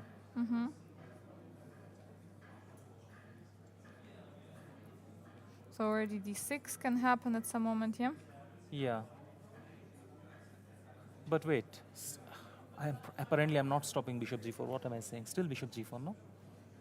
So Bishop G4, what was your idea? To No, I play? thought E5 is hanging or I will have D6, but nothing works because D6 there is bishop into E2. Yeah, just take. Yeah, why not? And if you don't play D6, if you take on G4, then D1 hangs. I take on G4, Yeah. and yeah, D1 and H5 is hanging. Yeah. Yeah, because of this rook on E3 actually, yeah? This Yeah, move, exactly. this move a little bit spoils. Yeah, especially if you have to play G3, then rook on E3 is not where you want the rook to be. Yeah. I mean, Queen G5, what else? Then not Queen G5. Is there something else? So Queen G5, Knight C4, Bishop G4 was our issue, yeah? Let's continue this variation once again. That Knight C4, Bishop G4, let's say D6. I thought Bishop into E2. Yeah, Bishop Yeah, E2. and you take back the Bishop. And I thought Rook D7. Rook D7. The pawn is protected so far. This one. But the problem is this pawn is also not going anywhere ever at all. And you have to take care of H5, you have to take care of E4. It felt like you want the actually pawn to be on D5. Went But a bit too far. Yeah. Okay. So I don't know. There is also another crazy game ongoing. Maybe see we'll that Salim, yeah? we'll leave Yesipenko to think what to play here, but most likely Queen G5 is expected. Yeah. Yeah. Let's go and see. Just a second. Yeah? I'm just curious. Is he thinking about Queen H3? No, this is just too Queen much, yeah? H3, G4. Queen H4 back. The thing is, when you have Queen G5, why to bother about Queen H3? I mean, you're doing the same thing with the Queen on G5, which is pretty safe. Okay, Okay. Yeah. let's check this Salim game. Yes, it's actually very exciting. Already few moves have been played after the nice sacrifice. Just one moment. So we left knight f2. Take. So we were discussing here. Yeah, this E5, knight takes D1. Yeah, exactly. So too many pieces for the queen. Yeah. Although even there he could take rook into D1, not to take the queen, but take the knight with the rook. But here again, black will get some compensation though. Maybe queen B4 or maybe queen C7. Yeah, maybe queen actually- c7. Yeah, No, queen I think what C7. he played is much better. Yeah. Okay, so king f2 immediately, knight g4, king g2, and knight h2. That's what we were discussing. Yeah. And we were also saying that basically, okay, But why not to play e5 here? e5. So queen h6, I assume I can't see anything else. Yeah, it looks like queen h6, yeah. Yeah, but now my point is I'm already one piece up. So I should have some consolidating move somewhere. Let's say, I don't know, bishop Knight f5 even? Bishop f5.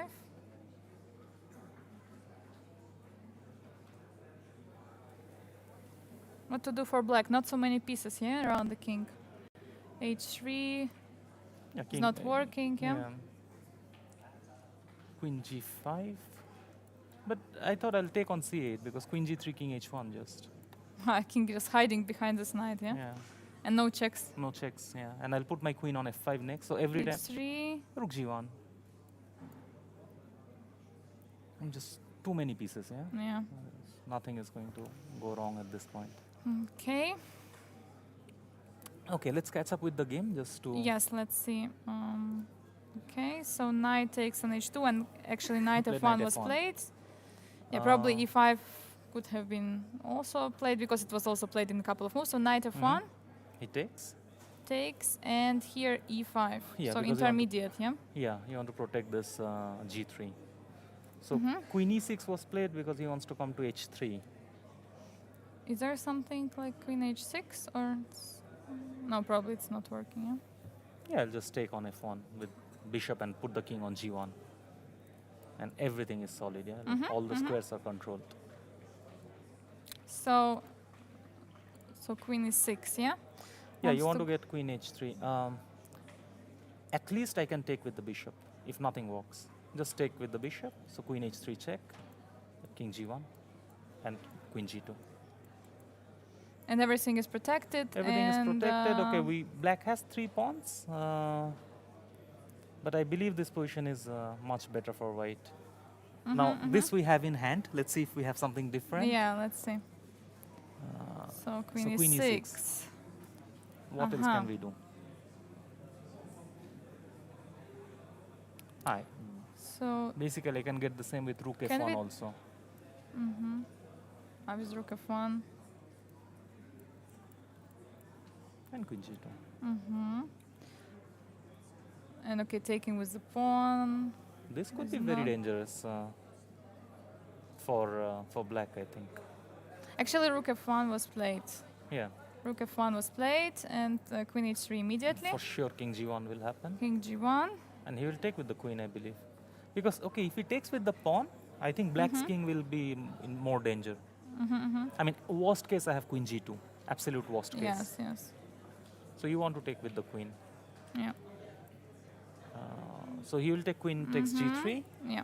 and we will get this position, queen g2, and take twice.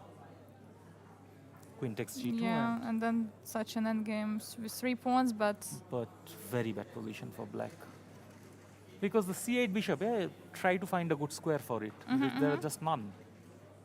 is it the only way to go after king g1 for black? Well, yeah, Is there something like rook e6? But then, okay, Bishop bishop f5, f5. yeah. or even queen g2. Every time there is queen g2, yeah?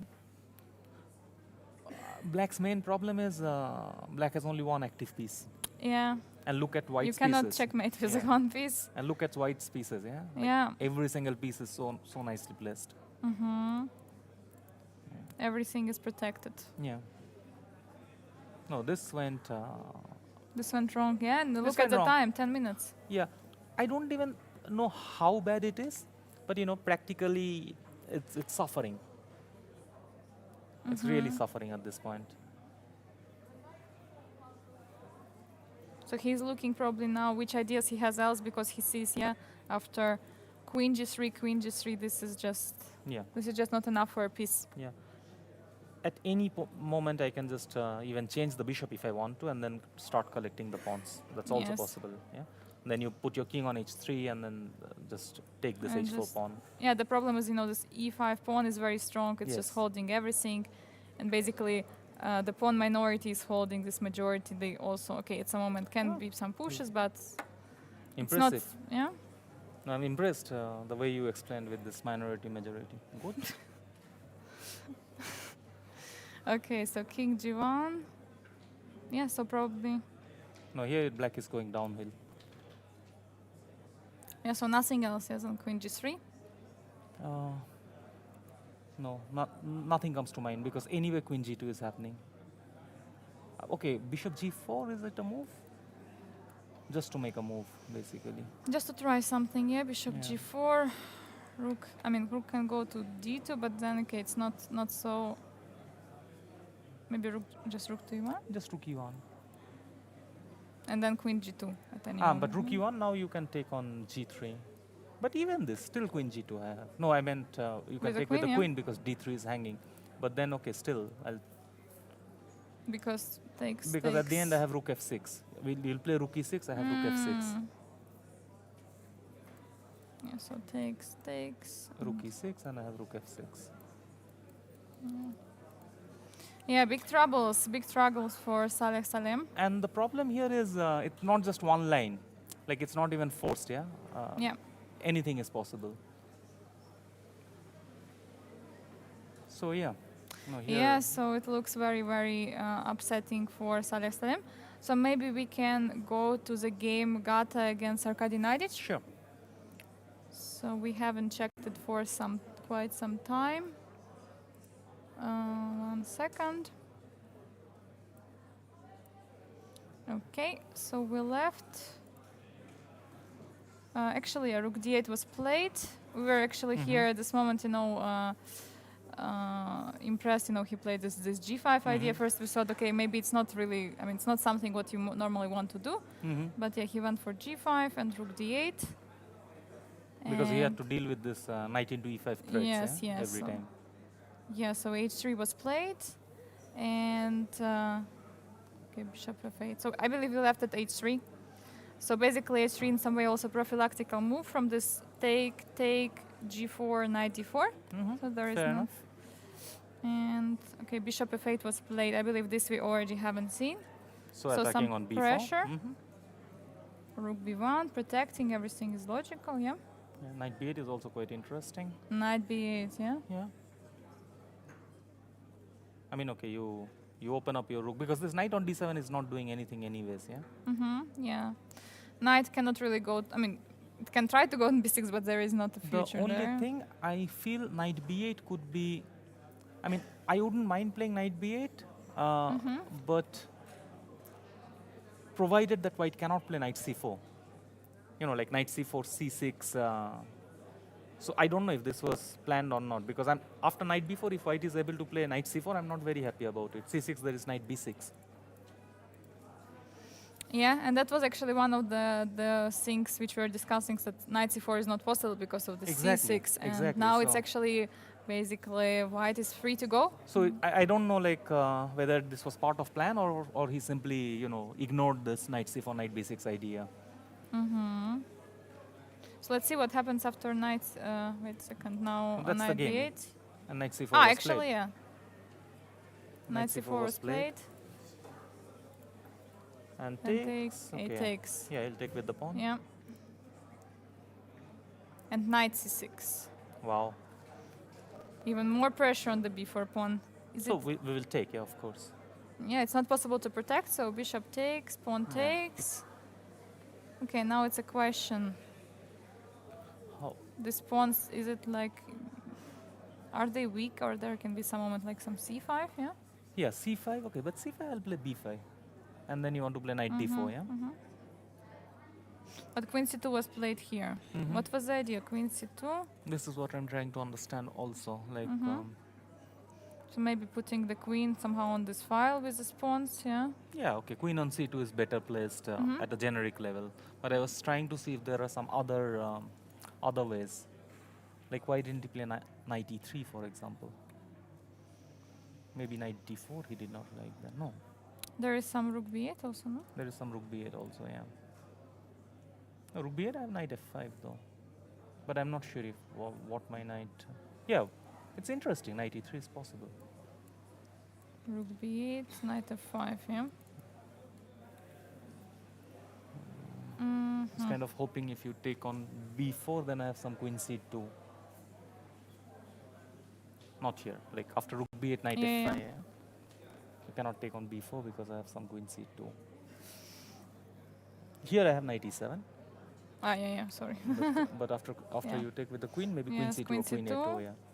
And rook Big, b8 is yeah, hanging, yeah. big problems, yeah. Yeah. But okay, no, in the game queen c2 was played directly. Yeah, queen c2 was played. Actually, c5 immediately, okay. Ah, maybe this is what he wants. He wants to play knight a5.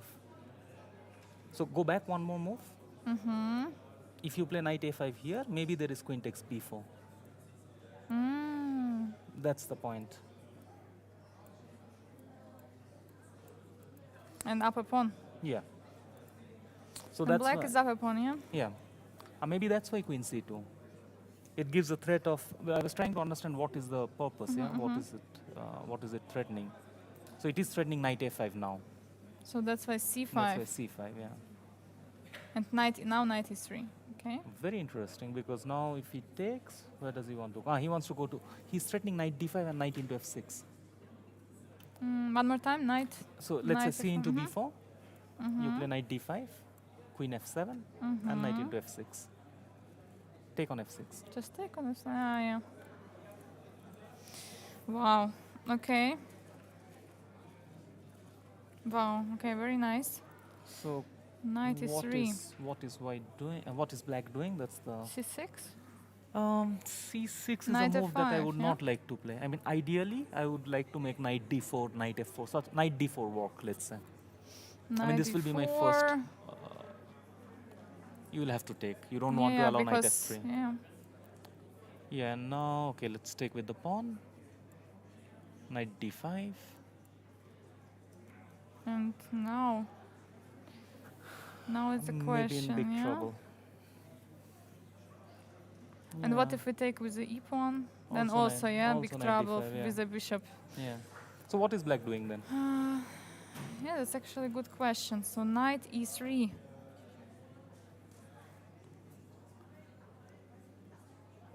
Maybe your move c6 is not that bad. That's like some desperate move, yeah, already, Yeah. in a way. Yeah, in a way, definitely.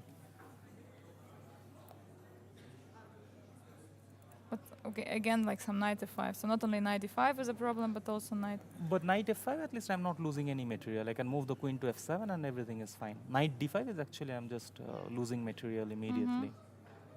Can there be something like knight if f4? My idea is if takes, then can after knight d5. Yeah, this there is is also some quite queen interesting. g7 Queen g7, yeah. and h6. e3. Yeah, this is also quite interesting. Knight f4, what to play? Okay, there is no immediate threat, so But I'm stopping knight d5. you're stopping knight d5, yeah. Actually, both c6 and knight f4 I quite like. Knight f4 I like a bit more because it's more active.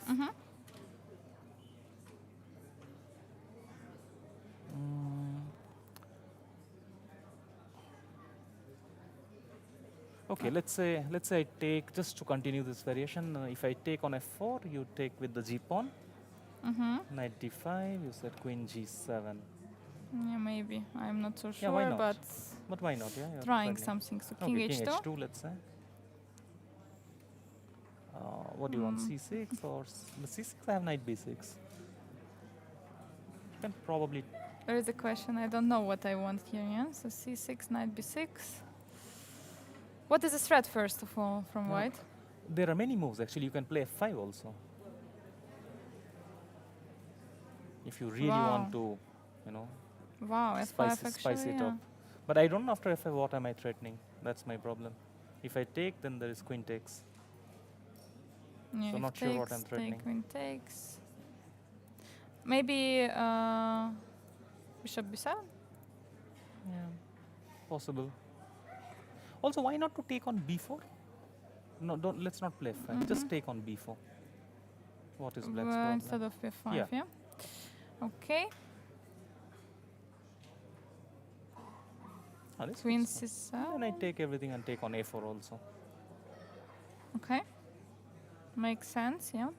No, here I'm not very thrilled with white's position. So maybe something before, yeah? Maybe not taking, yeah?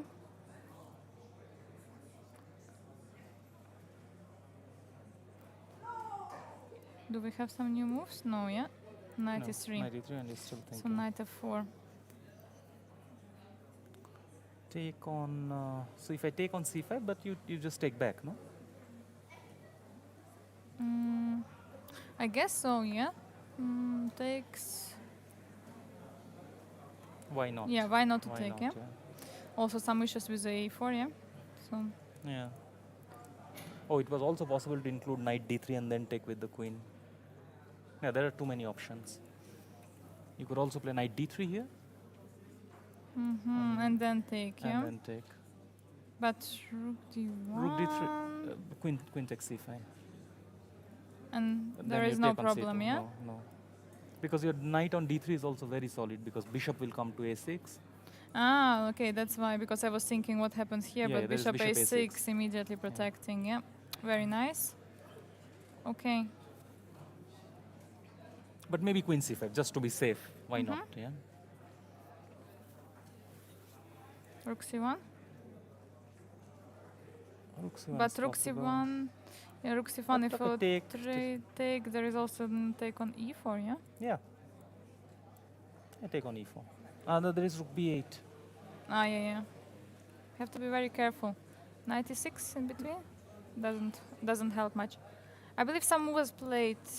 c6 actually was played. c6 was played, yeah? Yeah. So c6, I don't know. Maybe knight f5 simply was not. I mean, Yes, we can check, of course. Like we can always check. Yeah, we can always check with the engine. Okay, b5. it was doable. set. b5, some equality, yeah?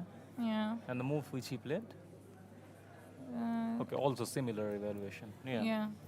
No, basically not much is going on at this Yes, point. yes. Not Not much much. is going on, yeah. And knight f5 immediately. So yeah, black is stopping d5, knight d5, but knight f5 is possible, attacking the queen. Yeah, and also it's always good to make such moves, yeah? Like what black has to decide where to put the queen. So now you spend time, c7, f7, a7, e8. You have to, if you give your opponent decisions like this, then it consumes more time, especially when you have Yeah. 12 minutes. Yes, but especially I wanted to say there is Yeah. only like 15 moves to make. Yeah, like- yeah. And you not don't want to on- blitz out immediately. Yes, so, yes, for sure. Yeah. So yeah, so I believe we're going to let Arkady think where he wants to put his queen because I believe something else is going on. Let's go again to our Actually, bishop g4 was played. To our party game with the fireworks. So king g1 was played. Here we left And bishop he played g4 rook actually. Yeah, and indeed he played was rook played. d2 and bishop f5, which is also very strong. Bishop f5. Wow. That's why he needed the rook on d2 because he can take with the queen after bishop into f5. We were looking rook Well, rook to d1, Which is yeah? also fine. This was also fine, but But this is rook- kind of nice also. He took with the pawn. Okay, what else could he do? And now, And bishop f5, very strong move. Yes, basically saying I want to trade and I just don't see how black is playing at this moment. yeah. It looks so difficult. I mean, I don't know what computer gives, but from a human perspective, it looks completely winning. We have here evaluation bar. Okay, Actually, this is here you the can bar see. is dancing. Yeah, no. No, rook g2 is coming, and no, this is almost resignation at this point. The main problem is not only you lose the g3 pawn, but your king will also come into attack. So, absolutely no compensation. So what do you think Saleh missed in here, or like, I have no idea. Maybe or he even- just went like intuitionally sacrificed and just go? But it also, the whole sacrifice, it kind of felt that like white was prepared, right? What did white wrong? What did white do wrong to get this kind of sacrifice? He was well developed, he was centralized. So, I mean, even from an intuitive point of view, it feels like the sacrifice should not have worked. By the way, there was one game we never saw, yeah? Yes. Now we are moving to it. Okay. So let's just see. Okay, bishop f5 was played. Basically, there is not much to say. If the pieces are getting traded, it's just up a piece for Abdusatorov. So the last game, actually, we left. I believe at the moment, at this moment, bishop c6 was played. So let's see what was played afterwards. So So other day I asked Arthur, maybe you can also enlighten me with this color thing. What is orange color move? What is blue color move? I have no seem not- idea what. Now, some has to be some brilliant move, some has to be some blunder. I Yeah, assume most red is likely. bad Most likely, yes. because But- I see all these beautiful colors and I Yes, have but- absolutely no idea what But you it just is have to about. look at the position. You know, you don't look at the colors. But this anything. notation is so colorful, yeah, I'm kind of getting distracted. You just have to look at the position. You know, you imagine you're playing the game. You know, Okay, you, okay. it just. I I look don't know. like It's this. not so easy for you to imagine this, but just imagine you're playing the game. So bishop c4 actually. So I yeah, have to was look like this. Yeah. yes. So I was offering this move. So the idea is we want to trade here, but the problem is that right now trading, yes, the problem. Mhm. The pawn is under attack, and if black is using some time, it's not working. And also, bishop c4 idea that now taking on b2 is really Mhm. Because possible. previous move you could not do because of rook a2, yeah? Yes, exactly. Mhm. Okay. So rook d8, rook takes, and rook c1. Okay. Bishop b3. Isn't black clearly better or Yeah, not? it looks like, no? Bishop b3. So my What about this? as white, really the first move I will check whether it is working or not is bishop c7. So let's start with that. Yeah. Because this is like very forcing, yeah? What are the things that you can do? Rook c8 Rook is not an option c8. because bishop d7 or bishop b7. Mm-hmm. Ah, no, then you can take on b2, I take on b6. No, I'm on time. Also, there will be some rook moves as well. So But- takes or Yeah, at least. takes and just take everything, yeah? Yeah. Okay. So this will not concern us. So let's go back. Yeah, So bishop bishop c7. c7, yeah. Oops. 1 second. Because this is a move I would really Bishop like to c7. make. What else?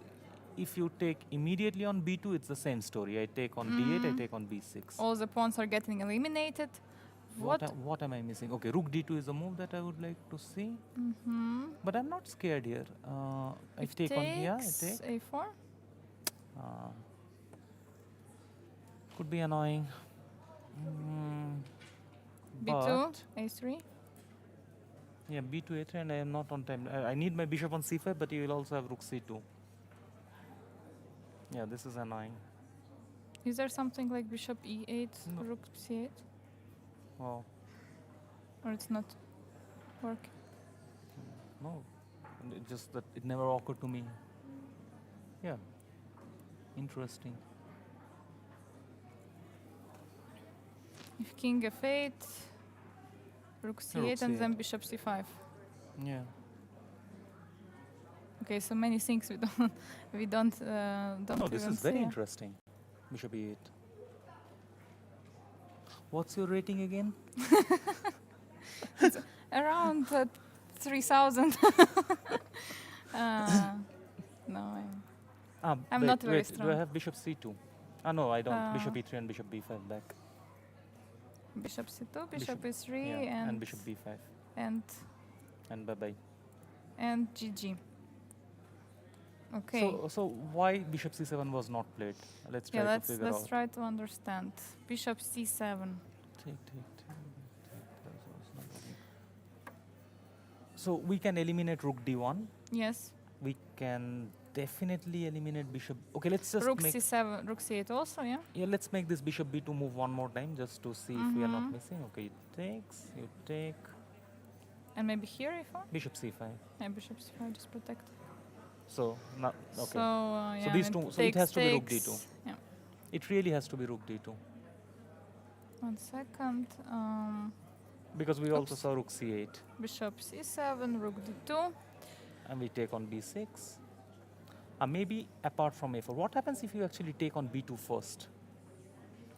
Yeah, maybe Yeah, this yeah, move. yeah. Yeah, Yeah, we this is didn't the look problem. intermediate, yeah? This is the Rook issue. c5. Oops. Okay, already some moves are played. But let's go back. It's just interesting, yeah? Yeah, So, bishop b2, rook c5. yeah, but then a4. Yeah, And then the problem. then problem is that. No protection of the pawn. Yeah, But where to place the rook otherwise? I mean, bishop No. s3 is not working. B1. Rook b1, trying to use the spin. So now something like bishop e3 is coming here. Bishop Rook B1 is actually quite interesting because I got scared of bishop A2, but bishop A2 I take on A5. Wait, bishop A2 take on A5, there is rook C2. Oh no. Wait a second. This is This is very interesting. Yeah. I don't know if I can... What is going on here? No, I was already thinking if I can try to make a draw with rook takes b2. It's actually quite possible. I'm not 100% sure, but okay, I would not like to get here. But you can take and play bishop b4. But okay, let's go back. Not bishop a5. But where do I move then? Oh, rook e1 I can play. I can play rook e1 now. Rook e1.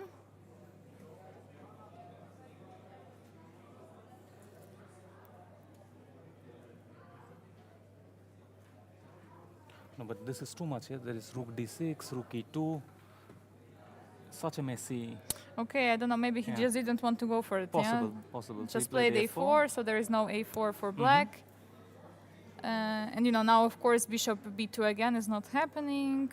So bishop By d4. the way, white is not happening exactly? I saw that because of... Bishop rook e3 at the end. Bishop e3, yeah. So take rook b1, rook d1 check. And you change and you have bishop e3. Okay. Yeah, okay. So fair enough. So bishop d4 was played, yeah? Bishop d4. And bishop b5, okay? But the problem in white's position is every single move you have to count bishop b2. And your a4 pawn is under attack, b2 pawn is under attack. So even if I just don't do anything, if I start slowly improving, it's not fun. So I'm not also e5, yeah? Yeah. Also, as he played h6, yeah? h6, yeah. Because just imagine, how do you continue here? So difficult. Yeah, it's a good question to white, yeah? Yeah. Bishop e3, trade.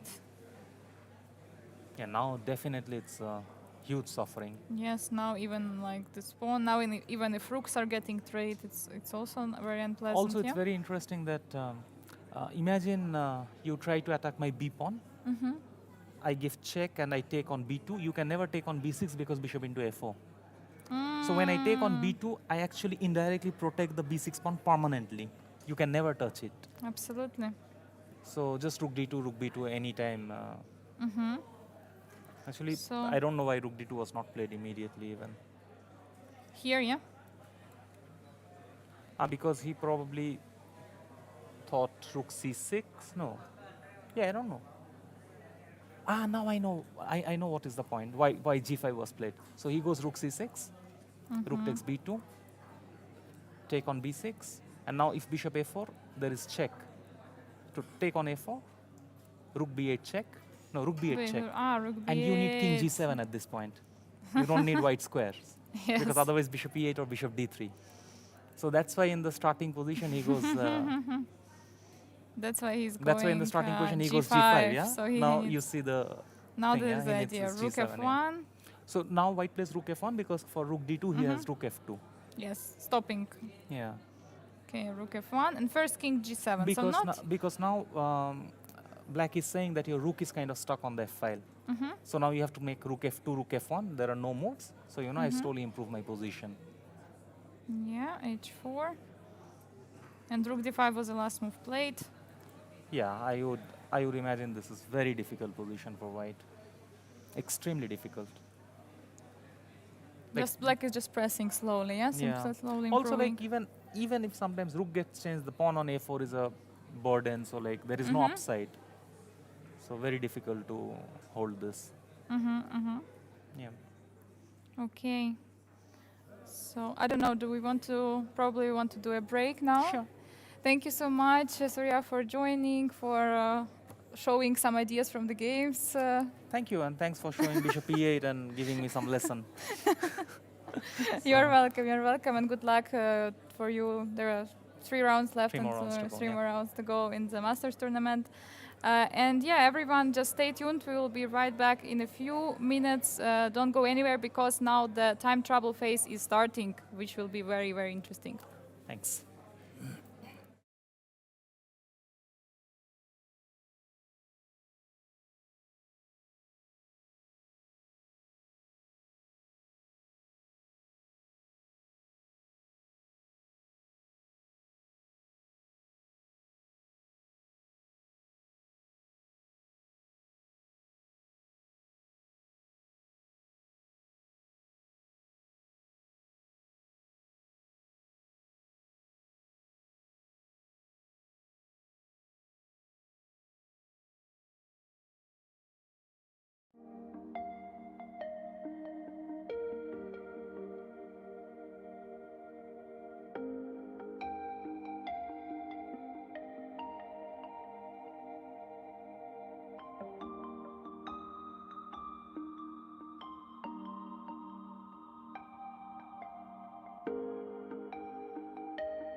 We're back.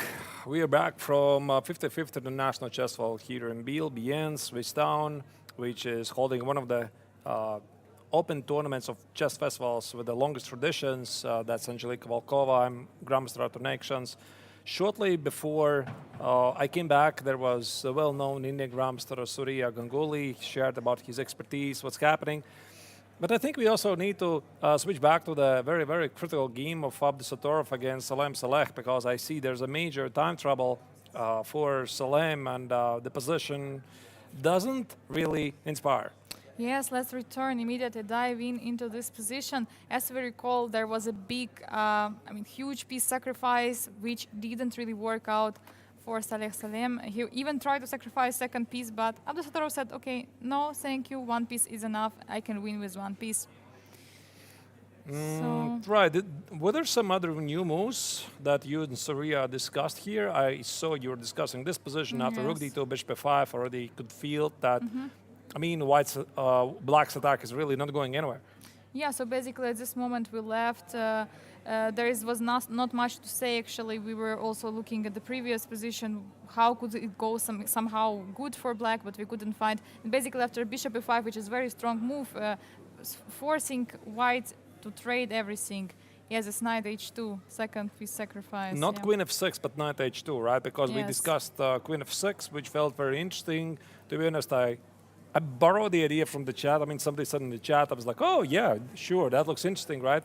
But Knight X on H2, of course, also is a very interesting idea. Maybe Knight F1 was missed by the top Emirati Grandmaster. Yeah, now Knight F1, very interesting intermezzo move, E5, Rook F1. Apparently, White's attack is over. Yeah, the problem that it was not possible to take with a queen on G3 because of the various moves, like Queen G2 or like after takes here, it's just Rook G2, and it simply leads to nothing. So he tried to complicate, I guess, to take with a pawn, but after Bishop F5, the problem is that everything is getting trade, and there is not so easy. There are simply no pieces for Black, simply no pieces for attack. Also a bit slow to play this G6, King G7, Rook H8, try to check on H1. Black simply is never going to do it in time. It would be very good, of course, to play 3 moves in a row, but unfortunately not possible. Not here, not today. Here. Rook E6, so he's still trying, but yeah, Rook H1. Rook on D2 is very nice, supporting the king. Rook on H1 as well, holding all the important squares. No entrance for the... But all right, if you put the motions aside and look at the position, we tried to calculate the material situation on the board. It's 3 pawns for the piece, right? 1, 2, 3, 4, 5, 6, 7 against 4.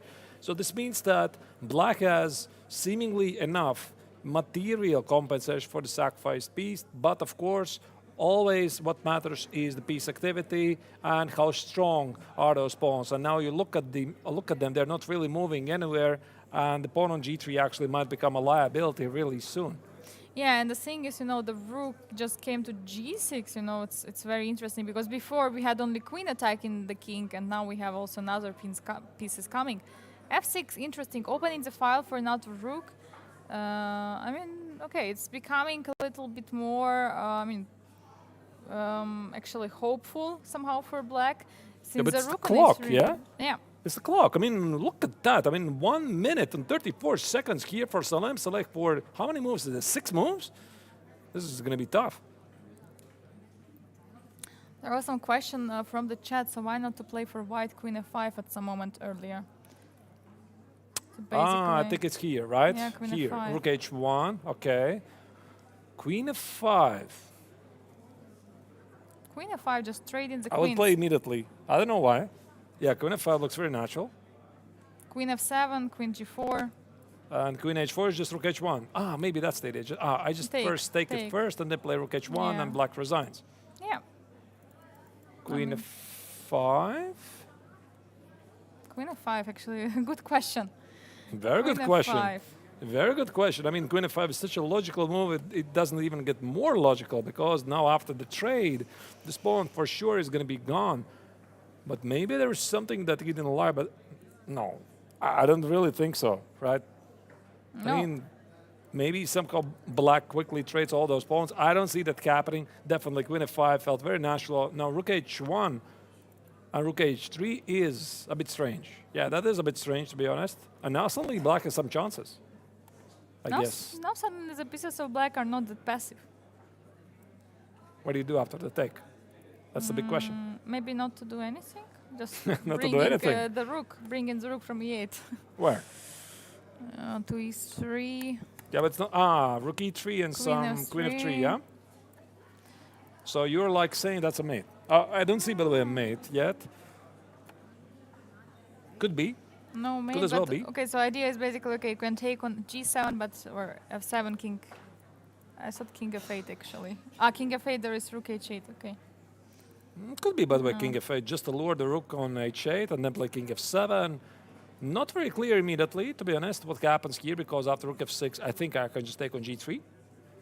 I don't see anything wrong, at least immediately. White is not losing. Rook e2 is knight e2, Queen h4. but no direct threats. Maybe queen d4, yeah? Queen d4, but that's a mate. Yes. Should be a mate or something. Let's do a roundup of all the games, Yes. because I think there's a couple of minutes got passed on not only this game is heating up, all the other games are getting really excited. We also have to see how Gukesh is doing against Andrei Yesipenko. Yes, and let's go back to the game. We left it at the moment where actually was rook e3 was played. We were discussing why was this rook coming to e3, and then queen suddenly came to the h4. It was around move 30. We left here, Where? Move which? or no, actually to move. Sorry, yeah, here. Here. Rook e3 was played. We were discussing with Surya that like okay, rook e3 doesn't really make that much sense if after a few moves white is playing g3, because you want to play rook g3, but it's not possible because the pawn on e4 is hanging. So that's why this g3 was actually possible to you know. I don't get it. I mean, knight Yeah. c4 is impossible. Knight c4. The problem is queen f6 again. And now you're saying that d6 is nothing, yeah? d6, rook Yeah. e6. Yeah. And you know, unfortunately, after pawn is already on d6, you actually wish that pawn is actually back on d5. Draw, no? Truffled Draw, repetition. draw, d6, d5, no? Okay, probably not. Yes. So actually, we were discussing after instead of rook e3, maybe a4. And idea is just we want to push for a5, a4, a5.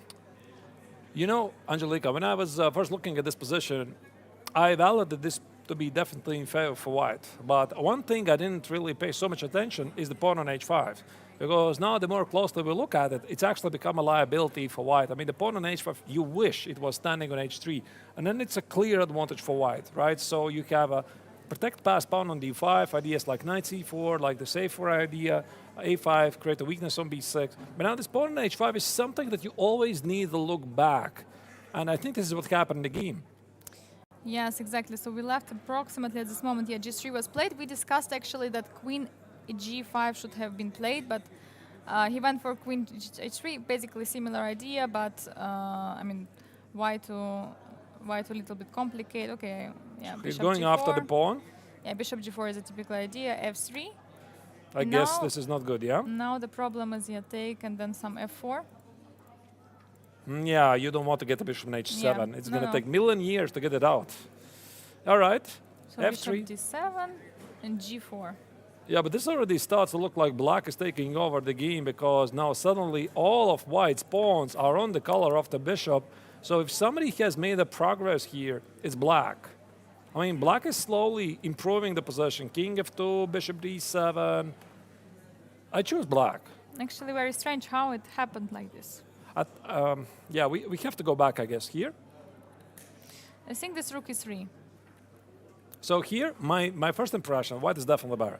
Yes. But again, I tell you honestly, I didn't really properly evaluate the consequences of the pawn on h5. So bishop d3, bishop b5, knight e2, these moves make absolute perfect sense, so white should be doing great. Yeah, now this a4, a5, maybe you're right. Maybe you're right. But then again, it drops the pawn on h5, does it? I mean, if I play a4, there's bishop g4. Unless, of course, you want to sacrifice it. You're like saying that this pawn means nothing. Okay, actually, maybe we were, maybe instead of not so a4, a5 is an idea, but first bring the rook to b1 or a1. So. And I play bishop g4.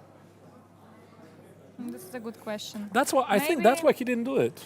That's why he didn't do it as bishop g4, bishop h5, because of course you can always sacrifice pawns like Bishop- this. bishop e2, if bishop goes back to e2. Yeah, but bishop e2, maybe without a4, right? Maybe like this. Yeah, bishop e2. Yeah, now black, of course, is not even obliged to take. Bishop d7, go back, and And you now always... a4 is not possible, yeah? Yeah, now a4 is not possible. Yeah, black is incredibly solid. Either way, what was happening here, difficult to tell, but the final position is this, and now Gukesh is in slight time trouble. 3 minutes on the clock. So let's do a very quick recap. What is happening everywhere else? We're going to come back because we need to Yeah. see another big up the Satorov against Salem Saleh also Yes, game. big time trouble is coming, big time trouble phase for all of the games. All games are still ongoing. I'm really, really scared that all of the games or not all, but at least 2 games finish at the same time. It looks like it's possible. So yeah, we have here Gata Kamsky against Arkady Naidic. Super sharp, yeah? Super sharp. We left it. Yeah, after c6 was played. Yeah. So basically Knight after c6. no. With you maybe, but with so No, but c5 we looked at with Surya. You said c6, so I tried to figure out where. Yeah, later. C5 you mean, yeah? Later c6. Here, c6. So the idea, knight e3 was played. The idea is knight e5 is very big threat. But now, since we were actually looking instead of c6 on knight f4, but okay, c6 was played, and now knight f5. So Knight f5, yeah? Knight f5, and yeah, Queen basically we said here. So now it's for black. It's really a big decision where to put the queen. Right. And yeah, that's where we left actually. Yeah.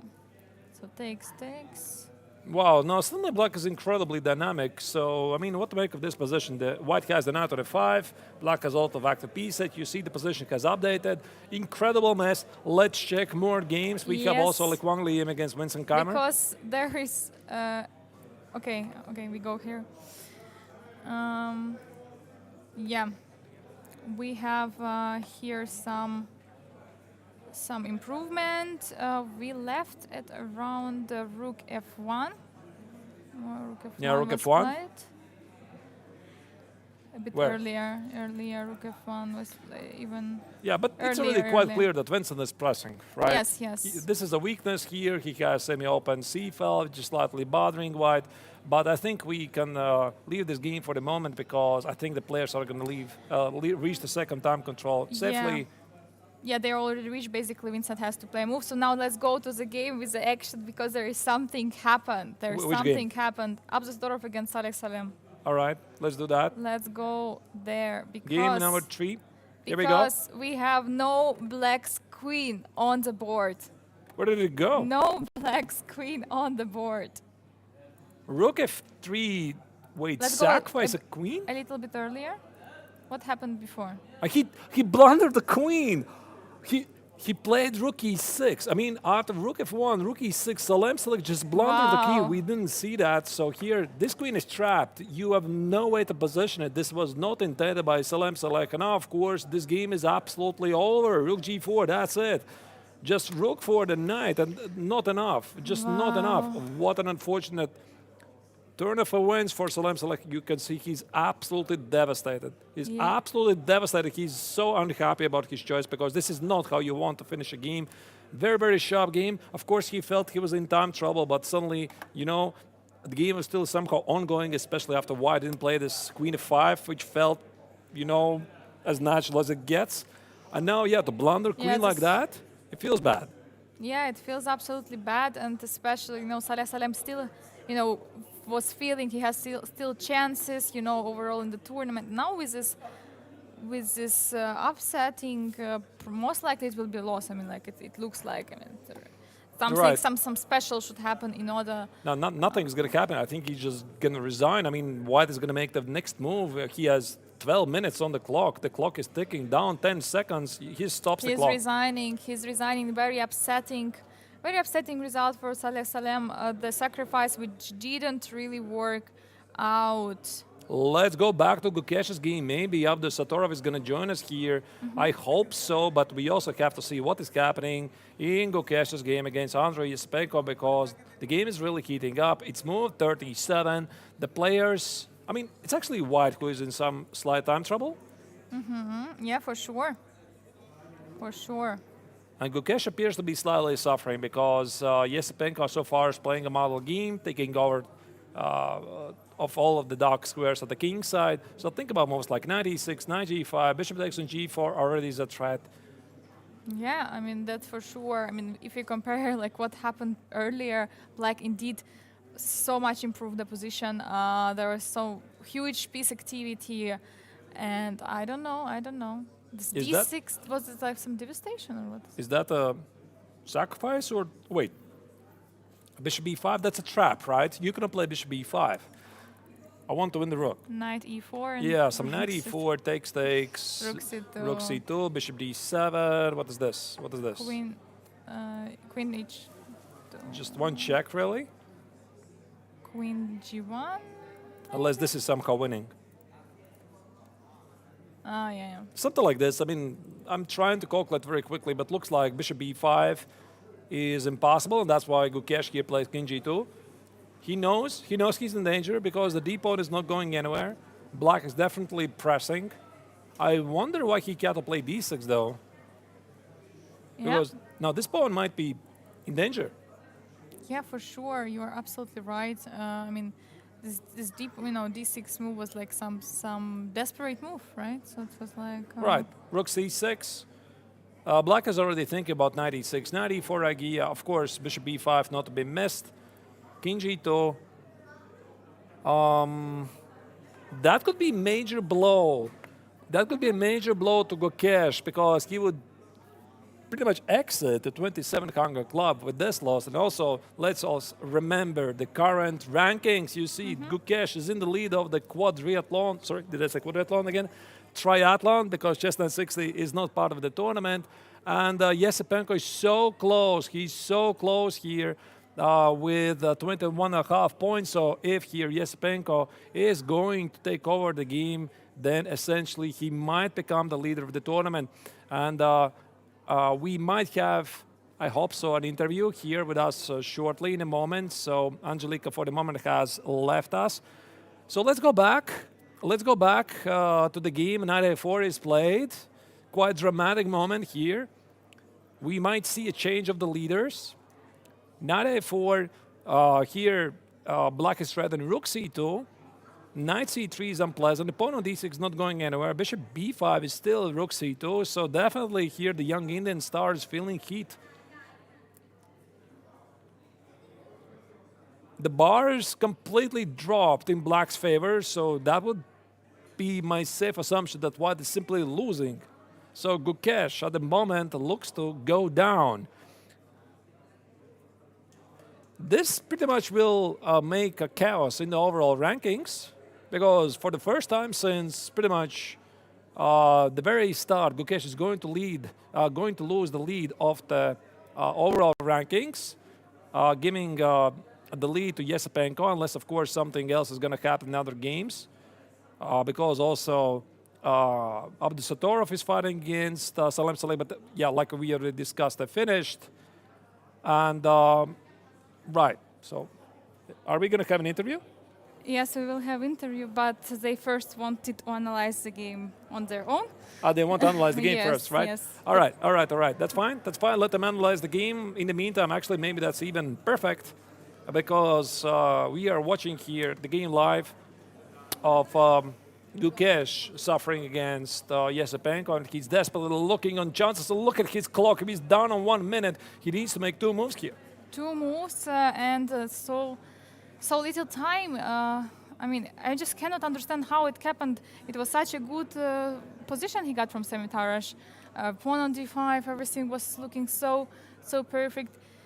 It's very important for him somehow to pull all together and try to still go for something, but it's really very. He needs to make a move, and he did play something. What was it? I saw rook b3.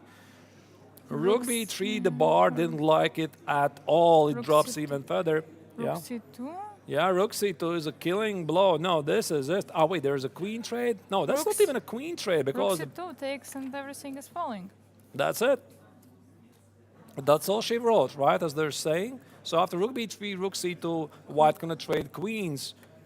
It is going to be played. Rook c2 played in a heartbeat, despite the fact that Jespenko had still 6 minutes on the clock. Rook c2 is on the board, and by now, I think already Jespenko should know, okay, this is very close, because you look at the position. I mean, black is completely dominating white. Yeah, so queen e1's the only move, right? I mean, to play. Queen e1. Gukesh is technically out of time trouble, but not out of real trouble because the position is terrible. I mean, look at his position. King is weak, the knight on g3, bishop e2, passive pieces. Black has wonderful queen on the 4, rook on c2. Now the only question is black can deliver the killing blow right now. So one more move to play. I mean, 2 more for black, 1 more for white. No, it's already move 40 for white. So That's actually, it. okay, yeah. So Gukesh That's made it, but yeah, now the last precise move. I mean, I believe there are a few moves which are good for black, yeah, just you know, there is 5 minutes of time. No, I'm even looking at, can I try to force matters with something like knight c3, let's say, whatever. I mean, some random move. How should I do that? Let's say this, and I had an idea to sacrifice the queen. Wow. Something like this, knight e2, and then I wanted to claim there's going to be a win. Something like king h3, knight f4, here, and I'm somehow winning. You know, this could be really beautiful queen sacrifice on g3, but I'm pretty sure that black doesn't even need to do that. He could just play something like bishop b5. Yeah, for sure, knight. Knight c3 looks to be one of the moves. Maybe he's looking if he can use somehow the fact from... I mean, that this knight is protecting the bishop. I don't know, but yeah, knight c3 looks like a move. Rook c3 is also possible. Rook c3, actually. Rook c3 idea is queen f3, and after rook takes knight c3. Yeah, like you said, everything is deadly. I mean, let's go back to this game after the moment, because we might be also witnessing more action in Kamsky's game against Arkady Naiditsch. I think also this game is heating up like there's no tomorrow. Yeah. So there's a lot of action here. Wow. How many moves be made? 40 moves actually can be made, so there is no time trouble.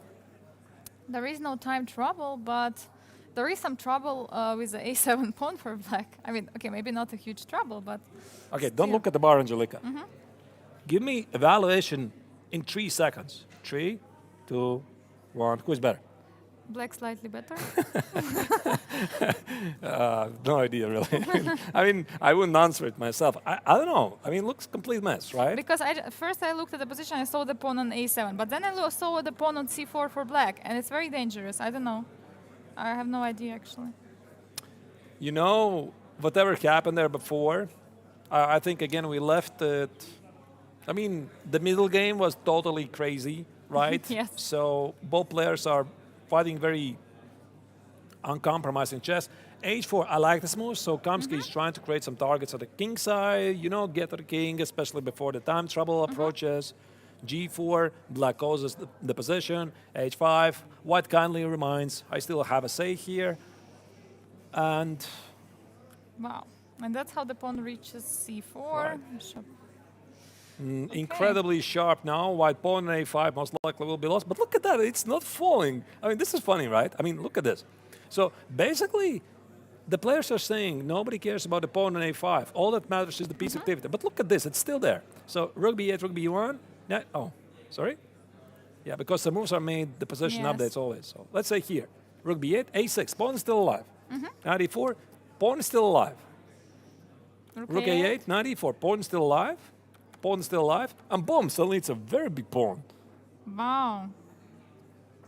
It's quite incredible how sometimes chess changes the position, right? And this pawn on, again, a couple of moves ago, here, a5, pretty much you can feel it does not matter at all. I mean, there's action in the center, at the king side, and after this very beautiful exchange sacrifice by Kamsky, at least visually speaking, I like it. I mean, a7, knight e4, sacrifice on d3, and queen c7, and there's some big ideas. And there are 2 pawns on the d file for black, d3 and d4, but knight very wonderfully stopping them both, blockading. That's the best blockading piece, the knight. Not only blocking the pawns, but also protecting the pawn on e4. Also weaknesses on f6. So, I mean, wow, it's just incredible. So I take back what I said. I mean... it's fun to watch, right? It's a huge compensation for sure for an exchange. I don't know if it's...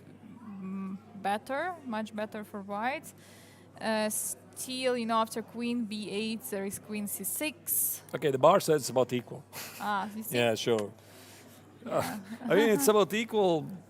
I would choose white 10 times out of 10. Absolutely. The king is weak. It doesn't feel like white is risking anything. Yeah. So black needs to eliminate this pawn pronto, really. Otherwise, think about white's ideas here. For example, queen a6, queen f7. That's the first idea which jumps in my mind, right? Yeah. So I see bishop f6. Bishop g7, h6. That's it. You're done. Right, one check on h2, on a1, my apologies, king h2 goes away, and that's it, black resigns. So actually here, knight h should be slightly happy because he doesn't have to make a very difficult move in a time trouble. Now he has 15 minutes. However, maybe he already is thinking that he already messed up before because this is a move. Again, we go back to this. This is a move you don't want to see.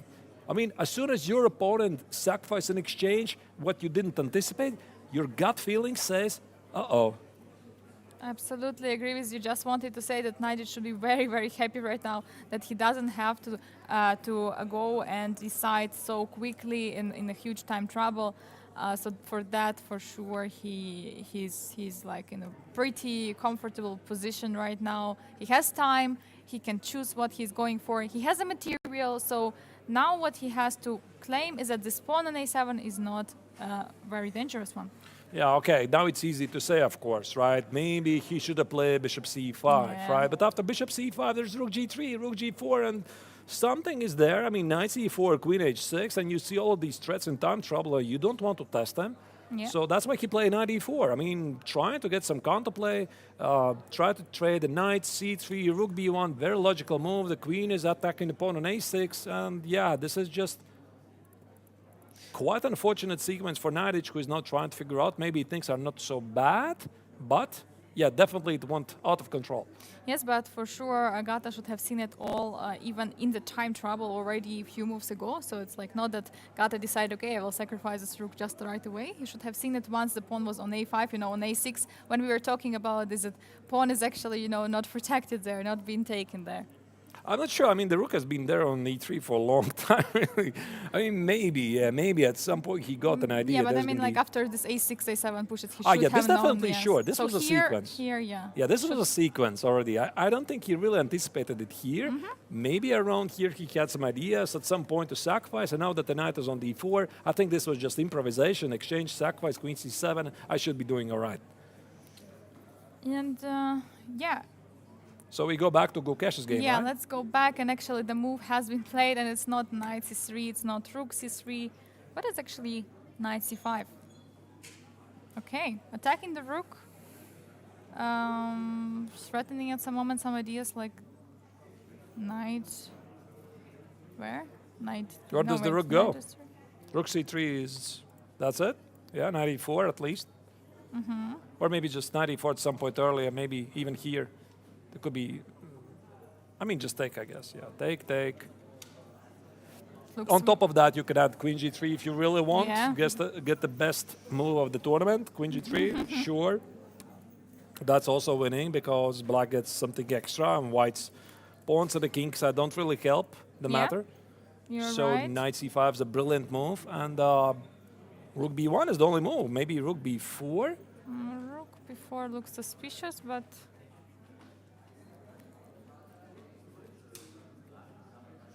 There should be something, right, immediately, some kind of a shot, which I don't see yet.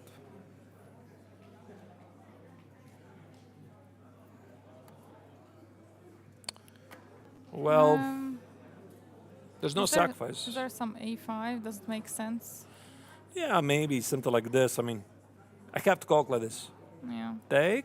Ah, wait, I take with the knight. My big point was yeah. there's going to be something here. I mean, but there's nothing even there. So I thought I'm attacking. I just noticed the queen is protecting it. Okay, so what if I play rook b4? Rook b4. Yeah, that's why I don't really understand this knight c5. Like knight c3 or rook c3 was so. I mean, I don't know. It felt so so close. Yeah, but maybe, you know, this is where the experience come into play. And despite the young age of the Russian Grandmaster, sometimes you just don't want to make a very big decision on the 40th move, because those of you who have been in the circuit for a long time, you probably already know, 40th move, this is usually when there's a high percentage of mistakes being made. I mean, you feel the pressure that this is the move when you have to make a very good move. And the clock is ticking very often down to the last seconds.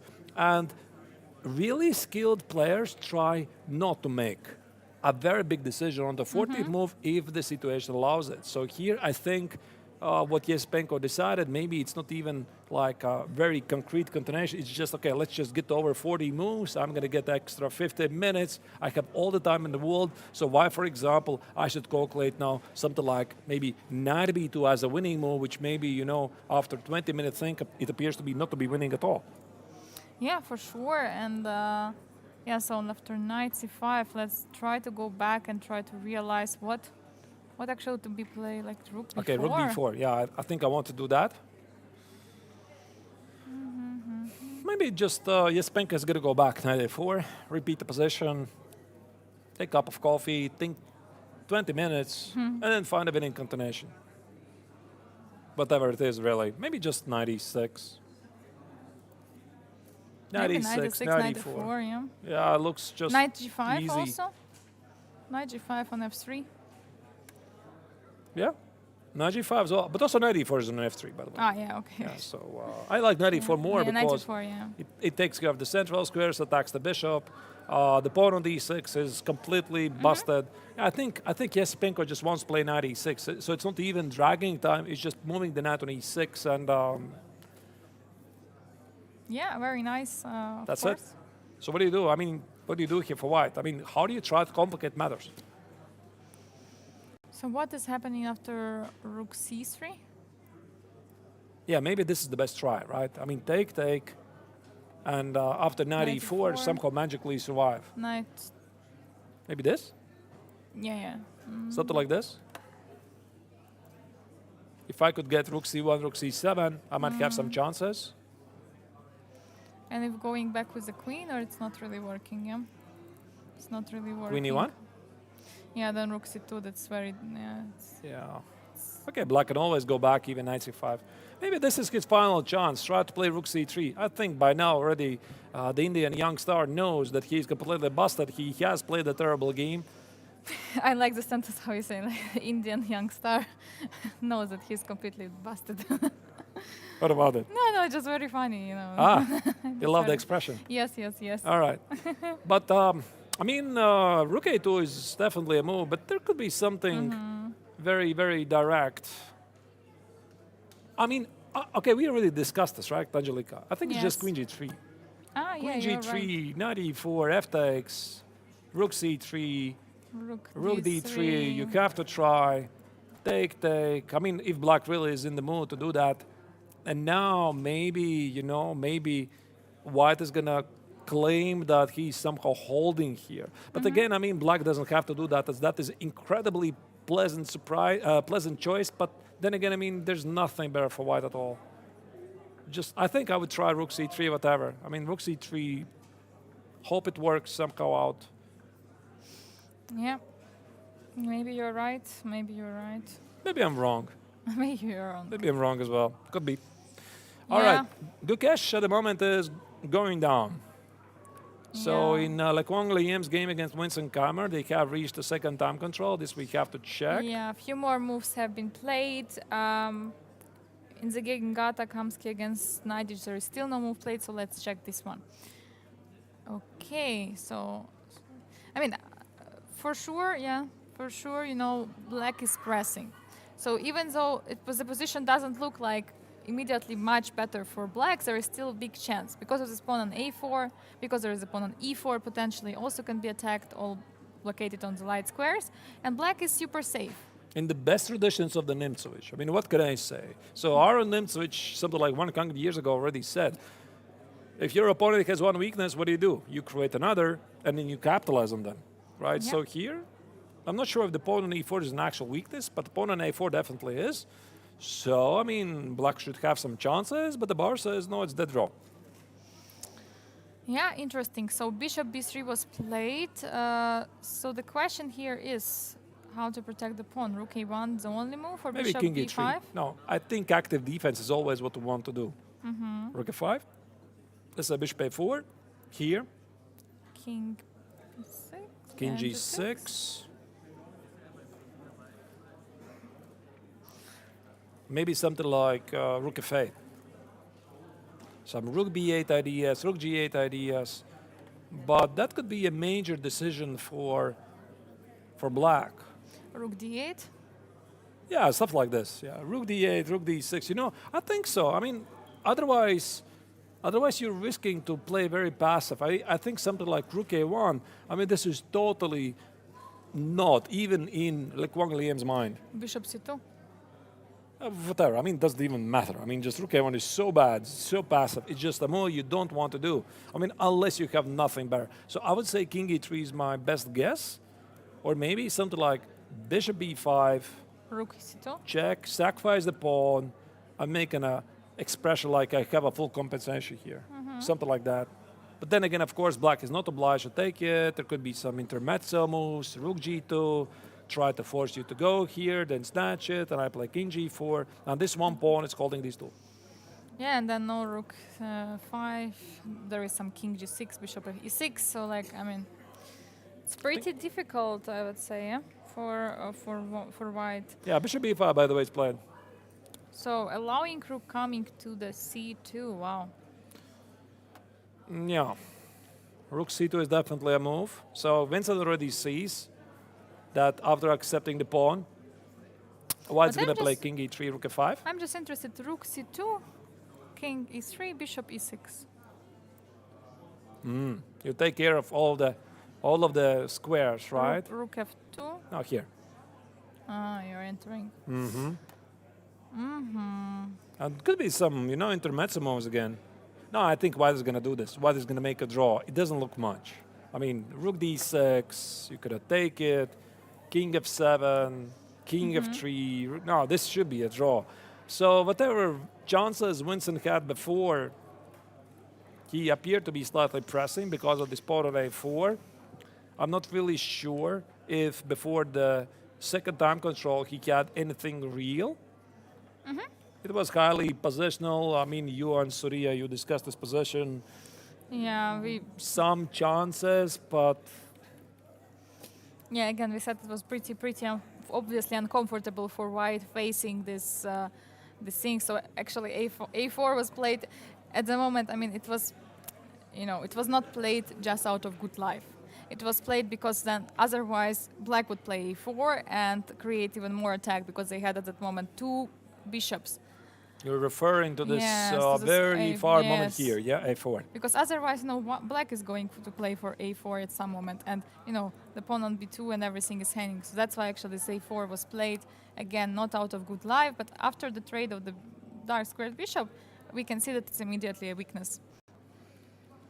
Yeah, this g5 looks a bit artificial, to be honest, but I mean, okay. Yeah, g5 was the idea basically that there is some king g7 ideas because there were some complicated lines we were looking at, and sometimes when king was going to the f7 or h7, there was a check with a bishop. With the not bishop here, where? not here, but so the idea was rook. So we can do the move. So trade of the bishops. Yes, rook d2. Rook d2. Rook c6, rook b2, rook b6, bishop a4, and rook b8. And the problem is that black is losing.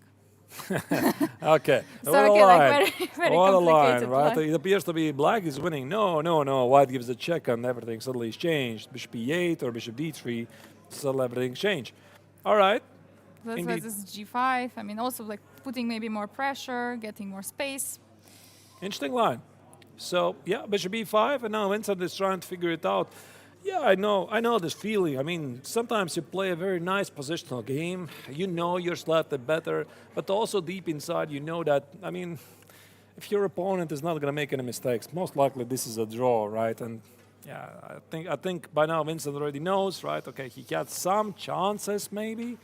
I don't think he knows where he slightly misplayed it, but now, yeah, if White is going to activate his pieces, then draw is the likely result. Yeah, so we can look at Gukesh against Yesipenko because actually in the game Gatakamsky against Arkady Nadic, no moves have been made. And actually what we were talking about is happening on the board. Yeah, so exactly. Rook b4 was played. Maybe rook c3 was already dead lost due to this rook c3 takes, or at least queen g3, which maybe is not even necessary, you know. So Gukesh tries to keep the game going. Knight f6, knight f5, threatening with some fork on e7. Yeah. Also defending the d4 square against the knight jump. I mean, it's not really forcing matters because black always plays something like king h7, but I think that here Yesipenko is looking for a forced win. Yeah, for sure. Yesipenko has a lot of time now. They've reached already the next time control. Yeah, I mean, knight f5. So where did the winner of the first game disappear? Is he still there somewhere? Yeah, or are they analyzing they the game? should analyze the game, and he promised to me that he will come He to promised? us. Yes, he promised. All right. We're gonna try to keep him. I will just quickly check. All right. Angelika is going to join us in a moment, so that we would love to have Nodirbek Abdusatorov here with us. We haven't, by the way, had him a single time, I think, here with us in the interview. So, yeah, after knight f5, here Yesipenko is thinking about his direct continuation. Where's the win? Where's the win? So I'm looking at rook c3. This looks incredibly promising because that threatened with queen f3. It avoids also the fork on e7. So let's try this. Rook c3. And I think just as I said, rook c3 was played. So rook c3 is played, and queen f3 is threatening. So rook c3, queen f3, knight e7. Yeah, I don't really imagine this game to follow for too long. Do you have a new board? They're still busy?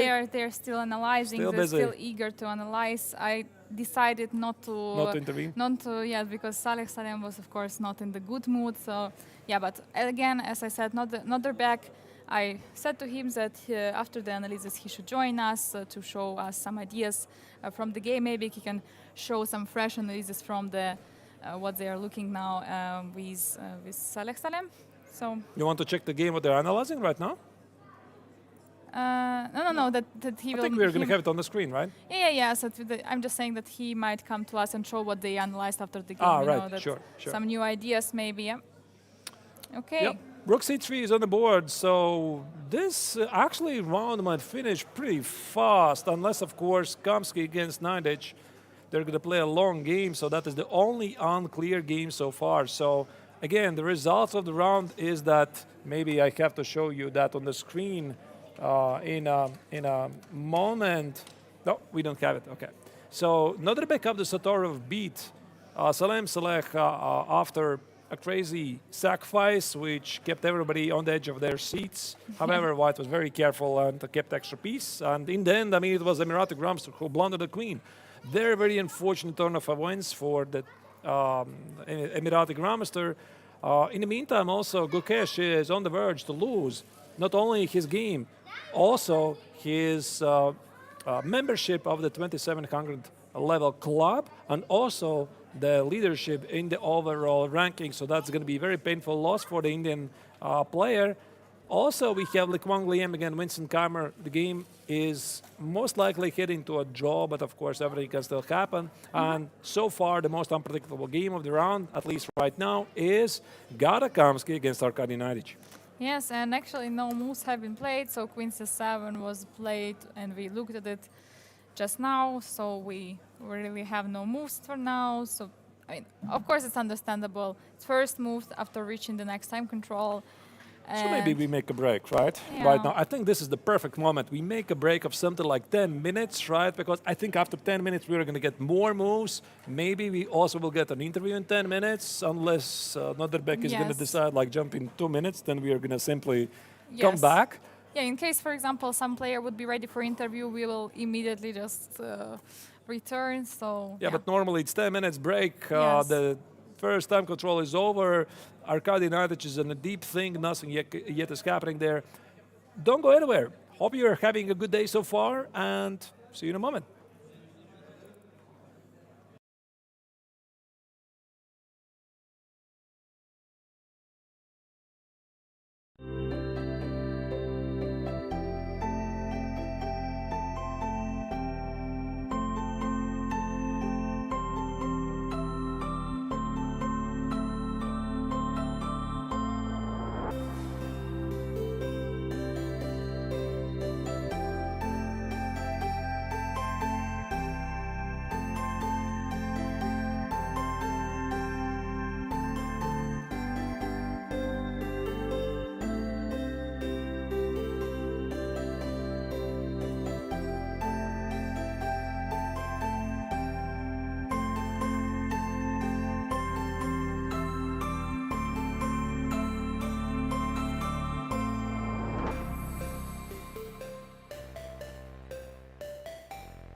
next result, Yesipenko Andrei has just won his game against Domirai Gukesh.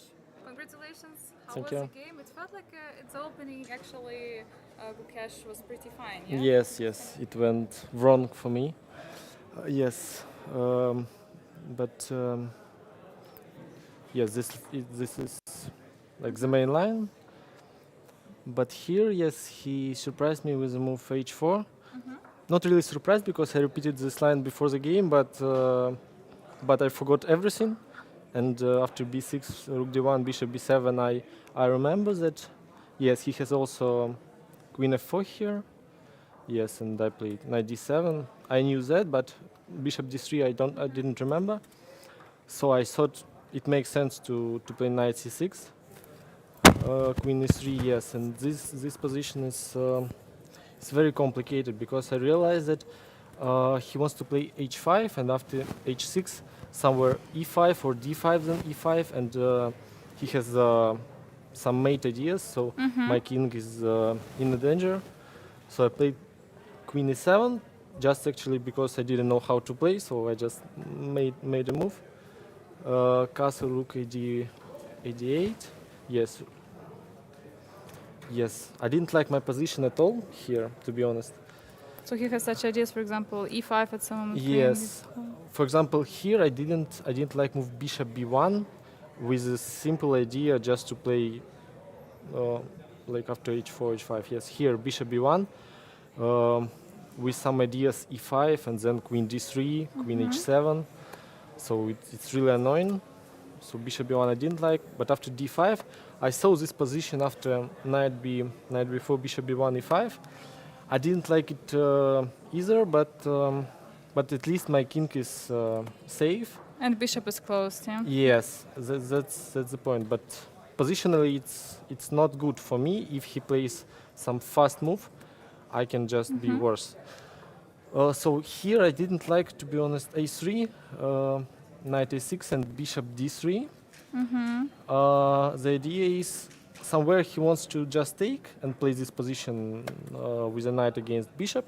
But if I play knight c5, which is the most logical move, after bishop b5, rook f8, queen c3, he has, yes, and I should play probably f6, but after knight h4, it should be just bad for me, and after a6, he just goes everywhere, anywhere.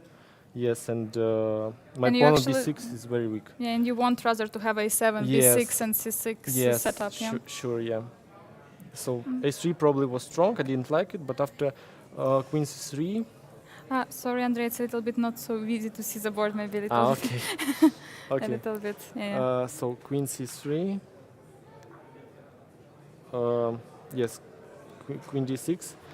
It's logical because here after a3, knight a6, bishop d3, knight c5, bishop e5, I have rook e7, knight h4, bishop c8. So I'm fine. Yeah. He played knight d2. Here he played a3. I don't like this move because anyway I want to play knight a6, knight c5, and then bishop c7. So it's just an extra tempo for me. Yes, but he could play queen s3, yeah? Yes, I didn't like it either. Yes, it should be a bit better for him, but it's still complicated position. I'm not sure that he is better. Yes, but okay. Knight d2. Yes, I played bishop c8, and here I didn't like queen f3 because I don't have queen f6 anymore. And the next move is knight c4. So somewhere probably I have to just play queen f6 and play this endgame, but I don't really like it. What did you consider to play here? Oh, I just hoped he will not play queen f3. If he plays, then I'll consider anything. Yeah, okay. But okay, he played rook e3 was a little bit strange, yeah? Yes. Because then after g3... yes, it doesn't make sense, yeah. Yes, queen f6. Queen f6, very strong idea. Yes. Bishop e2, queen h4. Yes, and maybe here he should just play... yes, g3 is right, queen h3. I was considering g4, queen h4, and just rook g3, and then probably I have to play queen g5 and something like queen f3, queen s3. It should be good for me, but it's about equal, I guess. And wasn't you were considering, of course, queen g5? Why did you go for queen h3? Because here I couldn't understand if he plays king g2 and then rook h1. So I just if I play bishop g4, he takes rook h1, and he's fine, I guess. So that's why I tried Okay. to provoke him to play g4 and something like this. And yes, after knight f1, it's probably the same because he plays f3, bishop d7, g4, queen h4, king g2. Yeah, I'm not sure about king g2 actually because he could play something like queen a1, queen g5, and queen g3 or something like this. Yes, but I'm definitely fine. Maybe better, I guess. I should Already be after better. this, pawn structure, right? You Yes. realize that it's already Yes. should be fine for you. Yes, if he can change the queens, then it should be equal. But with the queens, I thought I'm better, because my plan is to play something like queen c8, knight b7, rook goes, knight d6, and it's easy for me to play. But after king g2, rook c8, queen d2, yeah, queen d2 is strange. Yes, because I have bishop a4 idea. Yes, king e1, queen f6, rook c3. Yes, that's probably better for him, but it still should be equal or better for me. But here I'm not sure about better because knight e3, rook c1 goes. It's just probably equal. Yeah. And the knight on, or the bishop on e2 is not that bad actually. Yeah? Yes, already not. Feels that like bad. it should be better. If you would have had a dark squared bishop, then Yes, yeah. yes, sure. Okay. Yes, So, queen d2. He probably missed this idea because after rook c1 I have rook c7 and knight b3 is always annoying. So and he can't play knight g3 because of knight e4 probably. yeah, there are many ideas. Yeah. Yeah. Bishop a4, rook b1, rook c7. Yes, and I have everywhere knight b7, for example, rook c2, and my position is very active. Knight g3. Yes, queen g5. He probably missed it as well. Now it's super annoying for him. He can't move his rook. It was already time trouble. Yeah. Yes, knight f5 is stronger, but yes, I didn't like it. After bishop d7, he has some knight d6 probably, and I couldn't understand. Yeah, at first I thought I can take on e4, but then I realized that he can just take. Yes, I missed it. Probably I have to play something like this, and here he could play something strong. I don't remember how, but it was something strong. But okay, Yeah. it's much better for him. I mean, Yeah. You don't than have in to, the yeah. game. Yeah. King f2, bishop d7. Yes, here I thought I'm much better, and he also had the time trouble. Bishop d7, rook d1. Yeah, bishop d1. Trying to control c2 somehow. Yes, but probably after bishop d1 I have to play knight b7, knight d6. It's very comfortable position for me, I guess. It's Yeah. easy to play also. Yeah, so after rook d1, yes, queen f4. Here is better, yeah?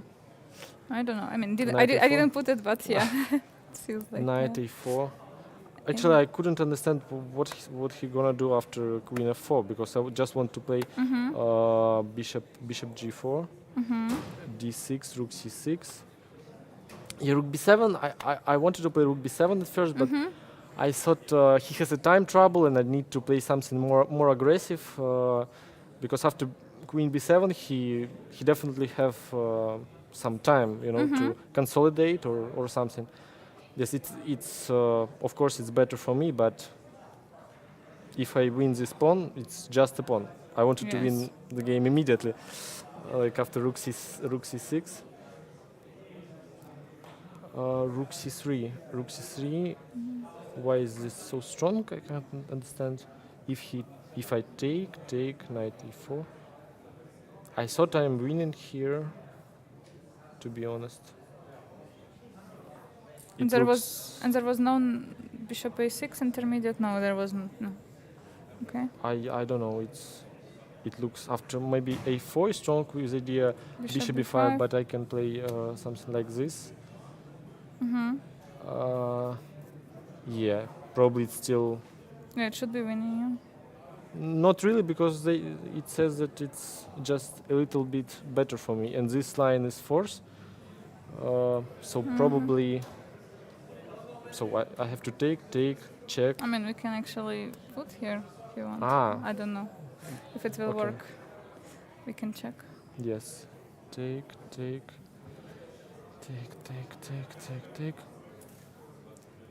A4, yeah, knight king f8. A5 is strong. Wow. What if I just take? Rook c5. Yeah, rook c5 also makes sense, but then you can probably take rook a2 and rook b2. B5 I can't play because of take. So if I take, rook b2, yeah? Yeah, that's what I missed. A4 and a5. Okay, so rook c3 But was Gukesh stronger. also missed. Yeah. What else? Yes, he played knight g2. It's a mistake because after knight a4 is just Yeah. completely lost for him, I guess. Yes, knight e6 I also could play. I didn't play knight e6 because his pawn was on d5, and I just didn't consider this move. Because you returned back then. Yes, yeah, yes, to and a6. now it's on d6. I forgot about it's not on d5. Yes, it's probably, of course, Yeah. much better. Knight a4 it looks strange. But after rook b3, knight f1 only move. Only move for what? It's Rook c2, yeah. yes, rook c2 and what to do?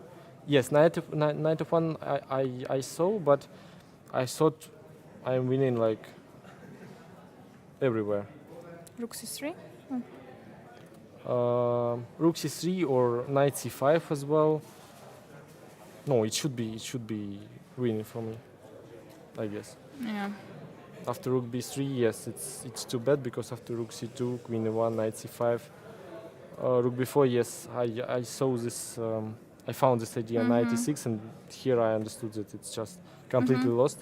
Knight e5, rook c3, yes. We were looking here at something like this, of course, like it's Yes. maybe to try a little bit. Yes, I was considering this move, and I don't really know how would I play. So take. I can just take.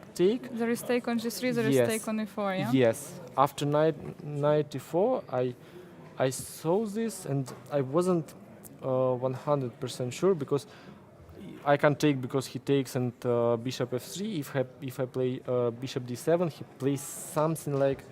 No, it doesn't make sense because bishop b5 I can Just just take. take d7 and f5. It's just lost. Probably yes, it's just lost. Maybe a4 or a4. A4 here. A4. Probably still f5, gf, queen f5. But it's better than in the game because in the game it was just he needs to resign immediately, and here he could still play. But I can also take on g3, takes knight e4, take rook c3, king somewhere to f2, and just king f8, a4, and rook c5. Rook c5 I thought. Bishop b5, probably king e8. It should be winning, I guess.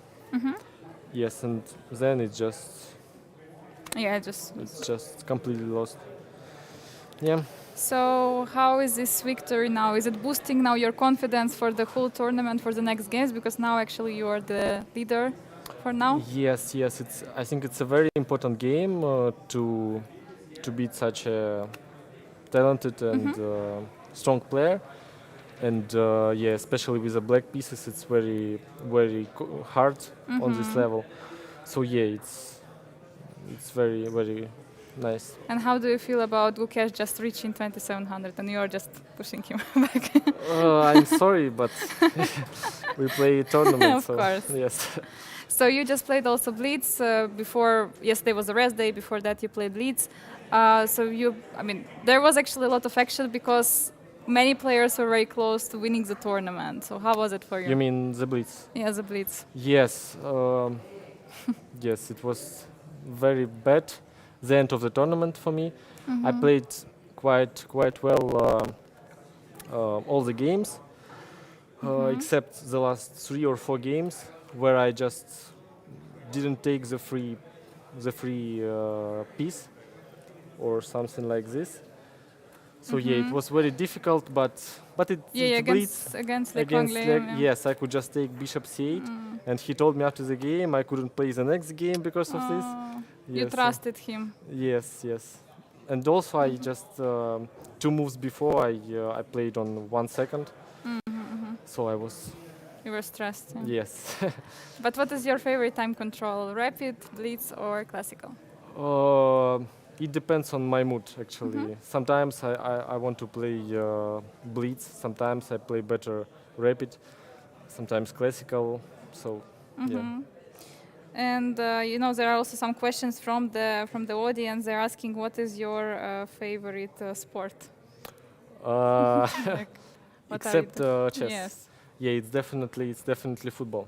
Football? You're Yes. playing football, yes? I'm mostly watching football, Are you watching football? and I also love to play football as well. Yes, so But football. how do you keep yourself fit, for example? Because to play chess, you also have to keep yourself fit. I just sleep well, and for now, for now it's Enough. enough. The Yeah. best preparation for the Yes. game. Okay. So there are also some questions. Earlier you answered to us like who is your favorite chess player from the past. Now the question is who is your favorite chess player from the current top players? Current top players, of course, Magnus.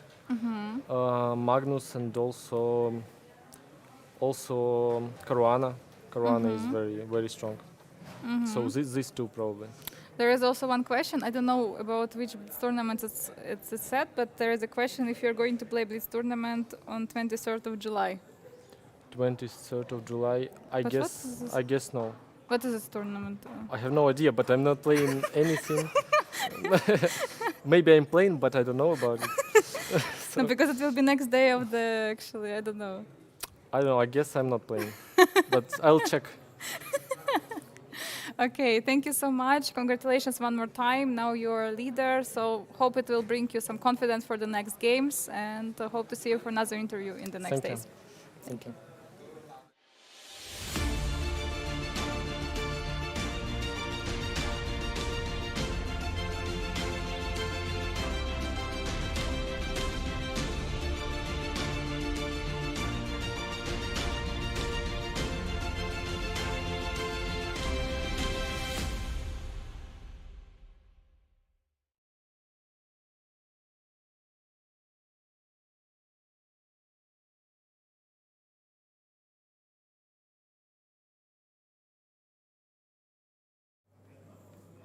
So that was Andrei Yesupenko in the interview, sharing his insights from the game. About that? Yep, now I'm back. Sharing his insights about the game against Domrajo Gukesh. I mean, scoring a major upset for the previous tournament leader, and also very nice victory for Andrei. And this definitely will boost his morale because, I mean, he has been having a tough streak of results lately. I mean, been playing a lot of tournaments, and yep. So We have actually another back. Yeah, there's another back. The other back. He tried to escape us, so we're gonna catch another back. He tried to sneak away, and we're gonna try to get him Finally, for the we interview. he noticed that we saw him. So see you, Noderbeck, in a moment. Just a second, give you a moment to prepare Noderbeck for the action, and give us something like 1 minute. Noderbeck Abdustorov is going to be here to explain how it went in his game against Alem Slech.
And welcome back one more time. We are having another player for the interview. We have Noderbeck Abdusatorov, who just previously scored a victory against Saleh Salem. Congratulations, Noderbeck. Thank you. So this game was quite an action with the sacrifice of Saleh Salem. How did you feel playing it? Because it's for sure some pressure should be on you, and you see such sacrifices. Yeah, I expected that this game will be somehow this kind of sharp. But I think, this was a bit premature, the sacrifice. So we can look, yeah? We can look at, here after opening is very normal. So here, I decided to play rook a d1. Also rook a e1. It's probably a move. Yeah, we were. But okay, yeah. It has some. Also, this rook a d1 also has some its own ideas, but. Because you thought if it's happening like in the game, then of course. Of course, it's very have useful. F3, F3, yeah. But you prepared. Yes, knight df6. Yeah, I didn't expect this knight df6. Yeah, his idea is to play g6 and knight g7, bishop f5. It's very interesting. So I decided to play my own plan, like rook f e1, f3, e4 to prepare. So here he played this queen d6. Very interesting. His idea is knight g4 to provoke g3 or h3. Yeah, here I could have played also h3 to prevent knight g4. But then when I will play f3, this g3 square will be very weak. So I thought maybe rook f e1 is interesting. Yeah, after the game we have discussed since a very long time. So he said like here, he said me knight g4 is very interesting to provoke this h3. Anyway, like his threat is now queen h4, so I have to play h3, and we are getting this position. Yeah, we discussed for a very long time, but we conclude that it's very interesting. Yeah. So g4 and then sacrifice. Yeah, if g4 then bishop g4. Yeah, and it's maybe very dangerous. Very sharp. Yeah. Yeah, that's very dangerous. So here, rook f e1, knight g4, very logical, g3. Yeah, knight f6 is very strong. So if h3, then this sacrifice is very unpleasant for white. I think like knight e3, rook e3, and it's just 4 pawns or 3 pawns with open Everything king. is Yeah, swinging, so I didn't like this. Yeah, rook e2. My idea was, of course, h5, f3. If knight is serious, then rook d1, pinning. And if knight h6, then something like rook f1, rook d1. Yeah. But yeah, queen d7 is a very strong move. Yeah, his idea is knight h2, and I have to retreat because I have no other move. Okay, here he could have played h5, but yeah, the queen d6 is not so big difference. Yeah, I think the critical moment is here after e4, of course. Yeah, here he has thought for 60 minutes, I saw, but I think it's just AG. During his game, I thought he will play this line. It's just very forced and very straightforward. Here, rook 93, queen d2. I saw this all, and just equal position. I thought maybe he should have played like this, but you know, I thought. We looked here at also queen f2. Yeah, queen f2 is also here. I think it's So additional so knight idea not to- d1. Yeah, knight d1. If knight d1, knight f6, gf, Yes. rook e8, king g7, and Yeah, maybe. okay, might be interesting. Yeah, Yeah, some queen e2. okay. Yeah, okay. But queen d2 is straightforward. Yeah. Yeah. So yeah, I was thinking about this, but you know, I was very surprised. Yeah, after this knight You were f2. shocked. Yeah, Like, what is this? yeah. I think. Did you think that you missed something, or you immediately knew that it's something? No, of course, I immediately thought that he blundered something. Yeah. Mhm. It's going wrong, yeah? Knight g4, of course, king g2. He said like he blundered here, yeah? After his game. King g1, and after queen f6, it's a very important move, knight b3. Just protecting everything. d4, f2, and just winning, yeah? So yeah, basically this is what he blundered. So yeah, yeah, but then yeah, I messed up something, yeah? Here, e5. Yeah, queen e6. Yeah, I could have taken here king with king, also very interesting. But yeah, I think, yeah, here, rook d2, ag. Yeah, this is all normal. Bishop takes, king g2. Yeah, of course here I should have played queen f5 and just won easily, but I missed that here he can play rook g6, and then it goes very sharp here, and the last moment was here after knight e2. He could have played rook h6, and this we thought like very complicated and very messy. Black has very good chance for holding here. So this queen f5 was just. Yes. So rook g5, yeah. After rook f1 it's just over, yeah. So yeah, basically. Yeah. So very nice game. Everyone was watching. Yeah, at some moment this complication arised. Yeah. So we have actually you here for the first time for the interview. First question: how is it going for you in Biel? So it's first time for you here. How are you feeling yourself here? How is the tournament overall? No, it's my third time. It's third Yeah, time. it's third time. But first time in the Grandmaster. No, second time actually. Second time, Yes. I have played here in 2019 in Triathlon. So here, yeah, I started the classical portion is very bad, but now I'm hoping to get to back my good form. So yeah, I'm looking for playing exciting games. Okay, so there are yeah. some questions from the audience to you. Is it, if it's not a secret, with whom are you working now? Who is helping you to work on chess? Okay, I cannot tell Okay. all my secrets, but that Only one secret. no, it's just known that I have other coaches as well, but my local coach is Jahangir Wahidov. So yeah, this is Okay. this is known. Yeah. So after Biel, you're going for Olympiad. Yeah, of course. So yeah. how are you feeling about your team? Because it's like very young and ambitious. Yes, we will try, of course, our best, and we'll try to show that we are can pretend to the highest rankings. Yeah? So what is your favorite player, chess player from the past? If you can name a few names or one. No, Garry Kasparov, I would say. And I from like- the current top. Let's say. Current. Okay, Magnus is very stable, of course. course. Yeah. And okay, a few other questions, of course, like how do you enjoy here in Switzerland? Do you like the food here? Because of course it's like different Yeah, culture and like. yeah, of course. I always enjoy when I will be in Switzerland. So yeah, I'm enjoying the food and everything. Like So everything is going well so far. How did you enjoy your rest day?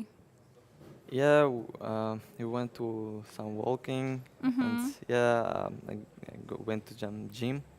So yeah, I feel very. It's interested. important to put yourself Yes, back on of this course, classical of after the course, blitz. yes. Okay, so there are 3 more games to be Uh-huh. played. So good luck for those. Thank you. And yeah, hopefully see you here for Thank another you. interview. Thank you.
We're back.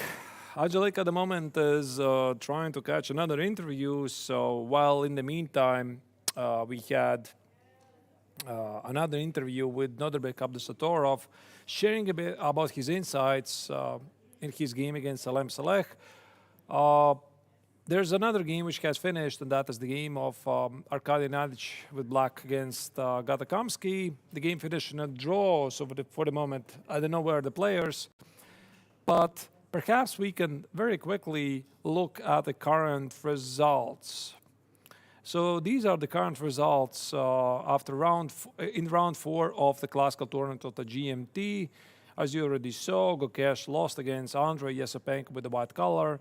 That means that Yesepenko is in the overall rankings in the first place. Gada Kamsky against Arkady Nadic finished in a draw. I think while we wait for the players or more action in the only remaining game, we are going to check that game, what happened there, because White did not find anything better than to force perpetual check.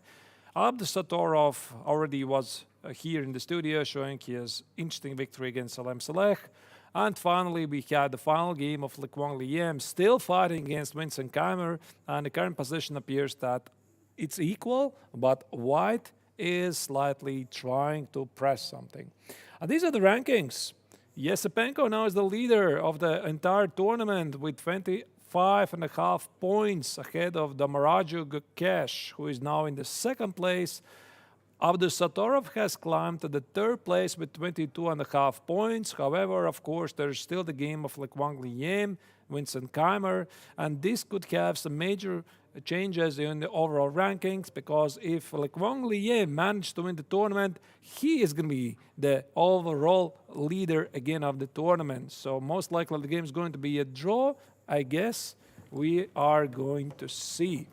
So let's go back to the action, and I think first what we're going to do, we are going to check what is the current position of Lekwang Liem against Vincent Keimer, and then if we will have time, check what happened in the game of Gada Kamsky against Arkady Nadic.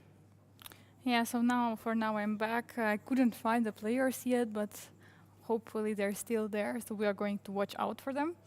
There are not so many players left here because also Master MTO, Masters tournament is being played, and they have a shorter time control and almost everyone left. And I just went to the playing hall, it's almost empty, and we can see only one board is left for them, GMT. So,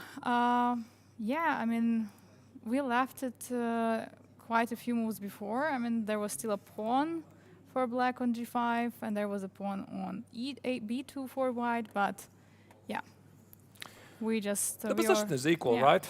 Yeah. We left it about here, right, when it would seem that White has solved his problems, achieved equality, king e3, rook g2, king f3, rook b2. We saw this idea, we briefly mentioned that at this moment White is going to play king g4, win the pawn on g5, bishop e6. All of this was played, rook g1. Very good move, because after g4, I guess, White has some issues with the pawn on g4. Now rook g1 was played, rook e3. So Vincent appeared to be slightly pressing here. And now... No, he still appears to be pressing, right? Because the pawn on e4 is under attack. You know, Angelica, when I saw this position initially, I thought that White is slowly taking over the game, right? Because I see a passed pawn on g4. The pawn on a4 is somehow blocking these pawns. They're not going anywhere. The bishop on e8 is doing a wonderful job. However, the question is how White is going to activate his pieces, because rook c1, rook c7 is something I want to do, but after rook c1, most likely there could be something like... what? Exactly. Maybe just take it, no? Yeah, maybe just take on e4, and now for rook c7, king f8. Not to be afraid of anything. Well, this King is... f6 is... Yeah, king f6 is a threat. You mean here even, yeah? Yeah, but I want to keep the bishop alive and then play king f6. Looks drawish, but there is a chance we might have rook and bishop against rook. Definitely. But, I'm not really sure if at the classical level somebody wants to test it for a long time, because, rook and bishop against rook normally is a draw, but, at that level, I think, okay, maybe you play something like 20 moves and then you basically shake hands, because it is a draw, but it's the time control games when it usually wins. Yeah, absolutely, I agree. With Arthur's at first glance, I looked at the position, I also felt like White is pressing the king side with that extra pawn on the king side g-pawn. And Black has some issues with creating the passer on the queen side. But yeah, now we're looking at it more precise, and we see that there are even more weaknesses for White than for Black, and it's not so easy to protect the move. So White also has to be careful and be active with the rook. So I think there's two moves There's something like bishop c6 that you have to evaluate. There's rook c1. Those would be my top choices, Yeah. right? Okay, maybe technically also bishop g6 or bishop f5. Yeah, by the way. Also could be a move, sacrifice the pawn on a4. So think about moves like here, take it, bishop f5. And I am not so convinced this is going to be a draw, you know, because, for example, if you take it, I could play here. And does this pawn really matter at all? Like, white is going to activate the rook here, something like rook d1, rook d7, rook c1, rook c7. And these pawns are more far advanced. And if black doesn't take it, this pawn could run in at some point very quick. Yeah, so black also has to be very careful. Vincent should know that, of course. And yeah, rook e1 was played, immediately protecting the pawn. So not going too ambitious with rook c1 or bishop g6, but just rook e1. Rook e1, Just okay. protecting. For some reason, it looks a bit passive, to be honest. It doesn't ruin anything. So can we go bishop b3 after rook e1? After the pawn, right? Sure. There is king. Might be king f5. No, you know, actually what I'm curious here, I'm curious about one thing, Angelica. What is the mindset of like Wang Liye? That I'm curious. I mean, is he fighting for the draw? Is he still in this mode that you need to make a draw because he had an unpleasant position most of the part of the game? Or he's ambitious, but I think rook e1 kind of already answers the question that he's sort of defending, but I'm not sure if he really has to. Again, I think this bishop g6 looked incredibly interesting, but maybe it's also incredibly responsible move. Yeah, for sure. This is something what should have been calculated. Of course, like we are having here the top grandmasters who are facing against each other, who are basically calculating every possible move, and there is quite a small chance that they are blundering something. And rook e4 was played very interesting. So still keep the pressure on the e4 pawn, not removing the bishop from e6, but saying basically that that rook wants to go to. I don't know where it wants to go. Maybe it's just a waiting move. You know, Yeah. Angelica, I also noticed one of the drawbacks of this rook e1. Now you cannot play bishop g6. You cannot do that. There's bishop g4. Yeah, you are right. Unless, of course, there's some direct continuation, like I somehow activate my rook very quickly to the 7th rank and claim that my bishop on g6 is all powerful. So this rook e1, rook c4 at the moment looks like we might see a peaceful finish of the game, perhaps. And while we still wait for the end of the game, I think we should check how finished the game of Gata Kamsky against Arkady Naidych. We are going to leave, of course, the only live game left in the GMT on the live position so that you don't miss some sudden changes in the position. And let's check how did this game finish in the end. Yeah, so we left at the queen c7. And actually, I'm asking myself, how did the players manage to disappear? But It's easy to do that. I mean, if you do it on purpose, I think you walk around and you somehow go down the stairs and you quietly disappear. I mean, it is definitely possible. I didn't see them leave. Really, yeah, me neither. I even looked at everywhere. You know, wear a mask, quietly go away. Yeah. Anyway. Okay, it doesn't matter. We just check what happened. So we felt this position is quite ambitious for white. They sacrifice the rook, but there is an active queen, and there is a passer on a7. So queen e7, yeah, we missed this move. Didn't see. Appears to be quite a precise defense by the Azerbaijani Grandmaster. Now the pawn on a7 is falling. Queen c6, queen a7. I guess black now feels slightly more safer. The dangerous a pawn is gone.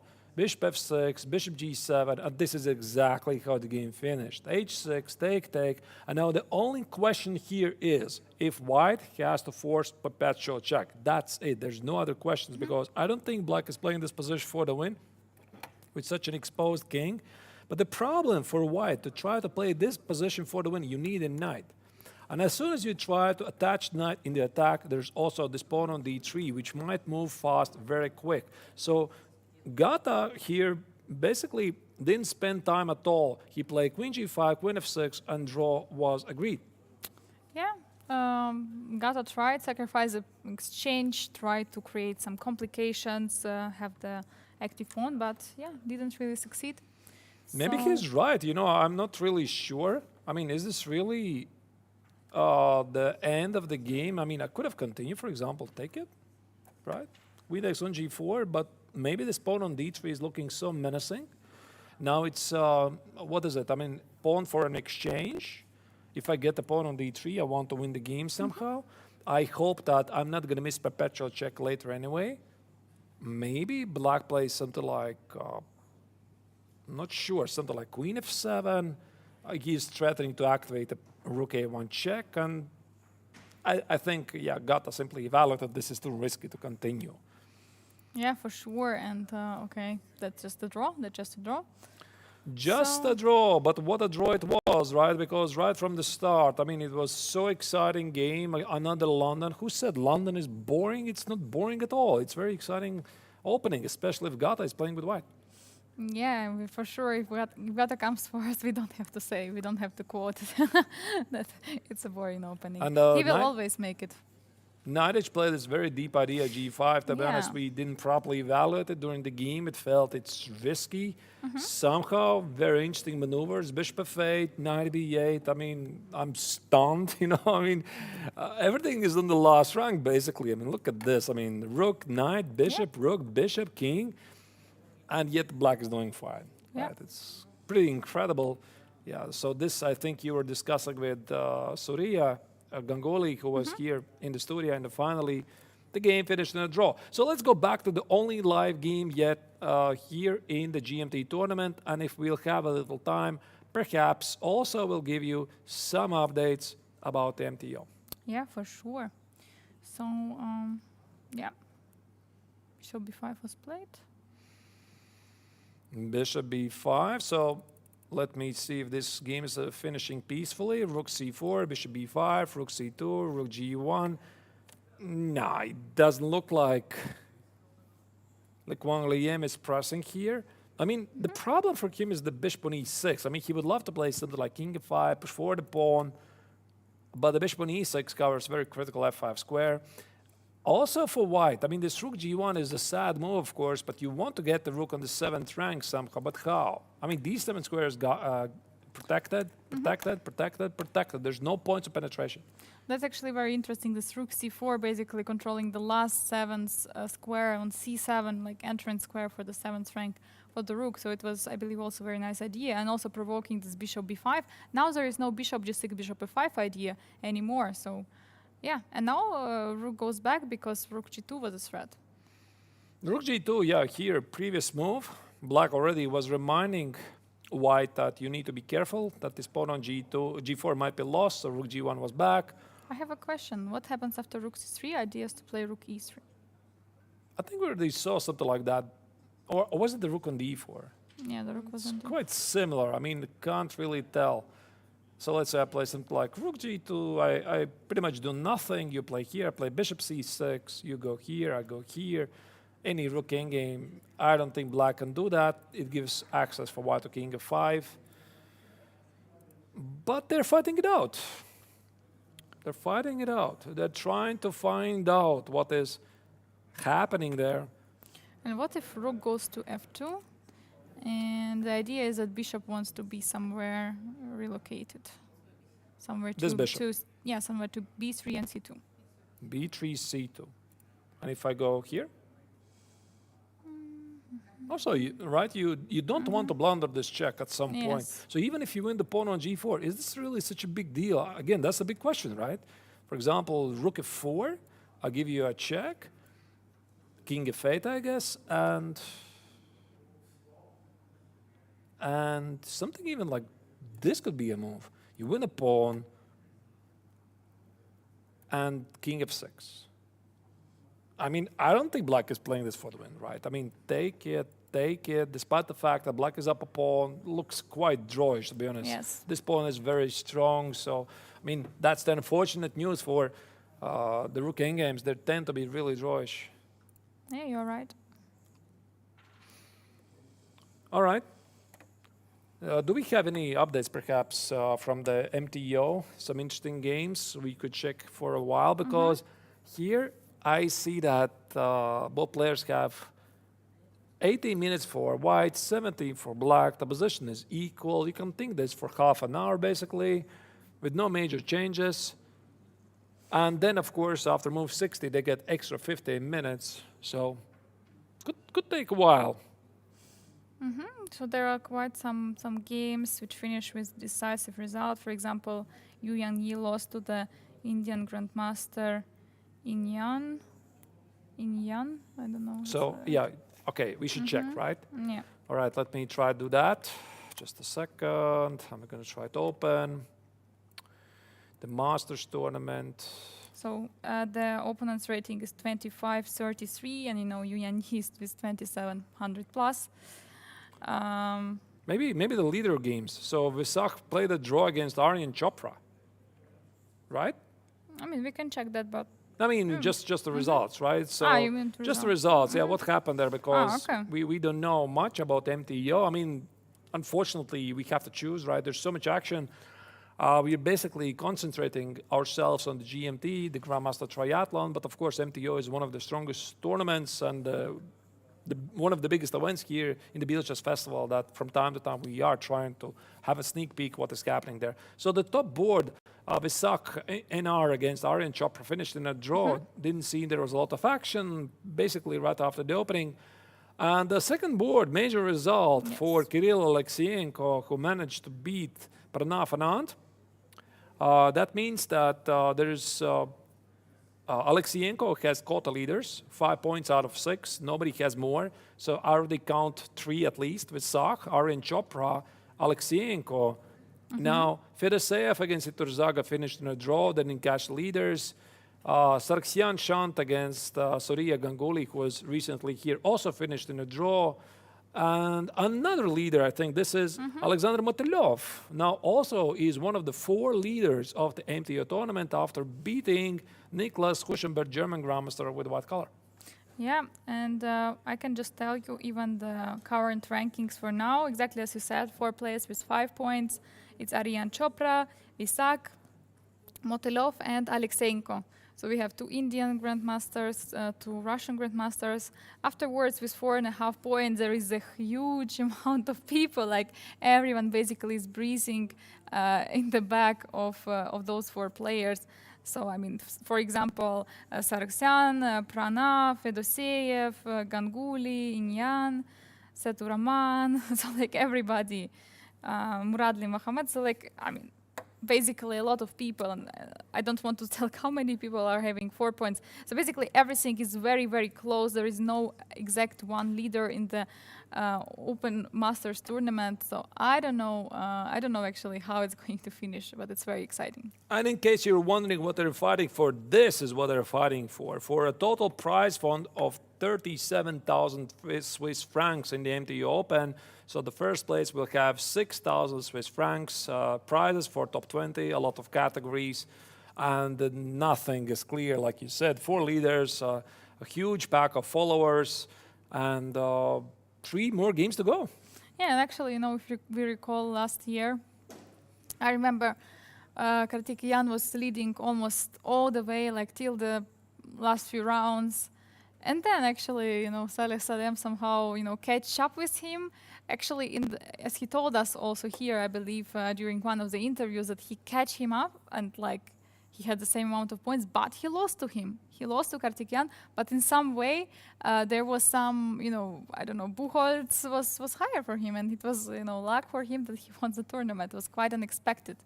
Yeah, I mean, Buchholz, so in case you're wondering what is that was one of the tiebreakers determining what happens if there's an equal amount of points for the same player. For players, and depends really on the tournaments, right? So Buchholz is one of the most popular tiebreakers. I think it calculates the number of points that your opponents have got. So, and then there's the improved Buchholz, removing the best and the worst. And in the end, it's pretty fair.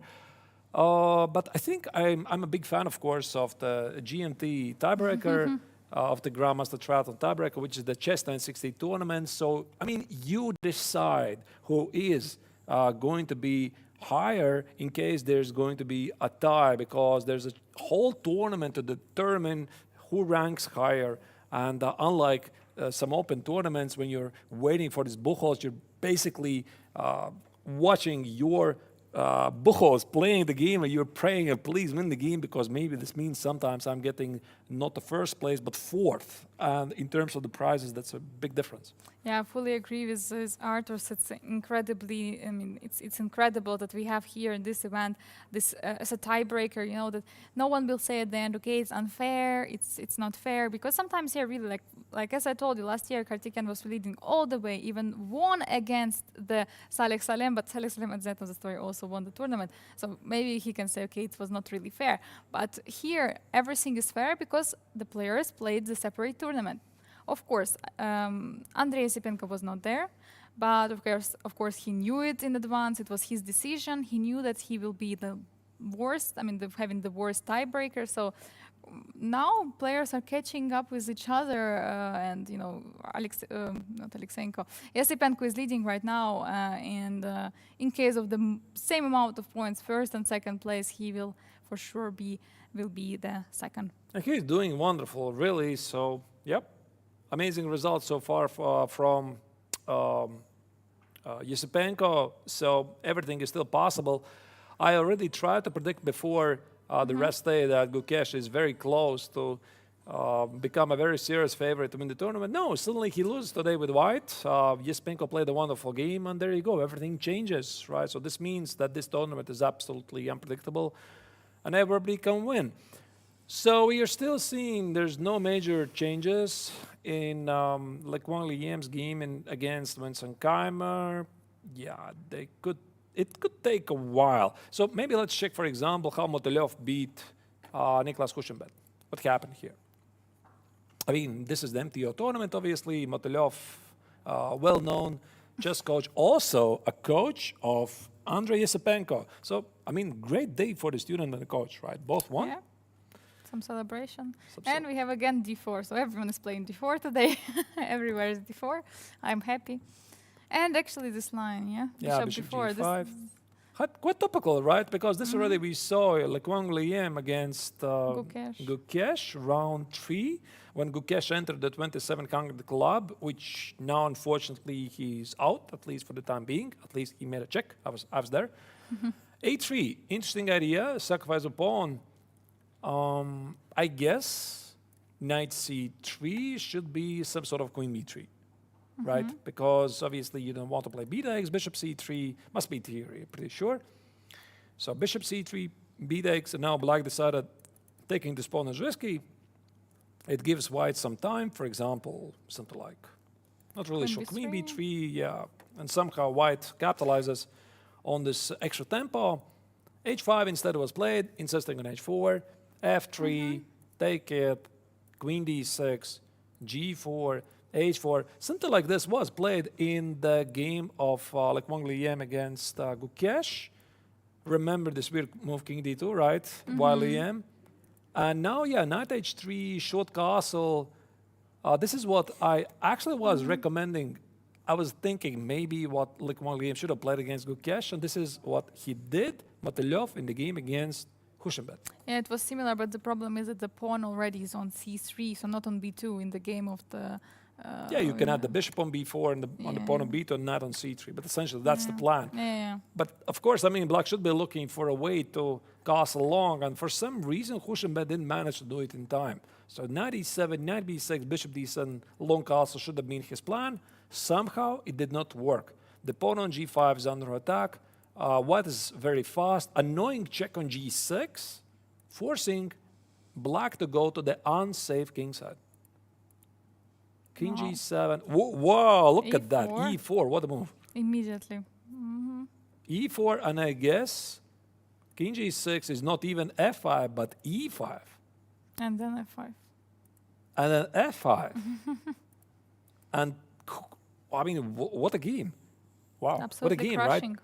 Totally crushing. So this queen g5 is a big threat. What was the problem of rook g8? I guess take and something like rook f5. And this king is under fire. Yeah, absolutely, yeah. Huge attack. I mean, I don't know how black holds this. He didn't find a way. Knight g5, sacrificing a piece. Knight e6. Oh my goodness, this is so beautiful. This is a gem. Queen g5, king f8, take it here, not take the knight on d7, queen g7, resignation. I mean, what a game. So the point is, rook f8, take it here, and like good old masters, rook f8, checkmate on the board.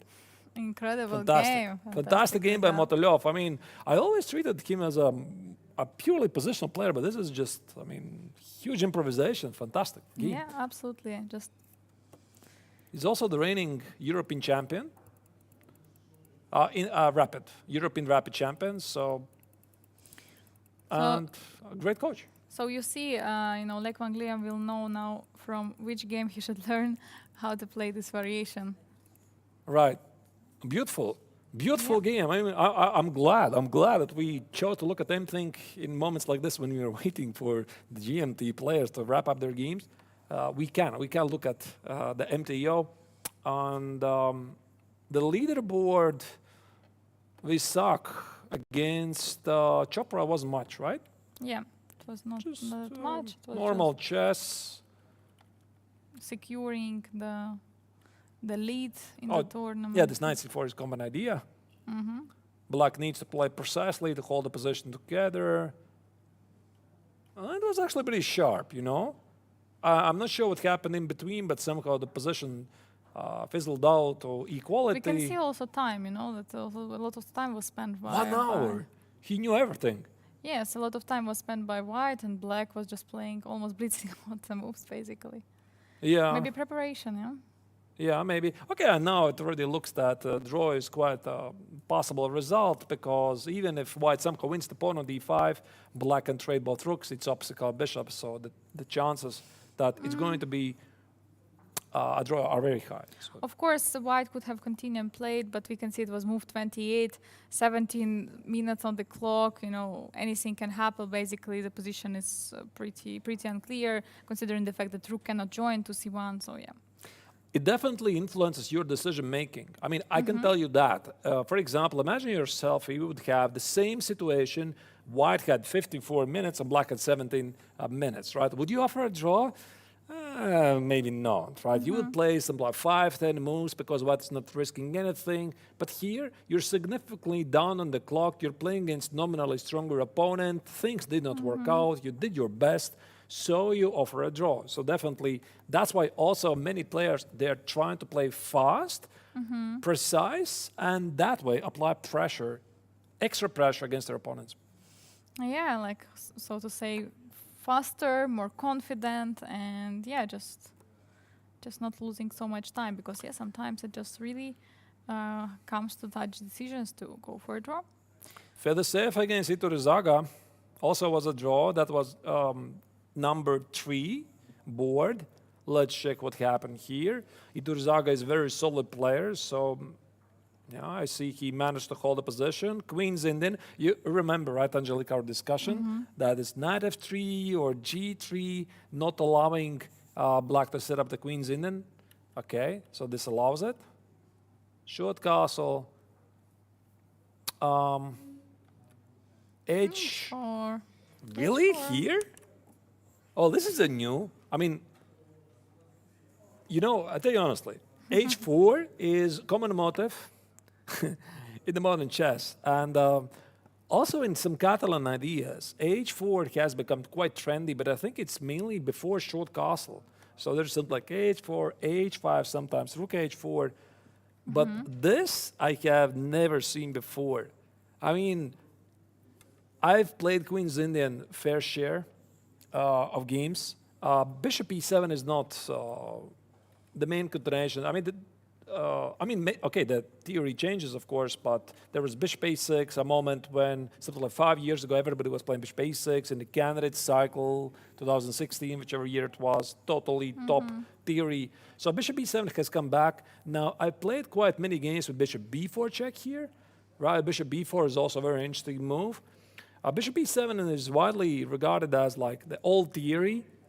And the idea is that after knight C3, there's the knight E4 idea. So black is literally waiting for white to play knight C3, and it's difficult to play around it. So the stage 4 is some kind of a mysterious new move in the best traditions of the modern theory.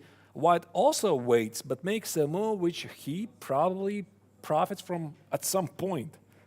Yes, for sure. It can be, not seen right now in the opening, but for example, for the end game, that's some kind of a preparation, or in the middle game, it is an extra move, which is, allowing some extra options to come with a knight to g5 or with a bishop to g5, protecting it. So it's like, yeah, it's an interesting idea. And There's a question in the chat. Why don't we have a evaluation bar? We do. We have for the live board. For the analysis board, we don't. We Yes. removed it so that it doesn't interfere with our abilities try to analyze something. Sometimes we also make mistakes, but for the live games, for you, we kept it. So that here you're seeing this is the only remaining ongoing game in the GMT.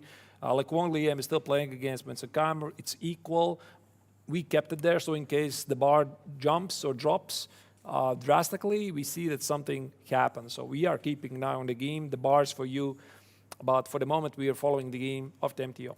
yeah, for sure. Now knight c3 is played. So that's interesting. So white plays h4, black plays h6. I can also wait, right? Knight c3, knight e4. Now the question is how the inclusion of h4, h6 changes the valuation of the position. And d5, wow. Immediately closing the bishop. Can't say that this is familiar to me, but Fedoseev is a very creative player, very original ideas. So I'm pretty sure that he has worked on this before. E4, basically white says, I don't care about opponent's e4, so if you want to take it, you can do that. And this is going to give me a lot of space at the king side. And actually the pawn on h6 now is a hook, right? So think about most like queen g4, bishop h6, or maybe queen h5, try to sacrifice. Yeah. So bishop h6 was played, no, but Vladimir said, no, I do care, at least for the moment, about the pawn on c4. e5, very aggressive. Wow, there you go. E takes on d5, and not bishop d5, but knight f5. Knight f5. Wow. Okay, what is this? Bishop f6. You see there's a pin. White gonna take it. Boom. Too many pins, Boom. Rook is spinning the queen, bishop is spinning the queen and the pawn. Yeah, how many pins we have? That's a pin. That's a pin. That's a pin. For now, that's it. 3 pins. 3 pins. Okay. So knight h6, Wow. white sacrifice a piece to play queen g4. He's threatening to take on f6. Bishop g7, I guess, is Bishop h6. take, and something is happening there big time, and black is not going to like bishop it. d5. Bishop d5. Why not okay. c takes on d5? Okay, c takes. Looks stronger, no? Just take the piece. But yeah, this is basically the same threat, right? I mean, take on e6. Yeah, you're right. So king h8 was played. Let me refresh the board. Take on f6, queen f6, and now the black king is weak. So that was an incredibly interesting idea played by Fedoseev. He's about to lose a pawn. I mean, the game already has finished. King h7, bishop d5, not sure. Oh, yeah, bishop d4 was obviously a big threat. Yeah. King h7, bishop d5, and now it's material equality, at least for the time being. So, yeah, Fedoseev decided to sacrifice more. To keep the initiative going, he sacrificed an exchange.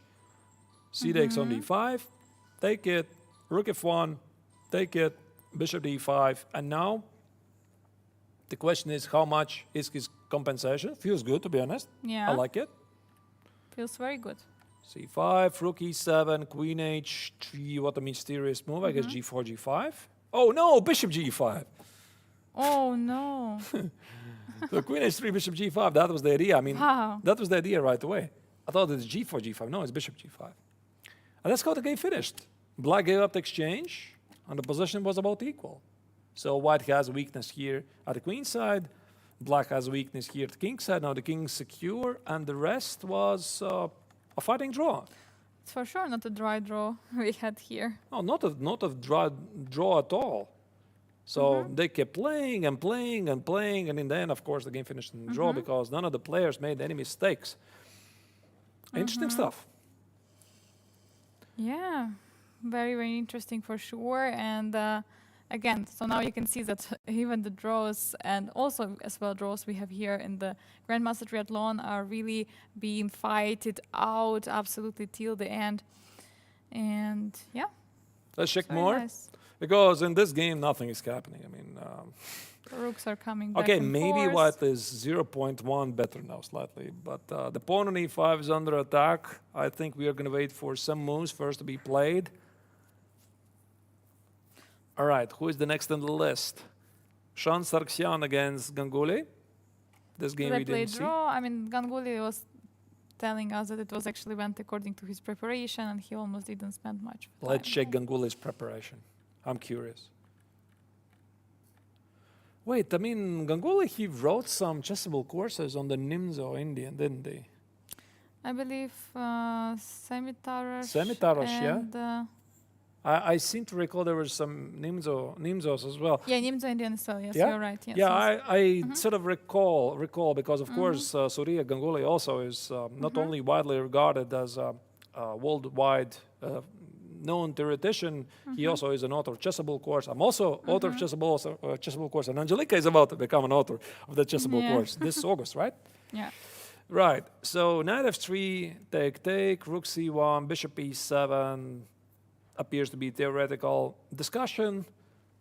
c5, yeah. So black says, listen, I mean, I'm gonna get a strong center.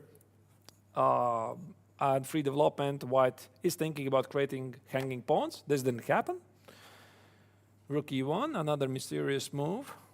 I guess with the idea to meet c4, bishop e1, and e4. Yes, very typical idea. And now he took it. He took it, played queen b3, attacked the bishop, and played e4. That's interesting. I like that, visually speaking. Queen b3, take it, and that's Everything got equal. traded, yeah. That's equal. I mean, if white pawn, for example, was here on a2, the pawn on b3, white could play this forever, I think. I mean, bishop b3, rook c4, this pawn is weakness. But that's the problem. This pawn on b3 is always going to be somehow most likely traded for the pawn on c5. That's exactly what happened. Oh, no, Yeah. he did not. Oh. So there were some tactical tricks. Bishop c5, rook e8, and knight e4. Boom. You couldn't take it. Wow. Mate. b4, take it. Yeah, this should be totally draw. I mean, white has an Yeah. extra pawn. No real chances to play for the win. So he tried to do something. Just waiting. Yeah. The most important for black, black should wait. That's the most important. Black should do. Yeah, and white cannot make Yeah, a this progress. is- Beautiful defense by Ganguly, right? So this king is stuck here. Yeah, now rook b4, king f2, you lose this pawn, maybe also this pawn after that. You can do that, and the players agree to draw. Nice game. Yeah, of course. Very, very nice games from the MTO Masters Open Tournament. Maybe we can check what actually, because there is some progress in the game. I mean, in a way, the pawns got traded. Let's do that. Let's see what's happening. Let's do that. So indeed, some moves were made. You're right. But the bar is saying the same. I mean, a couple of moves were made here. Yeah, this is, I believe, where we left it. Rook b1, rook c8, bishop b2, rook c6, rook b5, bishop d7, a white won a pawn, check here, and bishop a4. This is how they got here.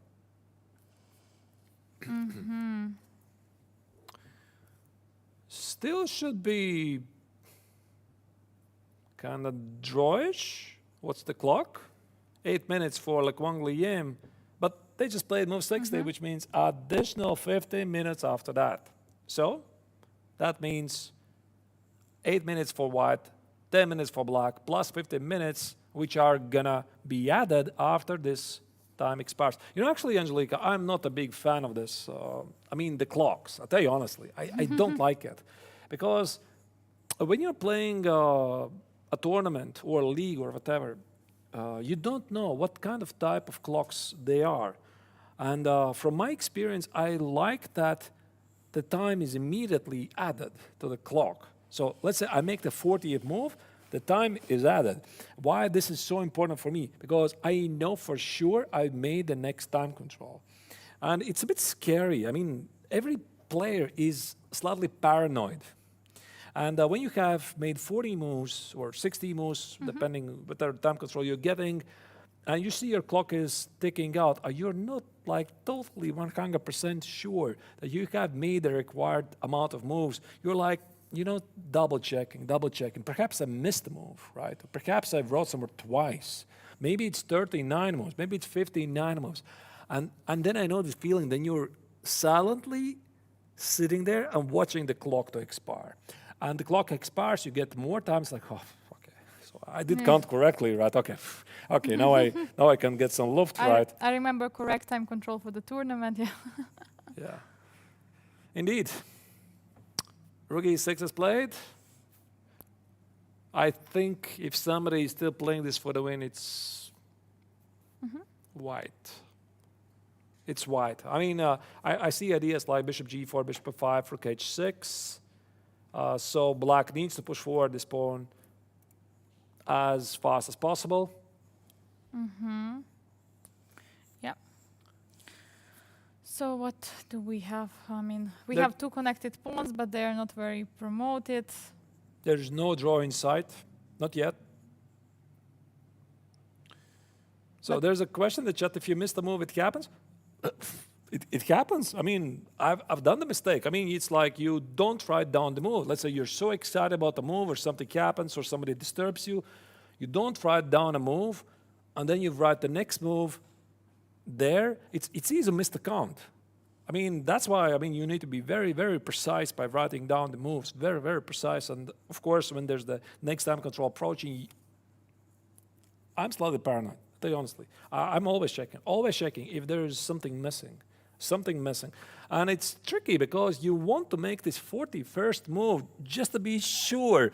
But sometimes you cannot do that because the position is so intense, so critical. You need this time to think.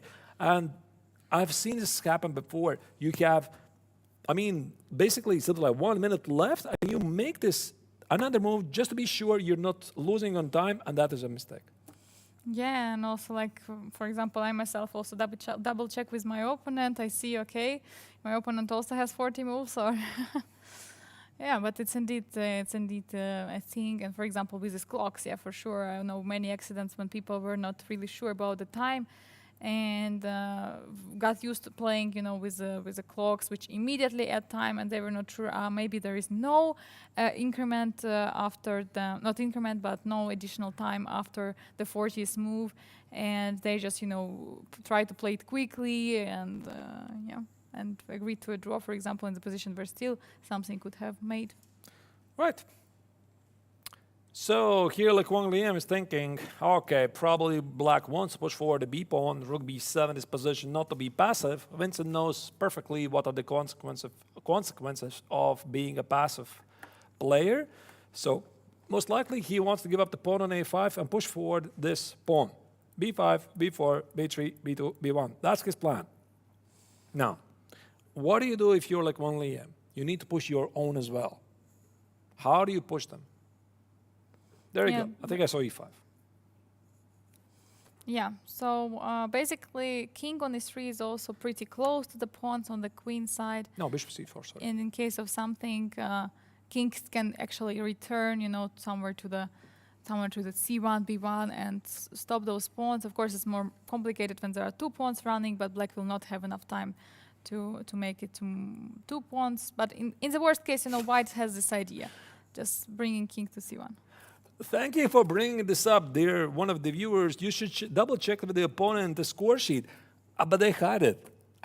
I've seen this happen. For example, yeah, I've done this myself many times, right? When you're totally not sure, you check it. But sometimes they look like this. Yeah, they sort of hide it. I'm not sure if that's legal or not, but they just don't let you see that. They apply extra pressure for you. And it can be really tricky. I think some people do it deliberately. For sure, it's not ethical.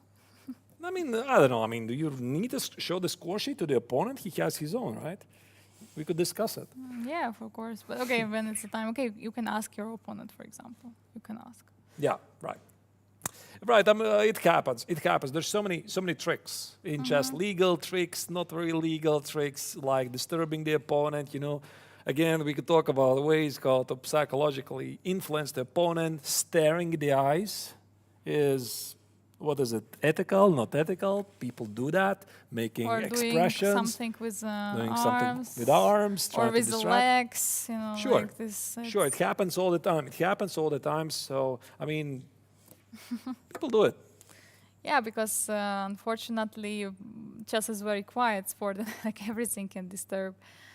And yeah, I've been playing against some kids who are biting, not biting me, but kicking my legs behind the table during the game, and I couldn't do much. Yeah, this can happen. Can Right. happen everything. All right, bishop c4 is played here. I guess the idea is to put the bishop on d5, attack it, and in case black needs to watch out for guarding the 7th rank, something like rook b8. White already, he could play actually something like rook a6 already, by the way. You know? And something like this. But this pawn is now unstoppable, is it? Yeah, I think it's someone when king d2 should be indeed played, earlier. Yeah, but where? So let's say b5, bishop d5, I play rook b8. I'm not sure about this rook a6 at all, but Maybe king d2. here? But it's unstoppable anyway. No, before instead of rook Even a6. before? Here. Oh, that's very deep. And I play here. King c1. The No, problem. but now your own threat is too slow. I'm just trying to find something here, b5, bishop d5, rook b8, rook a6, b4, take it, b3. Oh wait, not b3 definitely, because b3 white wins. Yeah, this Yeah. should be. Although I'm not really totally sure, to be honest. It's tricky. It's two tricky. separated pawns. Yeah, it's tricky. Okay. I once had a drawing position like that. I mean, that's why I'm saying it's tricky. Okay, so let's say bishop c2. How do we stop this? Maybe we don't.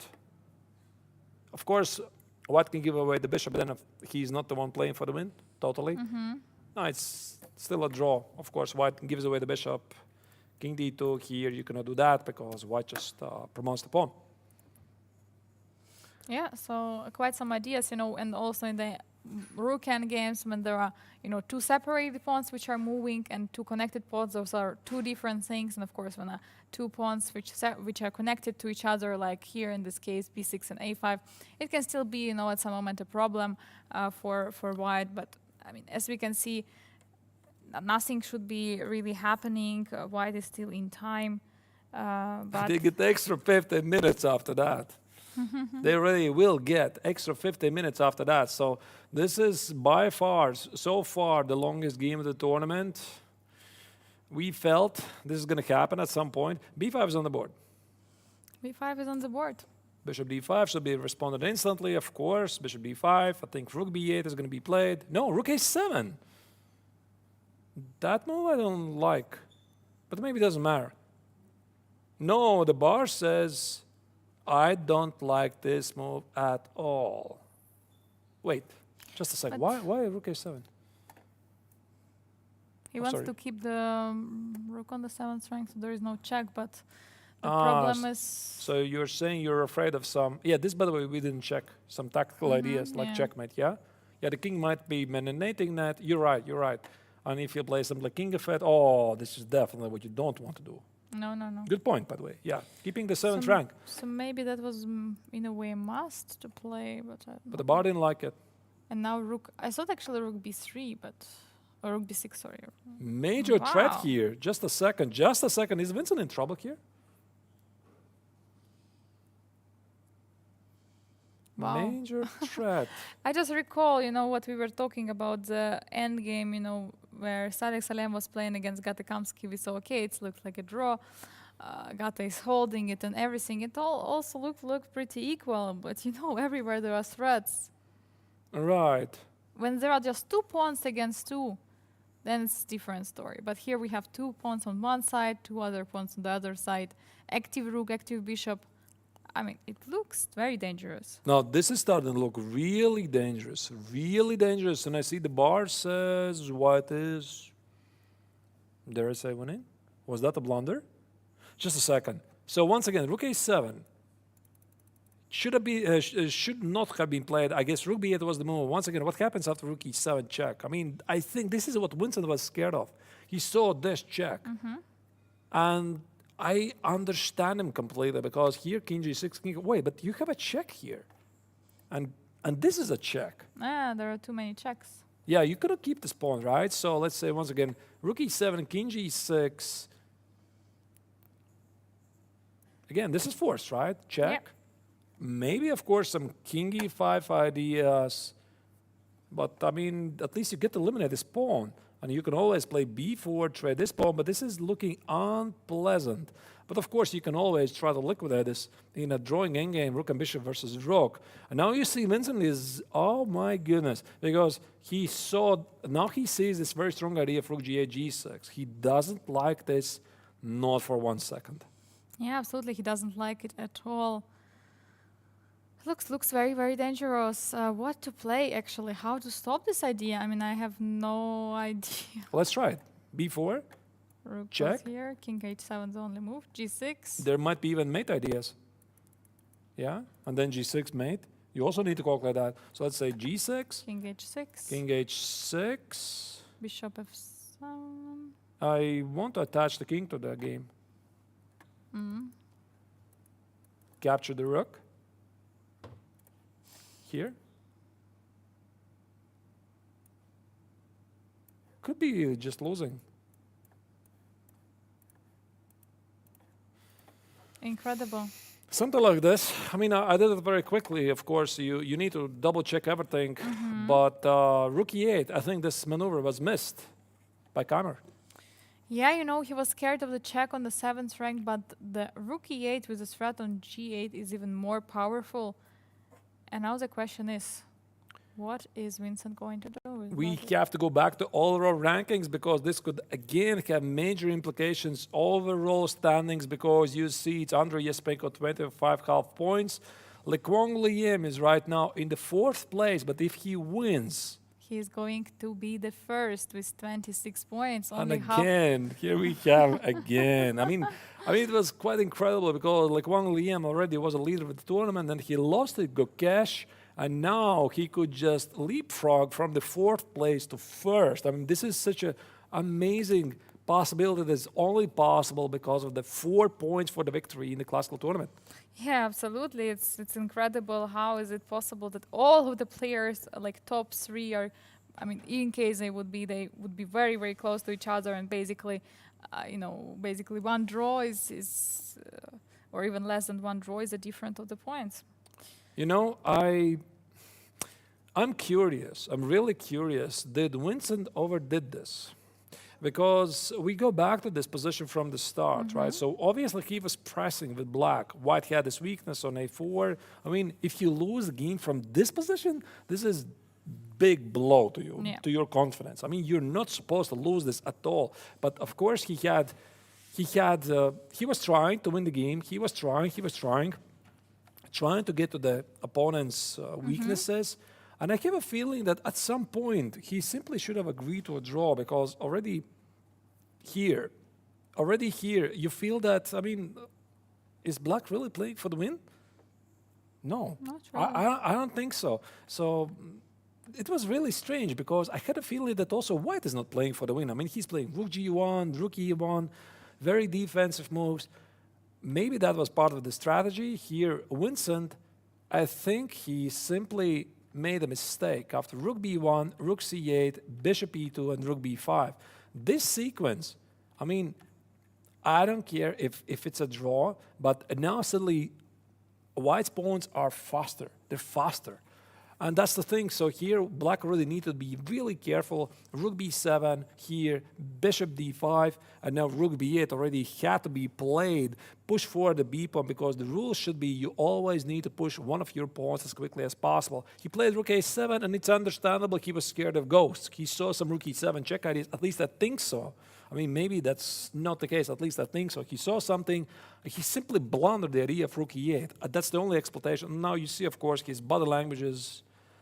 What did I do? He's absolutely, his face looks very red. He's absolutely, he realizes this now, and letting his time out to get 15 minutes on the clock.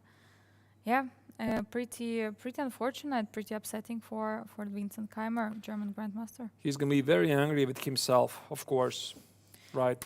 Yeah. He probably is going to go and criticize himself. Well, how did I do this? How did I see this move? I had enough time.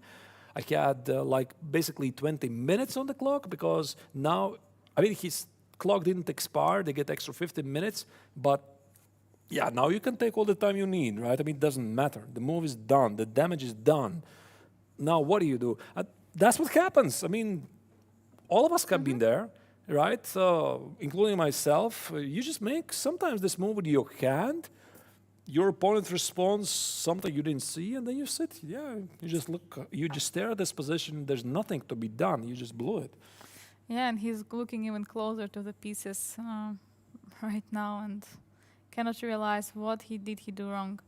Actually, I just a little bit researching here, and actually for the last round, we will have a pairing, Andrei Sipenko against Lek Wang Liam, and I am just feeling, already from these standings now, which can happen today in case Lek Wang Liam is winning, that it can be a decisive game. Absolutely. Yeah, so I don't think the players are going to want to play it safe in the final round unless the second place is willing not to fight for the top place. But we have still round 5, round 6. Everything is possible. You see how quickly things changed. I mean, before this game and Lek Wang Liam, I mean, he still hasn't won the game, so let's not jinx anything. Yes. But he was 4th place. If he wins now, he's 1st. It's so quick. Yes, it's so quick because of the 4 points for the victory. And, there are quite a few players who, lost points because they did quite a few draws. But, okay, actually, Vincent, one of those players, he had already 3 draws. And all of his first 3 rounds in the Classical, he made all 3 draws. It looked like another draw for him, but we can see now that it may change from this game. It's incredibly difficult also to gather yourself at this moment because, I mean, he knows he made a mistake. And this is a major blow to your psychology. And there's this common saying, which is very popular at the chess circuit, mistakes come in pairs. So you make the first mistake, very often the second one is even a greater mistake, right? And it's incredibly difficult to just gather yourself at this moment. It takes incredible willpower, it takes training. Maybe Vincent has spent something like 5 minutes, I mean, trying to let the steam out, to gather the thoughts, what did I do? And now it's time to work. It's time to work. It's time to find something out of this because this is the position that you have. Maybe it's still not lost. He doesn't yet know that. What is clear, he blundered rook e8, rook g8, g6 idea. Yeah, for sure. And also I myself can relate. I mean, all of us can relate to this. So basically, at some moment when you blunder something you don't see, and your opponent is playing the move, and then you're realizing it, and it's the most difficult part, the most important one, basically to forget what happened before. You knew you had a draw in the pocket. You blew it, basically, but you understand that you just have to make a pause here. It's a new game from now on. This is a new position, and you have to fight. And I believe it's very, very difficult. Very difficult indeed. So Vincent seemingly he has calmed down. Now he's calculating. I think now he has gathered his thoughts. He's trying to figure it out. He already knows that he's in trouble. Now the question is, what's the mathematical solution to the trouble? What's the way to get out of this? You see, I mean, this is either way. No matter how the game is going to finish, it's going to be also a good lesson for him. King h7. King h7. All right. So he found something. Either way, it's going to be a good lesson for Vincent also, right? Because he's still young. He's still only 17 years old. I mean, people forget that. I mean, it's incredible. He's playing at a professional level for how many years, right? He's only 17. Yes, absolutely. So either way, how the game finishes, in the worst case, lesson to be learned. And but we still have a game to play. So what's the idea of King h7? The idea is not forced. This on rook g8, there is probably rook g7. Yeah, that is the idea. Offer the rook trade, and white can do that. And after King h7, he still wants to play, I guess, remove this bishop and play a4. So I'm looking at this position, I'm wondering, can I attach the king to the attack? King f4 would be my first top choice without even thinking. King f4, king f5, and something happens there. So let's try to push the a-pawn. Something like bishop c2, just in case apply pressure here. King f5, there's no check on f7, a4. I mean, totally should be something. Wait, g6. But there is already something. You don't have to play king g5, no? There's just rook g8. You see a forced mate? No, this No, is just a mate on the board. Ah, okay. I mean, Yeah. I mean, you saw how to win the rook, right? yeah, okay. Check here, Yes, check yes. here, check. Yeah, Angelica is a very materialistic based person. She sees the rook, she takes the rook. I mean, I saw a mate, that's why I went there. But Yes, sir, you're right. that's the Yeah. idea. I mean, that's the idea. Not rook f4, definitely. King f4. You know, because you're playing king g5, what if there is no mate? But at least if you're winning the rook, you're winning the rook. Of course, You king know? f4 is on the board. I mean, king f4 is on the board. This is Wow. so natural. I mean, for Yes. Le Quang Lien, this is a piece of cake to find this move. And there is no way to check. You know, rook f7 is not possible. I mean, basically, I don't see a way how to stop the king entering the position and threatening the g6. Okay, maybe this. And bishop this. h5. Oh, I don't like it. I Well- absolutely don't like it for Vincent. How things are going. I also don't like it. I'm just trying to figure out. I mean, maybe, no, it should be something like e5. Oh, wait, the rook is under attack. Oh, my goodness. Found a chance. The rook is under attack. Look at that. Yeah, Okay. yeah, I have to play something like rook g8. Rook g8? Yeah, maybe force Oh, the rook rook, g8 to play g7. force rook to g7, maybe. Or it's not needed. Maybe it's not needed. I'm not sure. g6, big threat. If I play rook a6, this is incredibly passive. But bishop g6 might be an idea. And if I play here, bishop g6, is this winning? e6, e7 is the threat. What is this? Could be tricky, yeah? I mean, it could be Yeah. tricky to calculate this precisely. There's a check, maybe it's not winning. Yeah, it doesn't. It looks tricky.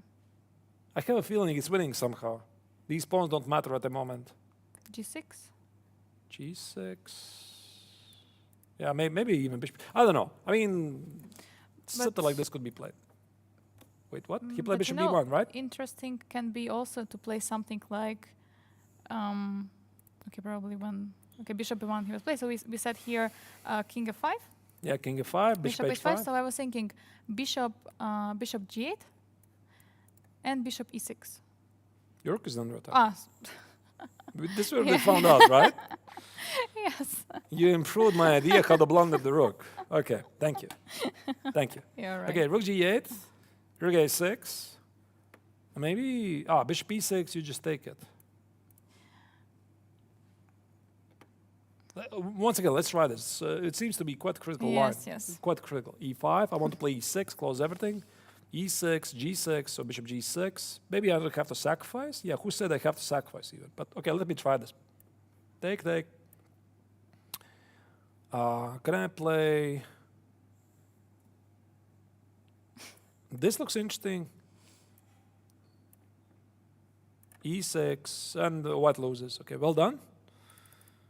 I managed to lose the game. e7.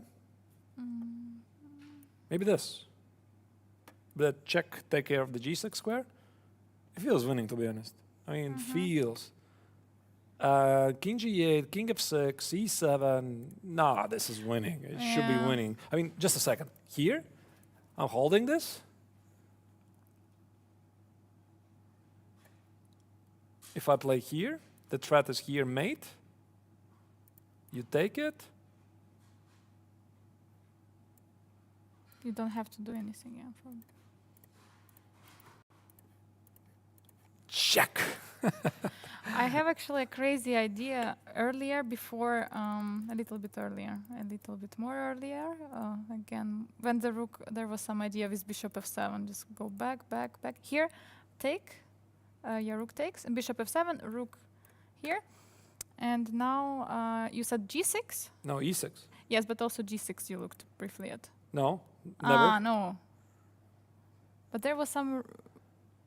Okay, I Okay, maybe this is winning. E6, no, it's not winning because king f8 will be beautiful, but you have rook b7. Now white resigns, I think. Yeah, yeah. Very interesting line, by the way. But then again, I mean, maybe you don't need to do that. I mean, this looks incredibly tempting. Let me check with engine, by the way, very quickly, if I'm even able to calculate something. So, rook g8.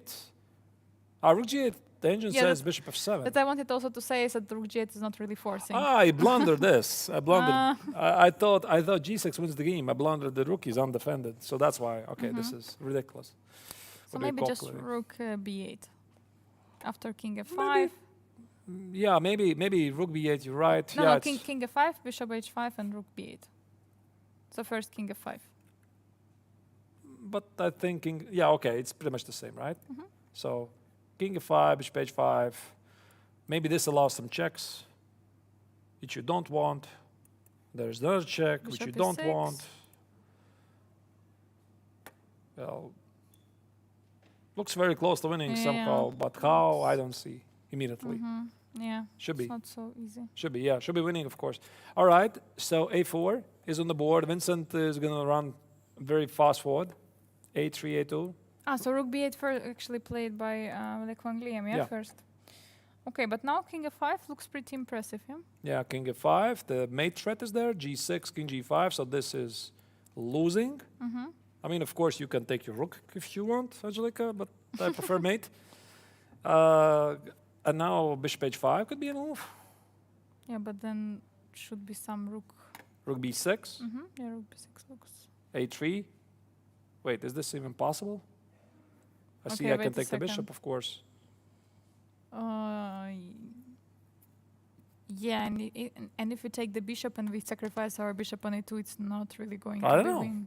I don't know. I cannot tell so Looks quickly. like- Take. This looks drawish. Yeah. Difficult to tell. Yeah, it looks drawish. All right. Okay, switched off engine. We want to work it out ourselves. King f4, bishop d1, rook b8, f4. We're doing.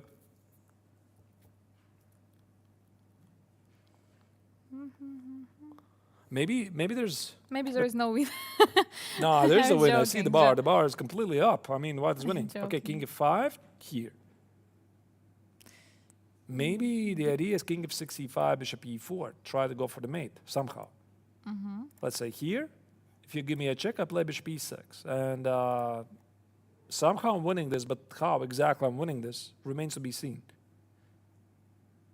How? I mean, all I see is a2, right? I like, one idea. If instead of king f6, Okay. back a little bit back, here bishop g8 and bishop e6. You're winning a tempo, yeah? Yeah, and the idea is basically, okay, if there is rook g8 at some moment, this threat of g6, and also if king goes back to h7, there's king f6, and That's very good. And if I give you a check? yeah, that's not very good. Yeah, but I like the Okay. idea, right? I mean, Yeah. maybe it could be something like this. Just a second. So complicated, yeah? Not easy, yeah? So Vincent has found some chances.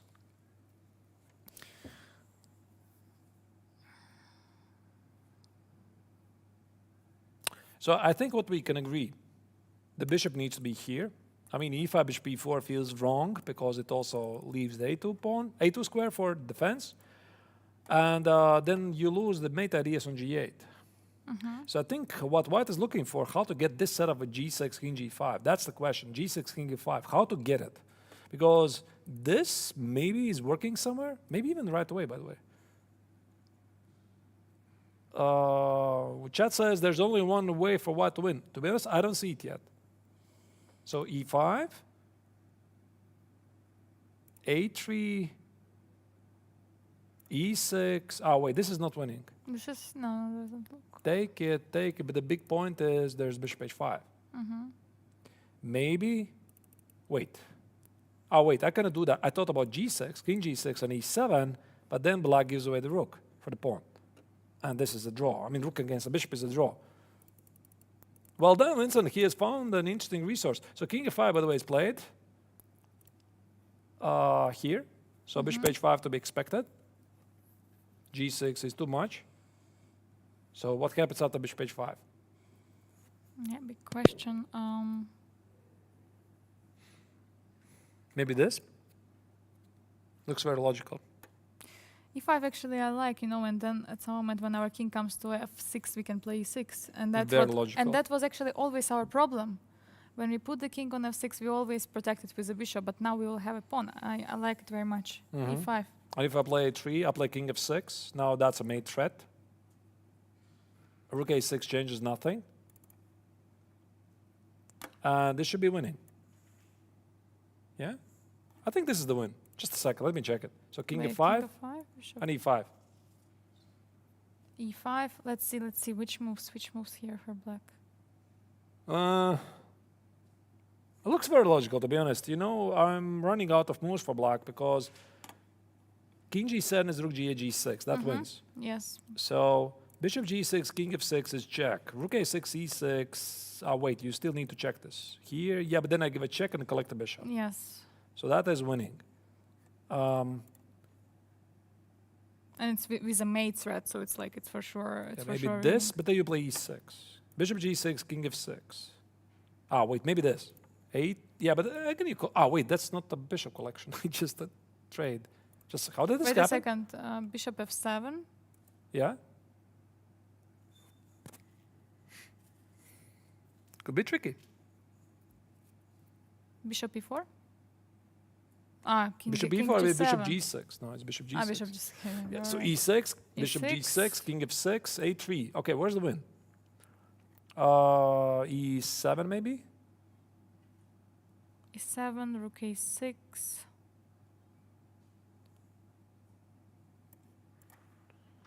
Bishop e6, a2. a2. That's a check, by the way. Okay, let's go back maybe before e7. Should be simple win. Just a second. Bishop f7. Oh, king f6. Wow, I mean, come on. King f6. Yeah. Wow. So the idea is bishop d5, g6, king h6, mate. That's it. Beautiful. And king f6 would seal the game. That's it. Maybe bishop f7 is killing, everything is incoming, bishop e4 is a mate, rook a6, e6. That's it, we solved it. Yeah, I think so. So, once again, we found it in, 5 minutes? And Liam already has it on the board. So, He played e5. yeah, he played it. I think he sees it already. That's it. I see how Vincent Red is like incredible. Yeah, that's life, right? C'est la vie, as they say. You are right. Another lesson. Never rush. Another lesson. One wrong move, you're done. But I mean, we have to go back to this moment, right? We have to go back to this moment when I had a feeling that Vincent was still pushing. But that's the thing. I mean, you have to feel. I mean, how far can you push? I mean, it's easy. I mean, now it's easy to say, of course, right? But it's a tournament system. It invites the players to take risks. So Vincent took risks. He knew it's risky. He is trying to play for the win, right? So instead of fixing a draw, which he normally would do in some other tournament, here the scoring system is that it invites strongly players to fight for the win. So Vincent decided to fight, not to make a draw, like most of the people probably would do. And that's what got him into trouble. And So- there is always a chance for it. There is always a chance. Yeah. So a big fighter, the young German, but this time it was Liam who played an awesome second part of the game. Bishop c4, bishop d5, and now rook b8 was basically, I think, the only move here which somehow was keeping black in the game. Yeah, I just switched on the engine. Also, engine says rook b8 is the only move, and after rook a7, yeah, rook a7, rook e8. That's it. Immediately. Immediately, no chances at all. Yeah, what a game. I mean, Right, I think this is how the game's going to finish, to be honest. Yeah. Bishop f7, king f6. That's my prediction. Bishop f7 is the best try you can do. I mean, he still has 7 minutes on the clock. That's the best try, absolutely. I mean, Yes. bishop g6 looks totally hopeless. King f6 is incoming. You don't want to do that. Once again, a3, king f6, rook a6, e6 is totally hopeless. Bishop e4 is the mate on the board. This drops the piece. No chances. So the only question is maybe what he can test if white is going to find this move. That's it. Yeah. So bishop That's f7 the is only try. trick. Only Yeah. try. And we will see if he resigns now or after bishop f7. But he sees it already. I feel it. No, he definitely sees, right? He sees. He's going to try something, and It's very difficult, when you're from the worst options. Basically, you have to choose the best from the bad. It's like one game is there at the board in case Vincent wants to resign. He's already there. I think Vincent is going to try bishop f7. I mean, at least never know. Maybe once out of 20 attempts, opponent is not going to miss it. But I'm pretty sure he already expects that 2700 level player definitely already sees the win. But still, you have to test it. You have to try. You have to try because nobody has made points by resigning early. I mean, this is a lesson that many people keep forgetting. I mean, if you resign early, I keep remembering this. Maybe I should have asked Tavishi when he was here. His game against Mamedyarov, right? Do you remember? Which Queen one? b5, Anand resigns. Mamedyarov immediately after the game asks, why did you resign? Of course, he would have noticed this very powerful queen of 3 idea, queen sacrifice and knight h4. This was in which tournament? It was some kind of a super bet, I think. I don't remember the tournament, but this beautiful idea of queen sacrifice, black had the bishop on d6, knight h4, rook e8 was a mate. Very unique idea. To be honest, I had never seen it before. And that's why I guess Anand easily missed it. So he blundered, he resigned. But I mean, you could technically wait, of course, for the opponent to prove. respond. But I mean, Anand definitely knew. He knew that a player like Mamedyarov is going to spot it in like 5 seconds. Yeah. But I mean, Mamedyarov did say after the game, why do you resign, right? He's so surprised because he was walking somewhere, he arrives, and Anand is like shaking the hand. I resign, yeah? Yeah, Norway for sure. chess. Okay, thank you. Yeah, Norway chess it was. Okay. We have very knowledgeable viewers. Thank you. We really, really appreciate your support. So far, we've got many interesting insights also from the viewers. Also, we try to do something in return, deliver your questions to the players. I'm not sure if Liam, probably he is going to be willing to do an interview after the game. Yeah, maybe shortly. Yeah, We he will could be tired. I mean, us, we're never tired. I mean, we Yeah. could do it like 10 hours straight, right? Yeah, of course, especially without lunch. Lunch? What is that? Lunch, what is that? Oh, what is lunch?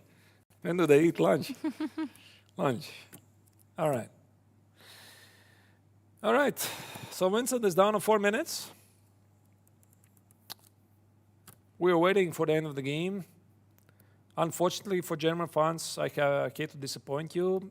Vincent is going to lose. He's checking some final tricks. Bishop f7.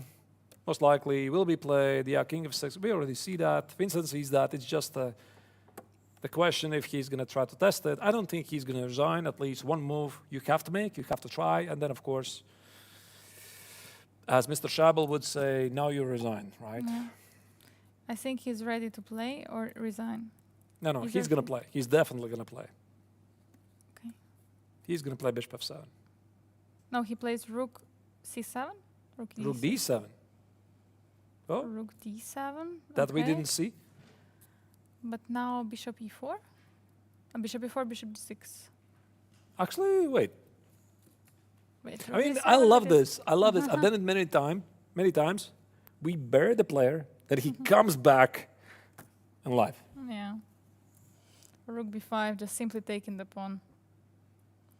Rook Simply d7 we did not take see. the Interesting pawn. resource. Vincent is fighting. He is fighting. Not for long, but he's fighting. Like Wang Liam expected rook d7, and that's what makes him such a strong player. It's not like you sit there quietly watch at the stars. You expect what your opponent is going to do. So here they expect the rook d7 as one of the moves. We missed that, to be honest. King g7. Stopping king of 6 idea, but now there is e6. So he did find something.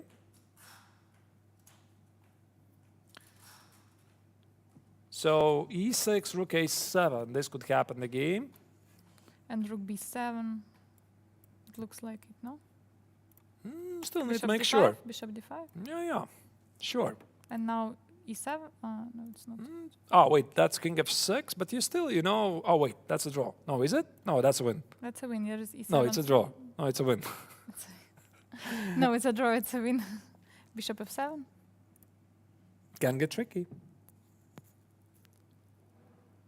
Can get tricky. So, once again, king g7, where's the clear win? What about I play here? I just take the... I think it's a win, actually. Yeah? Okay, yeah, in that line, I don't know. Okay, maybe later we can return. What about this one? Rook d8. Then I give a check, collect the pawn. And something like this. King d6, e6. Yeah, that should be winning. I mean, well, kudos to Vincent. He's found something. I mean, we didn't see this resource. That's why he's one of the young stars who is not going to make the second mistake. So maybe actually my proposed bishop f7 would have been the second mistake in a row when you resign. So he is fighting. But I just thought it may be a little bit more, more simplified when we play e6, rook a7, rook b7. One more time this line. Yeah, You think a3, it's so simple? a3, bishop d4, This doesn't seem simple to me. king e5. And now, wait, what do you want? e7, bishop g6, king d6, bishop f7, and king d7. And if I play here? You know, you can easily misplay this. e8, take, king g6. Yeah. Maybe, yeah, bishop b4 here. Yeah, it's okay. This is tricky. Yeah, okay, maybe okay, not okay. winning, yeah? Right. Yeah, So yeah, that there's some- might be perpetual check or something. All right. So what was? Okay. I think rook So- a5 looks very logical. Yeah, rook a5. You're right. Rook a5, probably bishop g6, king e6. I missed something?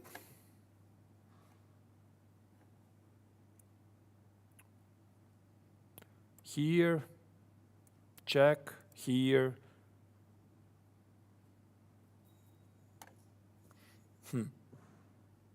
Just, I don't know, something. I think in the end, White is going to just be left with two extra pawns, bishop each, which is winning. Once again, here. Take, here, here, here. Oh, wait, not this. Here, here, here, here. Yeah, I read what you're saying, dear chat. Yeah, This is just fine. winning. Yes, Yeah, this is just winning. Yeah. Okay. Missed that. Yes, yes. It happens. Maybe this is the way. Yeah, maybe this is the way. But It just felt that a2 promoting the queens, so that you have to stop the. but this is danger, very yeah. responsible. I mean, if you miscalculate it wrongly, you miss a win. Yep. So once again, a3 here. I think this totally should be winning, right? G6, Yes. G7, E7. That's totally winning. So you see, yeah, okay, 5. I mean, I told you this is practical choice because I mean, Liquan Liam knows that he's going to keep these 2 pawns. Yeah. And if he plays something like e6 here, what was the line again? Take, take, take. One small mistake here, you miscalculate something, you miss something, and that's a draw, right? So it's not very practical. And also, I don't think I would go here. Of course, you can calculate like a machine, but rook a5 is a very pragmatic choice. Yeah, for sure. That's the practical way to go, and not to blunder anything, absolutely. And that's what Lekman Liam is doing. He's going to win the another pawn. There were too many threats, and yeah, Vincent is running out of resources. Yeah, resources are about to be finished. I mean, okay, check here. I think we already looked this line for a while. Let's say rook c7. Here. You go, I don't know where, here. But why not to take the pawn I mean, instead of king you d6? could, of course. King d6 instead of king d6. You want to take it immediately. Okay. Yeah, sure, I think it's right. Yeah, something like this, check. Here, king King f6. f6, Yeah, yeah. I mean, okay, I mean, white is winning. So Yeah. white is winning, this is not helping. Instead, bishop e8 is played. Some tricks. Take it. Bishop is under attack. Bishop c6, rook f7. Okay, e6 was played immediately, instantly. Winston managed to find a way to protect the pawn. So his only chance to save this game is somehow get to this pawn and give away the bishop for the pawn on e6. Then we have theoretical draw, but I don't think he really believes it himself. He's just trying to get the game going. What about rook a8? Yeah, that's very strong. Because bishop g6, most likely this pawn will be Yeah. falling with all the consequences. And if bishop goes away, there's just some... I mean, there is the idea e7, for example. e7 and then... Oh, that's beautiful. Just a and- second, check. okay. Wait, here. And that wins, right? Yeah. Because take it, check it, yeah. here, and even king f6, g6, mate should be winning, Mhm. right? Looks nice. Yeah, nice idea, Angelique. So, yeah, rook 8. I agree. Looks very good. Now bishop is not, on h5 where it was, and if bishop goes to h5, then a4 is hanging. So, yeah, many ideas. Many ideas to win, and yeah, we see Vincent is becoming more red and red. We can see he's he looking was away. more reddish like half an hour ago, no? Okay, once he saw the move, yeah. Yeah, when he saw this rook, yeah, that was. I mean, that's the sinking feeling. Yeah, when you see a move which you did not even look at, and then you understand it's so strong. Yeah, then Yeah. doesn't look good. absolutely, Yeah, it's very tough to accept that it's actually that it is going to be the loss for him. Yeah. Well, we were predicting this already half an hour ago. Rook a8 is going to be on the board. Yeah, Yeah. of course, he sees it. Combining with e7 ideas, rook g8. Maybe this is also the moment when Vincent throws in the towel. But Yeah. no, I think he's going to try to fight. I mean, bishop g6 maybe. Because bishop b5, e7 leads to what we discussed. Bishop c6, white just promotes the pawn. King f8 is king f6 and all the consequences. So bishop g6 basically gives away the pawn on a4. Maybe bishop c2 for a while, but king d6. Yeah. Something like this, maybe he's going to do something like this here, and, try to get to the pawn on g5. But The pawns are too far. even this is possible. Yep. So, no, I think this game is finishing very, very soon. Yeah, it may be actually the moment where Vincent might resign, but he may play also again one more move. But Yep, 2 minutes on the clock. the tough life Clock is ticking. of a chess professional, yeah? You're fighting for 6 hours. Oh, how many hours is it? They started at 2? No, 6.5 hours, and then you lose. I know how it feels because you invest all of your energy the entire day and you make one stupid move. And then you're fighting like a lion. It's not enough. And it's like the feeling is, what did I do today? Yes. What did I do today? Because it's a 0 in the end, right? It's no result at all. So Yes. it's very easy to criticize yourself. He's going to play some move. Of course, he's going to play. preparing. No? He's going to play now. No, not yet. No, not yet. Less than 2 minutes on the clock. It doesn't really matter. Does not matter. No, for sure he's going to try something. Some final tricks. Maybe bishop b5. Does not matter. Yeah, bishop Yeah, b5 is bishop on the b5. board. Now this is a forced win immediately. E7. Yeah, I think e7 is winning. So maybe after e7 he resigns. Okay, like Wang Liam takes some time to think. He's not playing it immediately. Of Still course, you has double to check. some checks with bishop d3, as we also looked at. Yeah, you double check always the ideas if everything you saw is right, if this is correct, if all is good. And then you play it. So I would give 2 minutes maybe maximum. So he's going to make sure. He's not going to blitz out. He knows too well that blitzing out at the wrong moment is going to cost you 6 hours of hard work. But you know, it's not only today's day for Vincent, but it's also, you know, the evening already. So basically it's already stealing a part of the tomorrow's day energy. So this long day, long games with, you know, investing a lot of energy. It's not, you know, for example, we remember when we had an interview with Saleh Salem. He won the game, he was full of energy because even though he spent so much time, so much, e7 was played. E7 was played. Now it's the resign time. This is my move. Now it's the resign time. Now That's this it. is yeah. I don't think there's going to be a single move anymore. Now he already knows. Yeah, rook g8, g6 is going to be played. I think this is going to be the moment. By the way, question from the chat, are we going to be back any other day? Yeah, sure. We are going to be tomorrow, day after that, and day after that. There's still 3 more rounds. And at 2 p.m. Central European Summer Time, we are going to be back tomorrow already. We're going to briefly mention it. What's our streaming schedule? Yeah, now he thinks, should I resign now? Should I make a move? Okay, another move, rook g8, final move to reach, doesn't matter what, reach what. Rook g8 is on the board. And No, he's going to make a couple of moves, but yeah, g6, king f6 seals the deal. At least he got the pawn back, right? yeah.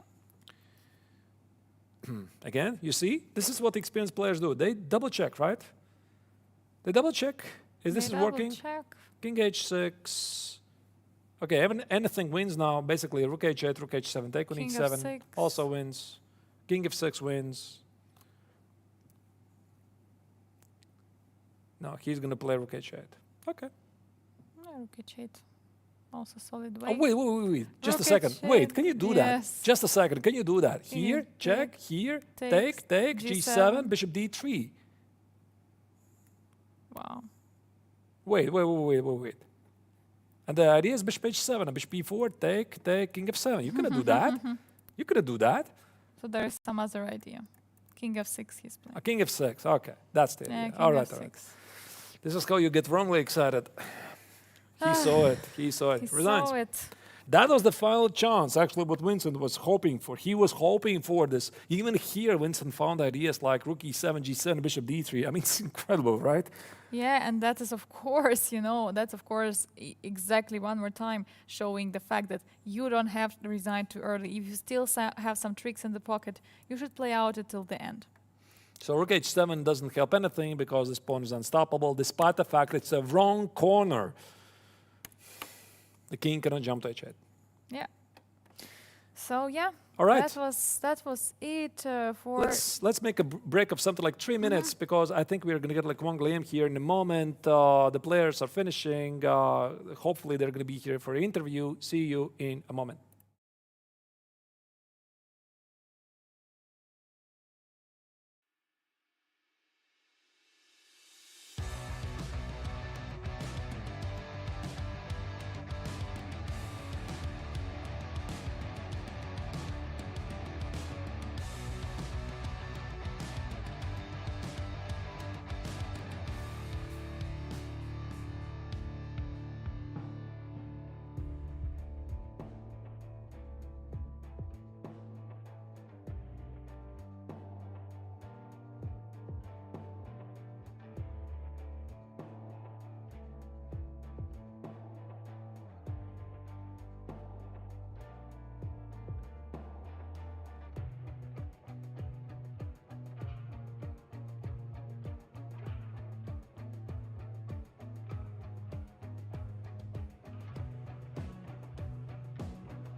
And the last game for today, round 4 of the classical set of the Grandmaster Triathlon. We have here with us Lek Van Gliem won the game. It was the longest game so far actually for the tournament. Congratulations to you. Thank you. Of course, it was like not, not nor it was a win from the beginning. It was pretty equal position, yeah. And at some moment, when you played this bishop d5, did you already expected that you have some ideas like this, that he can go for this rook a7 and blunder this rook e8? Did you look at this rook b8 one? Yeah, I look at this move, rook b8. I thought it was the best move, but I wasn't sure if it's so easy to make a draw for black. I was sure it was equal, but I think black had to defend more accurately. White is on a better side of equality. What would you play here? Or you don't? I think maybe rook a6, but then, then it has b4, rook a5, bishop c2 probably. Yeah, this should be a draw, I think. Yeah, this is probably because the easiest. 2 pawns, they're not getting anywhere, yeah? Yeah. So this rook a7 was a big mistake, yeah? Yeah, when I got here, I was already very happy because there are so many tricks here, and black has to watch out. I'm not sure if it's possible to defend here, though. Like, I'm threatening rook g8. For example, if b4, so I was calculating this line, rook g8, king h7, and then I think king f4 is accurate, threatening g6 and king f5. So he may have to play something like rook g7 here, and then I can go here. And I think it's still very tricky, and maybe winning, maybe not. But I mean, in such a tournament, you have to push for all the chances you have.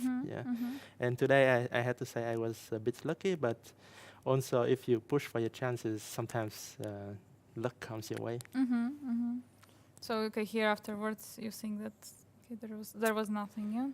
Yeah, here after bishop d1, I was pretty sure this is winning already because I found this idea with king f5, e5. It was important to start with rook b8 because if I go king f5 right away, then there's bishop h5, rook b8, and now there's this very important check. And if I go here, then he has this check, and that's why the pawn has to be on e5. So that's why I think rook b8 first is very accurate, because now what happened in the game is, then I go here and here, and then e5, and now there are all kinds of threat with king f6 and e6. Yeah, it was precise. Yeah. Okay, and here later we were discussing here that there was e6, also maybe winning. Yeah, we were looking at some e6, rook a7, bishop b7. Yeah, I thought this should be winning too, but I didn't want to calculate this too much. Yes. a3 goes back. Yeah, check, king e5, and let's say bishop back, e8, bishop e8, e7. Yeah, it was complicated. We went for the correct rook a5, and of course afterwards was everything basically winning. So there is some questions to you from the audience. So you learned quite a lot from Susan Polgar at Webster University. Did you have a coach before her? And I worked with some coaches before. I worked with Khalifman and Barev before, very long time ago, and I worked with them for a very short period of time, like a few weeks. So basically, I have some friends who I share the work with regularly, but not like a regular coach who can help me in all the tournaments. So usually I'm just by myself and trying to prepare all by myself. So you're a coach to yourself. Yeah. Also we already asked some questions about your favorite player in the past. Do you have some favorite player here from the current top players? Not here, but I mean overall. Like overall, players. Yeah, for sure. I mean, Magnus Carlsen is always top favorite for everyone, and also I really like to play like Caruana. He is also very good.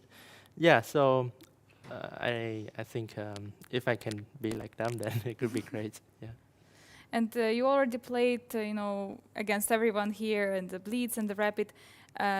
You already, do you have already some players you're comfortable playing with, or there are some, who are more uncomfortable for you? from this No, tournament? not really. I mean, I treat everyone equally, and I try to respect them and try to play my best chess Try, against everyone. try to respect. Okay, and last question, and we are going to let you to rest. Of course, there is a seeing that we have here the game at 2 p.m. and it's a little bit, it's not too late, it's not too early. So how do you solve this issue with lunch? Do we have something before the game? Yeah, usually I have lunch around noon, a little bit before that, and I wake up late, like maybe 9 or 10 a.m. and have breakfast and lunch together, and then go for the game. So yeah, I like the starting time here. I think that's a good time to play, and occasionally we have very long games like my game today, and it's still not too late for dinner. Okay, thank you so much for being here, for still staying with us a few more minutes after your game. It was very, very stressful, I believe, but very happy result for you. Congratulations and good luck for the rest 2 days, two Thank games. you. Thank you.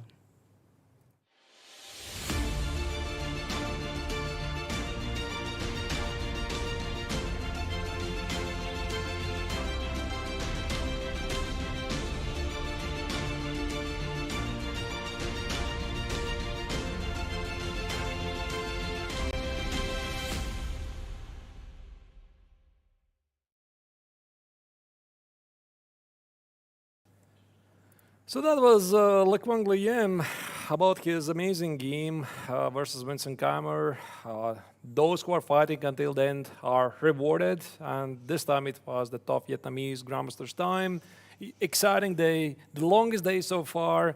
So let's check the final results of today's round 4 of the GMT Classical Tournament. So we have Andrei Esipenko, Norbert Abdusatorov, and Lequang Liem, who scored the point today, and it's not only 1 point, it's 4 points. And Arkady Kamsky played a draw against Arkady Nadic. So let's look in overall rankings right now, because it's very exciting, since after the victory, Lequang Liem is becoming the first with 26 points. After him, we can see Andrei Esipenko only half a point behind, and Domira Ugakesh with 24 points. So also let's check what's going to happen tomorrow, because this was round 4, 3 more rounds to go. So tomorrow the action resumes at 2 p.m. Central European Summer Time. Yeah, so we have here the pairings. Vincent Keimer will face Domira Ugakesh. Saleh Salem will play Lequang Liem. Arkady Nadic will face Norbert Abdusatorov, and Andrei Esipenko against Kata Kamsky. And this is our live stream schedule for the festival. In case you missed it, we are going to be back tomorrow, 2 p.m. You see, it's going to be round 5 of the GMT. And then on July 21st, another round, round 6, again 2 p.m. And finally, the round 7, it's going to be slightly earlier than usual, 10 a.m. Central European Summertime. So we are going to see you tomorrow at the same time, at the same place, 2 p.m. Central European Summertime. Biel, the Bienne, Bienne. as in the French language, right? It's 2 titles for the Swiss town. It's really amazing festival here. A bit hot outside. I mean, actually during the daylight, it's something like plus 30 degrees. So either way, fantastic weather, beautiful time here in Switzerland. Hope you're having a great time yourselves. Come back tomorrow, 2 p.m. for round 5 of the GMT Classical.